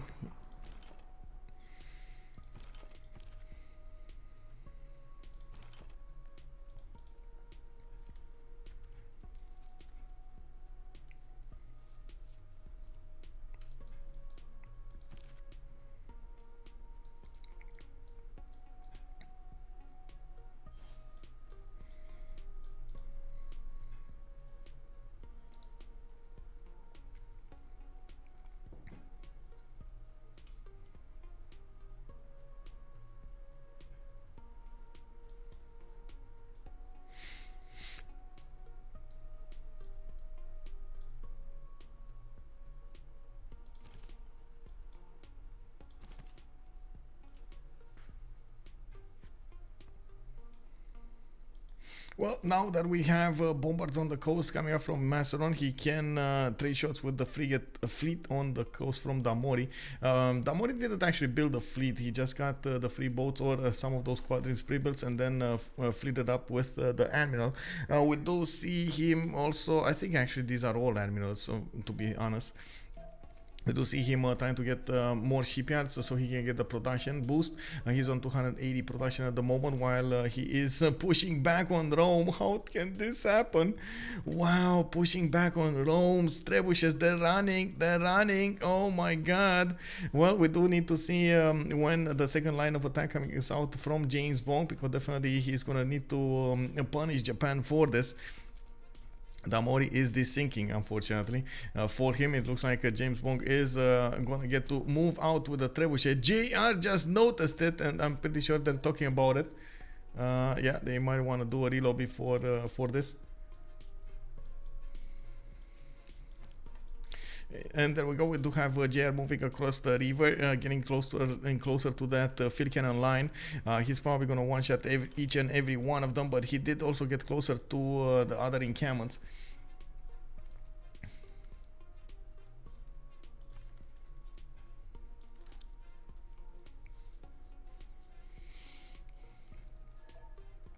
Did they found Pamukkale? Oh, that's a good question. That is no. They never found Pamukkale. Oh wow. Mikado never sent to see what his land looks like on the west side. Never sent a scout here. Wow.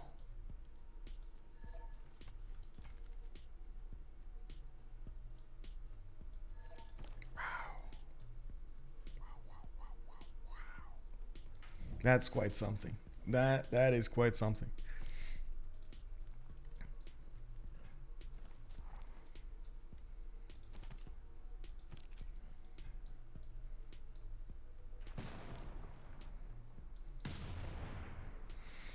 Oh, look at that bombard, level 3 bombard core, advanced range fighting. We got shrapnel, we got grape shot. That deals a lot of damage against these line infantries.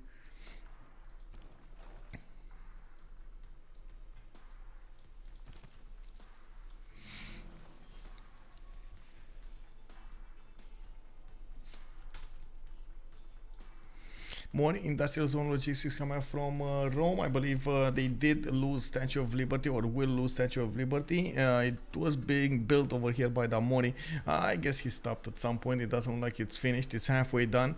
He did manage to get the bonuses, the extra bonuses coming up from Auckland. And I do notice we do have 12 over here with quite a few package shots trying to survive the tank or push. Not gonna help him that much. These are not package shot armies, and even armies do have problems defending against the tanks. Especially with field cannons and artillery in tow. Maya just upgraded a few of them. He's gonna hard build a few others, and looks like he is going on the offense here towards Aztec land. We'll see how fast he's gonna go through. Of course, Aztec is gonna try to put up as big of a fight as possible. Looking in the long term here, if they don't manage to take out another player or get the advantages from Diplo victory, that's not gonna happen. And especially since Rome is being stuck doing 3 roles at once, getting the gold, getting the science, and attacking into Japan. I needed to deal the attack on Japan. I don't think there's enough out of him to try to get a Diplo victory. So this is probably gonna need to go to a domination. They probably don't have the strength. We got a lot of Voitians coming up over here. We do see Vietnam has kept his advantage over Count Dooku for some time now. And of course in the total tab, Titiits, well actually I gotta say, Titiits didn't get as much science advantage as I thought. But of course the culture is like triple. We got 46 to 45 versus Count Dooku's 1771, I guess. Okay, there we go. Kyoto is gonna get Statue of Liberty, and with this Statue of Liberty, I believe the dreams of BlackPitre to get a Diplo victory also die. We just have the 3 members alive from Freritos de la Vega, which with a much better advantage here.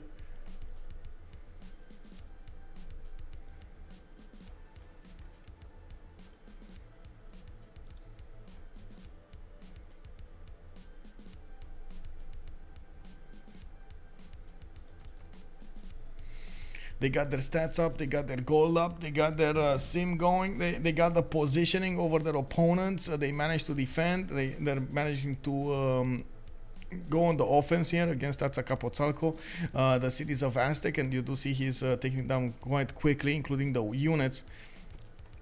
This is just gonna go faster and faster from now on. Did Rome ever build any theater square? I didn't see one, actually. Let me double check, because honestly I don't think I saw one. Nope, he never did a single one. That's Ancestral Hall for you. You just don't have the population levels.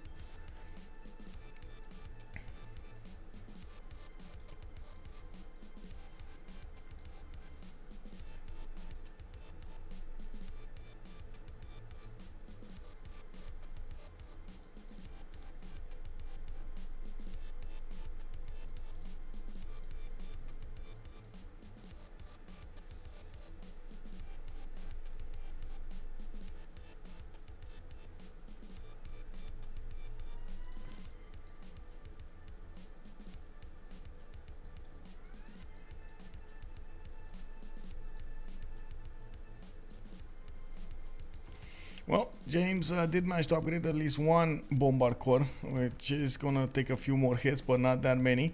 Looks like the bombard core is just sitting over there in the borders of Cume. I don't see any more new army coming up from him, and on the cities of Rome, I do see a lot of armories and military academies. He's preparing for the tank push, but he's gonna need to hard build them. 326 production, with a decent amount of gold in his store as well. 229 per turn with 181 in the bank. Looks like he is also helping out the Mikado to upkeep his own army. Mikado over here is starting to get coursers. I do see him building quite a few of them and getting his military engineers to build a road towards the front line. It's very aware that he's going to need to replenish the army on the front line with new units at some point, and he has a problem with the logistics. Oh, we got two of these things now. Damori and... Okay, so we're gonna have a relobby here. Really quickly.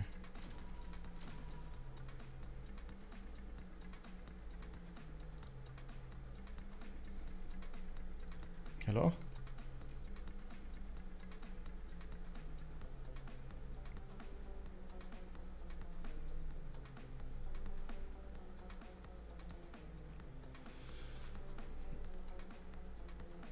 Yeah, BlackPitre, it loses it. If it loses, it will be because Canada did not build 3 more cities, Aztec did not settle 2 more cities to overtake Maya, and 3, either Rome should have committed hard to war or Macedon should never attack. And Sim, hard, he had a whole continent. What do you think? I think Macedon did good to attack whatever happens. He did manage to force Japan on the defense and took away a decent amount of gold from them. That is still important in my book. I think you're right over there with Distoria, though. If he would have managed to get a few more cities, at least 2 more cities or 3 more cities, I think he had more than enough land on the east side. Not good land, don't get me wrong. It's not amazing land to work, but it's still there are more cities, more production centers, and you do manage to get better stats with them. I think he would have managed to defend like he did at the moment, and got a bit more economy to work. The fact that Rome needs to do those 3 roles that I mentioned earlier, it's what's keeping them down. It's too many things to do at once, and Rome just can't. That just cannot. You need to get a setup for it yet.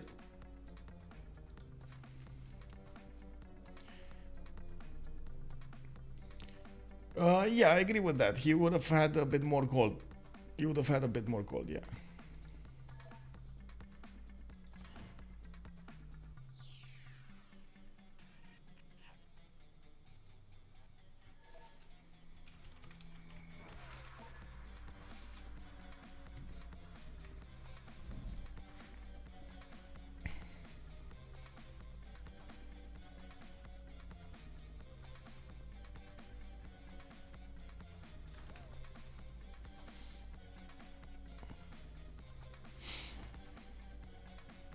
Usually how the roles go in 4v4, and now Vietnam will have a core soon, and you will just kill him. Yeah. Yeah.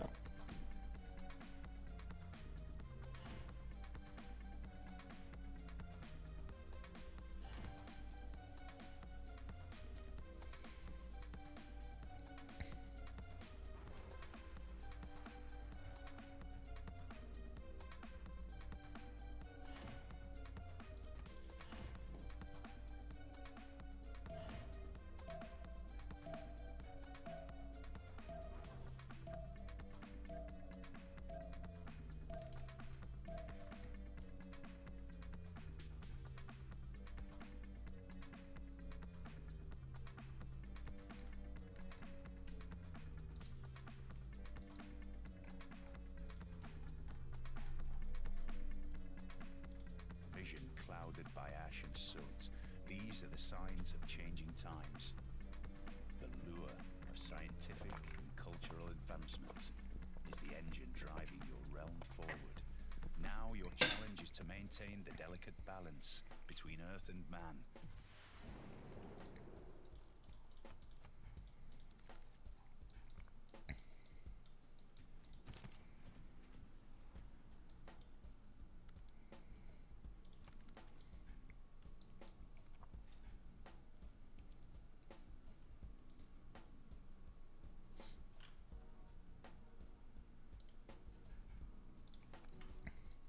Okay, there, we're coming back.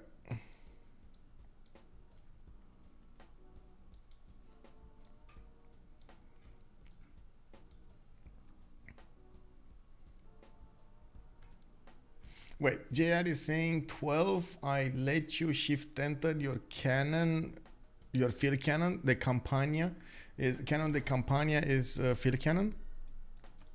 I guess so, right?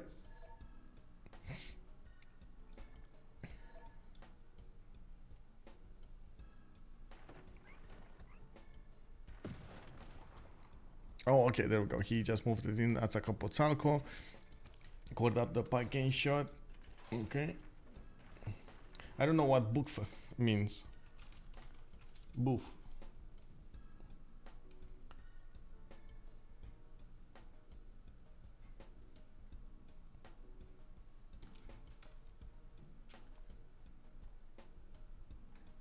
Did he misspell this? Maybe he misspells. Boofed on cannon, I think he wanted to say. But anyway, we do have JR over here about to take out the city of Aztec. He does have an artillery there. It will make quick work of the ancient walls, and by the looks of it, even if we do have cuirassiers coming out of the cities of Aztec, he's still not going to give enough strength on these cities to defend against this. More artillery is on the way, more tanks being hard built. Of course, JR over here is getting up for all-out war against the Aztec. How is he gonna do against Rome next? Of course, especially since Rome will have problems attacking to Japan. He's gonna also need to get an army on the east side. And this is going to be the major issue. If Maya manages to get 5 more cities, 6 more cities, 7 actually with Canada, he will need to go against another attacker afterwards. It's just much easier for him to go against Rome on the west side than go against Canada in the southwest, in the tundra, through the mountains and so on and so forth. It's just much easier to go over here, build a mountain tunnel, and boom, you go to Brundisium, take that city out, bam, you do get Nalanda in the same time. Well, we do need to see also Macedon trying to get the advantages on the Japanese units. Got a level 4 field cannon core with the extra range. That is going to be massively important. He can actually hit that city, or he should be able to hit that city from far, from those 3 tiles out. The moment, of course, you do see Japan did manage to get the army, and of course he's dealing significant damage against the Macedonian units. Now we do need to see also how JamesBong is going to try to affect this. He has a significant amount of production, but he has been working on simming for some time now, and couldn't actually get to the 10th population even in the city of Rome. Now we do have him going for steel in 2 turns, urbanization in 4, and I do see him getting a lot of these military economies in the build queues. This will help him out generate the oil that he needs for his tanks, and I'm pretty sure he's going to need to build a lot of them, or hard build, I should say, a lot of them. I don't think they have enough gold to keep in the meantime. So hard building tanks is gonna be the way to go. Unfortunately for him, that will also give Damori enough time to get the steel walls and probably get his own tanks, and that's gonna be a major issue. Because JamesBong did delay this technology. It looks like Damori is gonna be rifling. He's not that far away from JamesBong, and we do see both of them actually need to go to refining first as well. It's gonna take quite some time for both of them to get to combustion, while of course Maya is gonna tear up apart the lands of Aztec. He is gonna take down an advantage for somebody. When Aztec is gonna fall, his somebody from BlackPitre will lose a +5 from the military alliance. At the moment, we cannot know exactly who that will be. We just know there will be somebody. We do know on this note, we do know that, for example, Vietnam did lose a +5. He doesn't have his military alliance bonus anymore, and one of the reasons he actually stayed put, he just got an economy going, and that's about it. I think when military economy is finished, he will start building armies. With 73 culture? No. He is very far away from armies. Is no.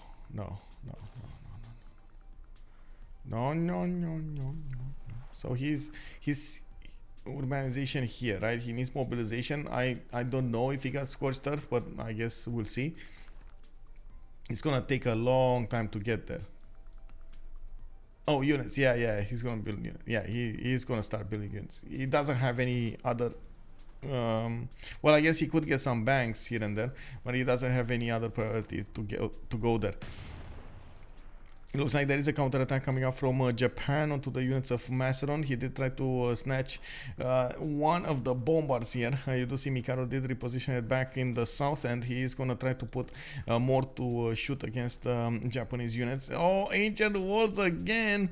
Rapa Nui is going to build walls. Oh my god. Okay, well, I guess he didn't have enough production to do anything else anyway. Yeah, well, we do have 1, 2, 3, 4 bombards that can shoot next turn, and I do see Cuirassiers also available to take the heat over here from those line infantries and the other corps, the armies.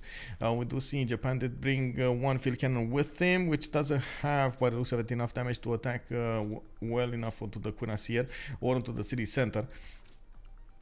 We 100% need Rome to take off that pressure from the east side and not allow Macedon to fall.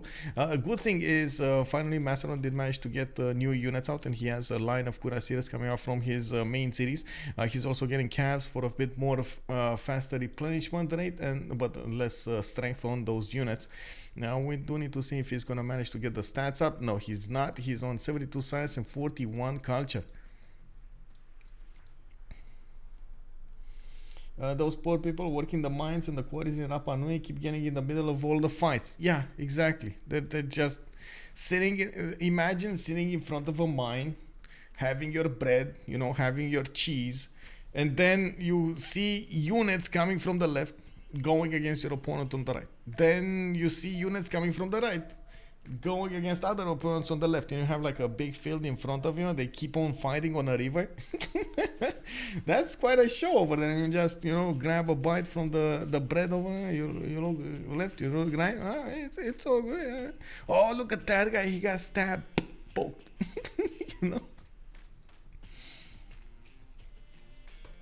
That's so brave. I'd like. I know. Man, there was a game at the beginning when I joined the community. I had a game where I was fighting with a Skycry, and well, we didn't know that much about the game back then. Like, it was everybody was discovering it, and we didn't have the mods, we didn't have a lot of stuff, and there was a scout in a desert.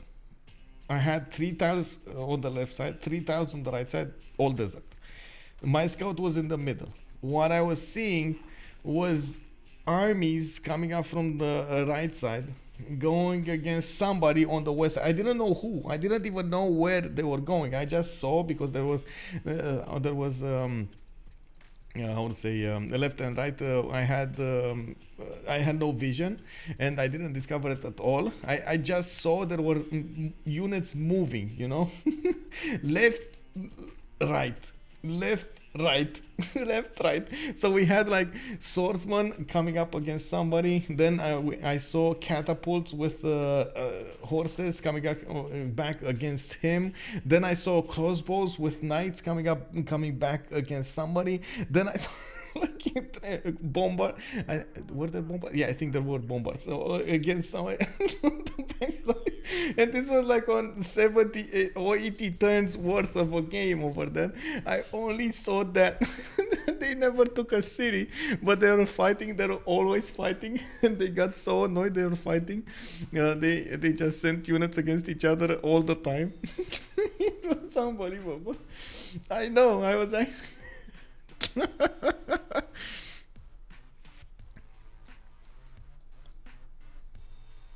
And I was also fighting with Skycry for all of the game. It was a peninsula in the north. Skycry was in the tundra. I was like next to the tundra. Very bad land. Oh my god. We both had extremely bad land. Oh my. Like, but it was what it was. Like back then there was no BBS. We made the most out of what we had.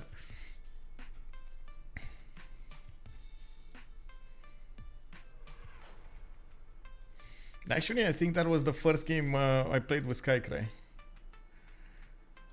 Oh, poor guy. I declared war on him so quickly. Oh well. Rapa Nui getting walls next turn.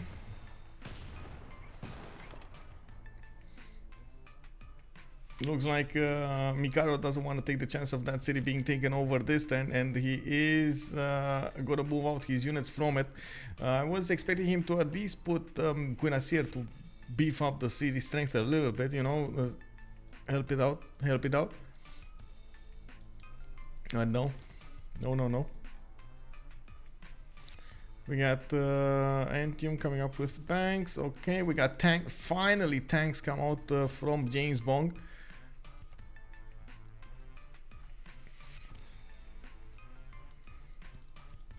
Another city has fallen here from Aztec, and I do see Tlacopan is gonna be next. Oh my god, this is the most productive center.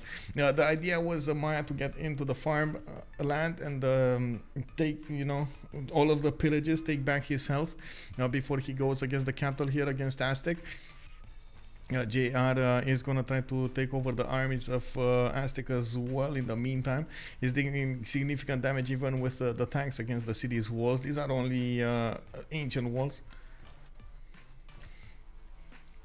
Looks like Rome doesn't want to build builders. Yeah. Well, he's trying. I'm actually surprised there are some choppable tiles here.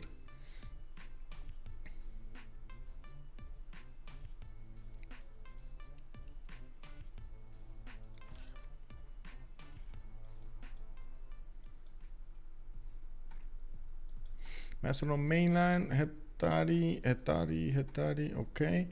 Getting them towards the north, he probably lost, he doesn't have more iron or something like that he started building Hetari. Okay, there we go. Mikado did put a cuirassier in. That's going to be a 76 strength city. A bit harder to push, but still not enough bombers to shoot back on the Japanese units until the bombers get at least level 2s. And they need to be cored up as well.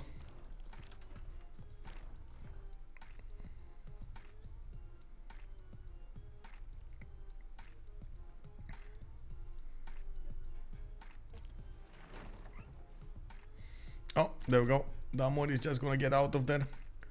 Walls went up. No siege unit coming out from Damori. His line infantries are not gonna push easily through the Rapa Nui's defenses. And now he's gonna need to get back down. I think infantry should have done amazing work here. Damori is gonna go for tanks though, and he's gonna have tank armies. You can see he's building up his heavy chariot armies. Gonna need the gold. He has gold from Titiits. He has his own gold as well. Chopping plains hills and not putting a mine after should be, yeah, feels like if the LV will win this. Menashuk Oblique, good evening sir, and it does indeed feel like if the LV has this in the bag. A lot more science coming up on the members of LDLV, a lot more culture, like significantly more culture. We got Titiits on 201, Damori is on 183, and the gold generation is also on FDLV. On Freritos de la Vega, they do have, I guess, handicap right now with, or I should say, a weakness. They lost a player. They lost Ulhas at the beginning. Macedon did manage to push through his defenses, even if those Vados were strong. They weren't strong enough. I still think the loss of this river was what happened. Well, he would have still lost. It was just a matter of maybe he would have survived like 5 to 7 more turns. Okay, tanks coming up from Rome is gonna be an issue. We got Arctic cores. Oh my god, like the Japanese tanks are just gonna be much stronger. Much stronger than the Roman tanks. These are not even cored up here. And Rome is going to need to hard build all of these tanks, while we do see Japan already pre-building quite a few of his. It's gonna be so important. Damori does need, first of all, to go through refining, then go through steel, and then go for combustion. It's gonna take a while to get there. Japan could do culture victory. I did notice he's starting to acquire quite a bit of tourism, but I don't think Damori ever actually went crazy on this. He's just focusing on the warfare now, and I guess they will 100% break Aztec here. They're gonna get a city from Canada. Later on in the game, we will probably see Titiits also manage to take down Canada entirely. Canada just doesn't have the stats in this game, 73 and 33. I'm not sure what happened with Distoria. He didn't focus at all this game. I think I think he was tired or something.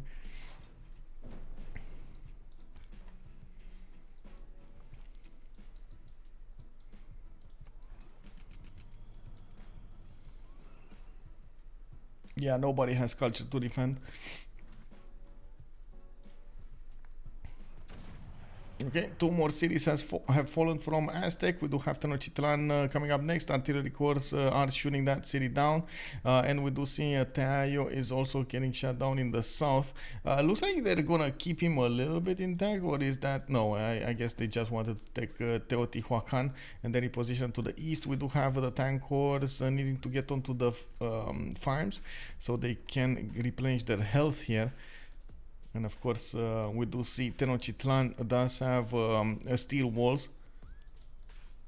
It's only the Arctic corps that are going to be strong enough to take that city over fast enough, to take the city defenses down fast enough.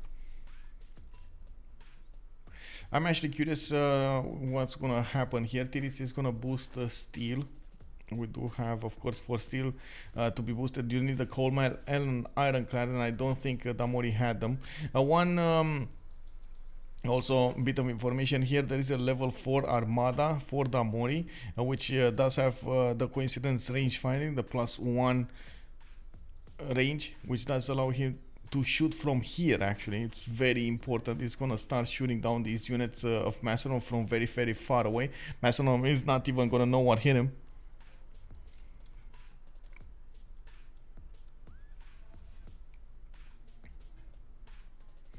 Surprising news, we do have Chuck and Barsake going against Corny and TPS, managing to take them down in the 2v2s. It looks like also Ranash with Nok did win against the Bacchus 4-5-1 and Epen. Let me actually take a look at the numbers here. We do have... Oh, we do still have actually Rome picking fights over here on the east side. Who do I have? Shunsu and Astikos winning against Biscuit and Konson. Damori and Titiits winning against the Pipo and Josie 06. I gotta say, I did try to oh, we got another one. Oh, that's a GG. That's a GG. Distoria convinced his allies to call out the GG. It looks like Freritos de la Vegas in a 3 versus 4 situation managed to get the win here. GG, well played. Oh wow. Okay, let's see what they have to say. I know it's late. I know a lot of them actually want to go to sleep. I just want to see if they're gonna give us some post-game chat. If not, it is what it is.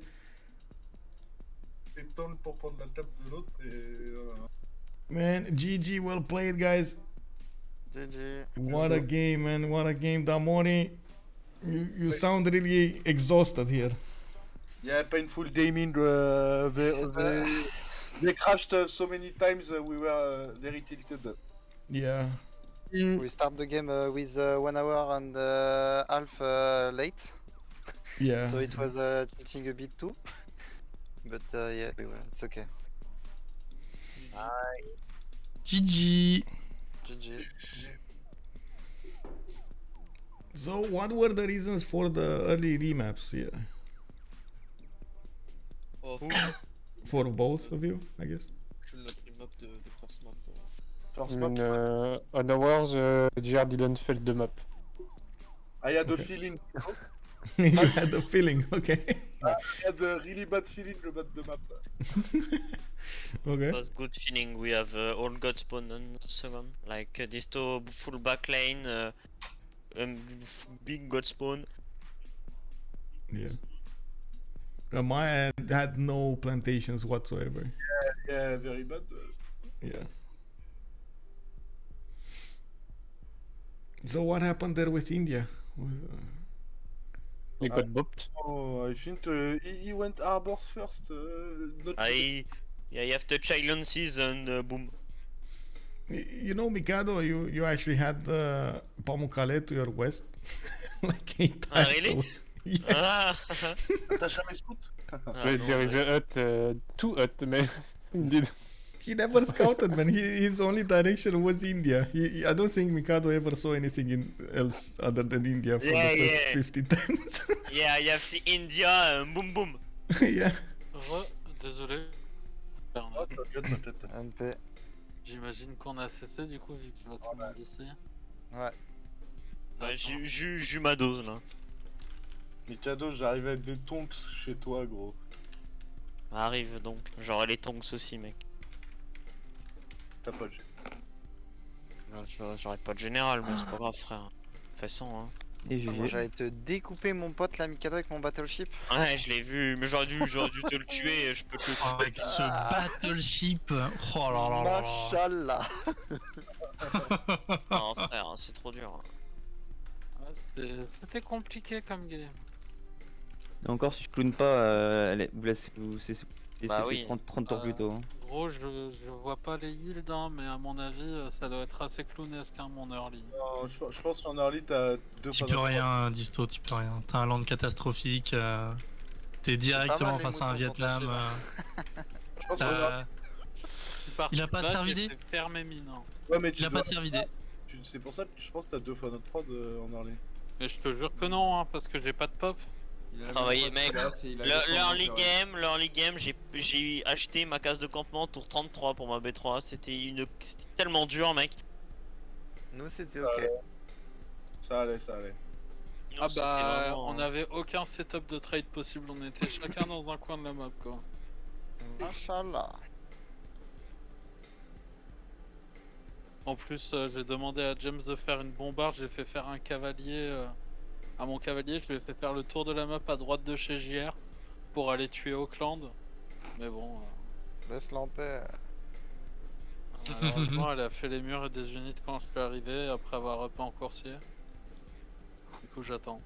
Eh, 12 En vrai, quand tu vas être aimé dans le kit comme ça, tu devrais poser les campus aussi. Tu les as posés trop late, je pense qu'ils coûtent trop de prod après.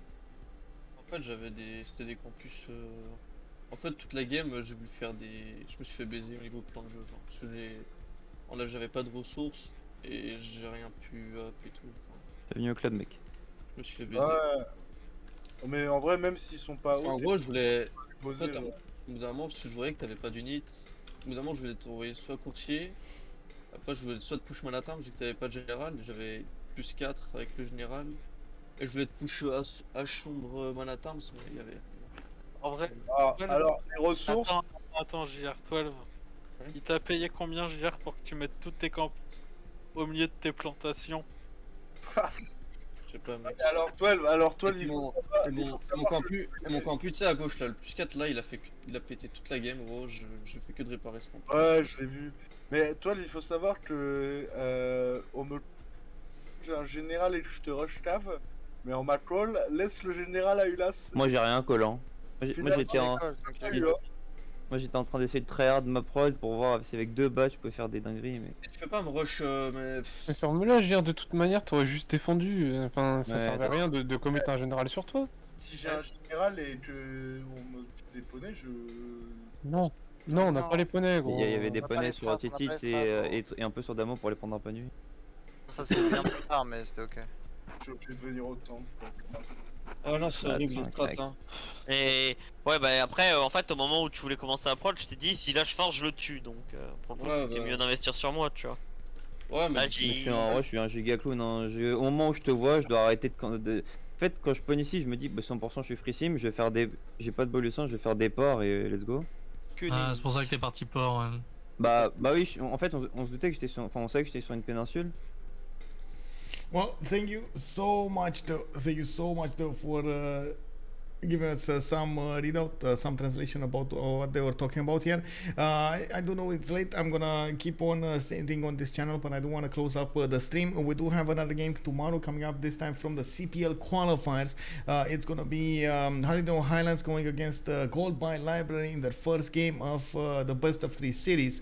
There are gonna be 2 games, but unfortunately, I'm not gonna get to catch the second game. It's gonna be on a Saturday, and that's exactly when we have the Hidden Cup. Started up from 10:30 GMT until later on, when we're gonna have the semifinals and the finals in the same time.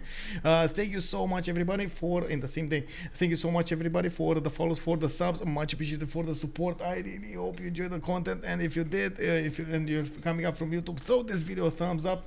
And of course, we're gonna. I would like to see each other. On Twitch, on twitch.tv/OnSpotTV. We can see each other live over there, and of course get to talk and comment about the game. We do have quite a few, still more qualifiers started up from the communities. We do need to see what teams are gonna actually get into the CWC Season 7. The CivFR Squadrons are a qualifying tournament of the Civilization World Cup Season 7. Only the Division 1 teams, though, are gonna get to compete there. So, thank you so much, everybody. Much appreciated. Let's see each other next time. Bye, bye, bye.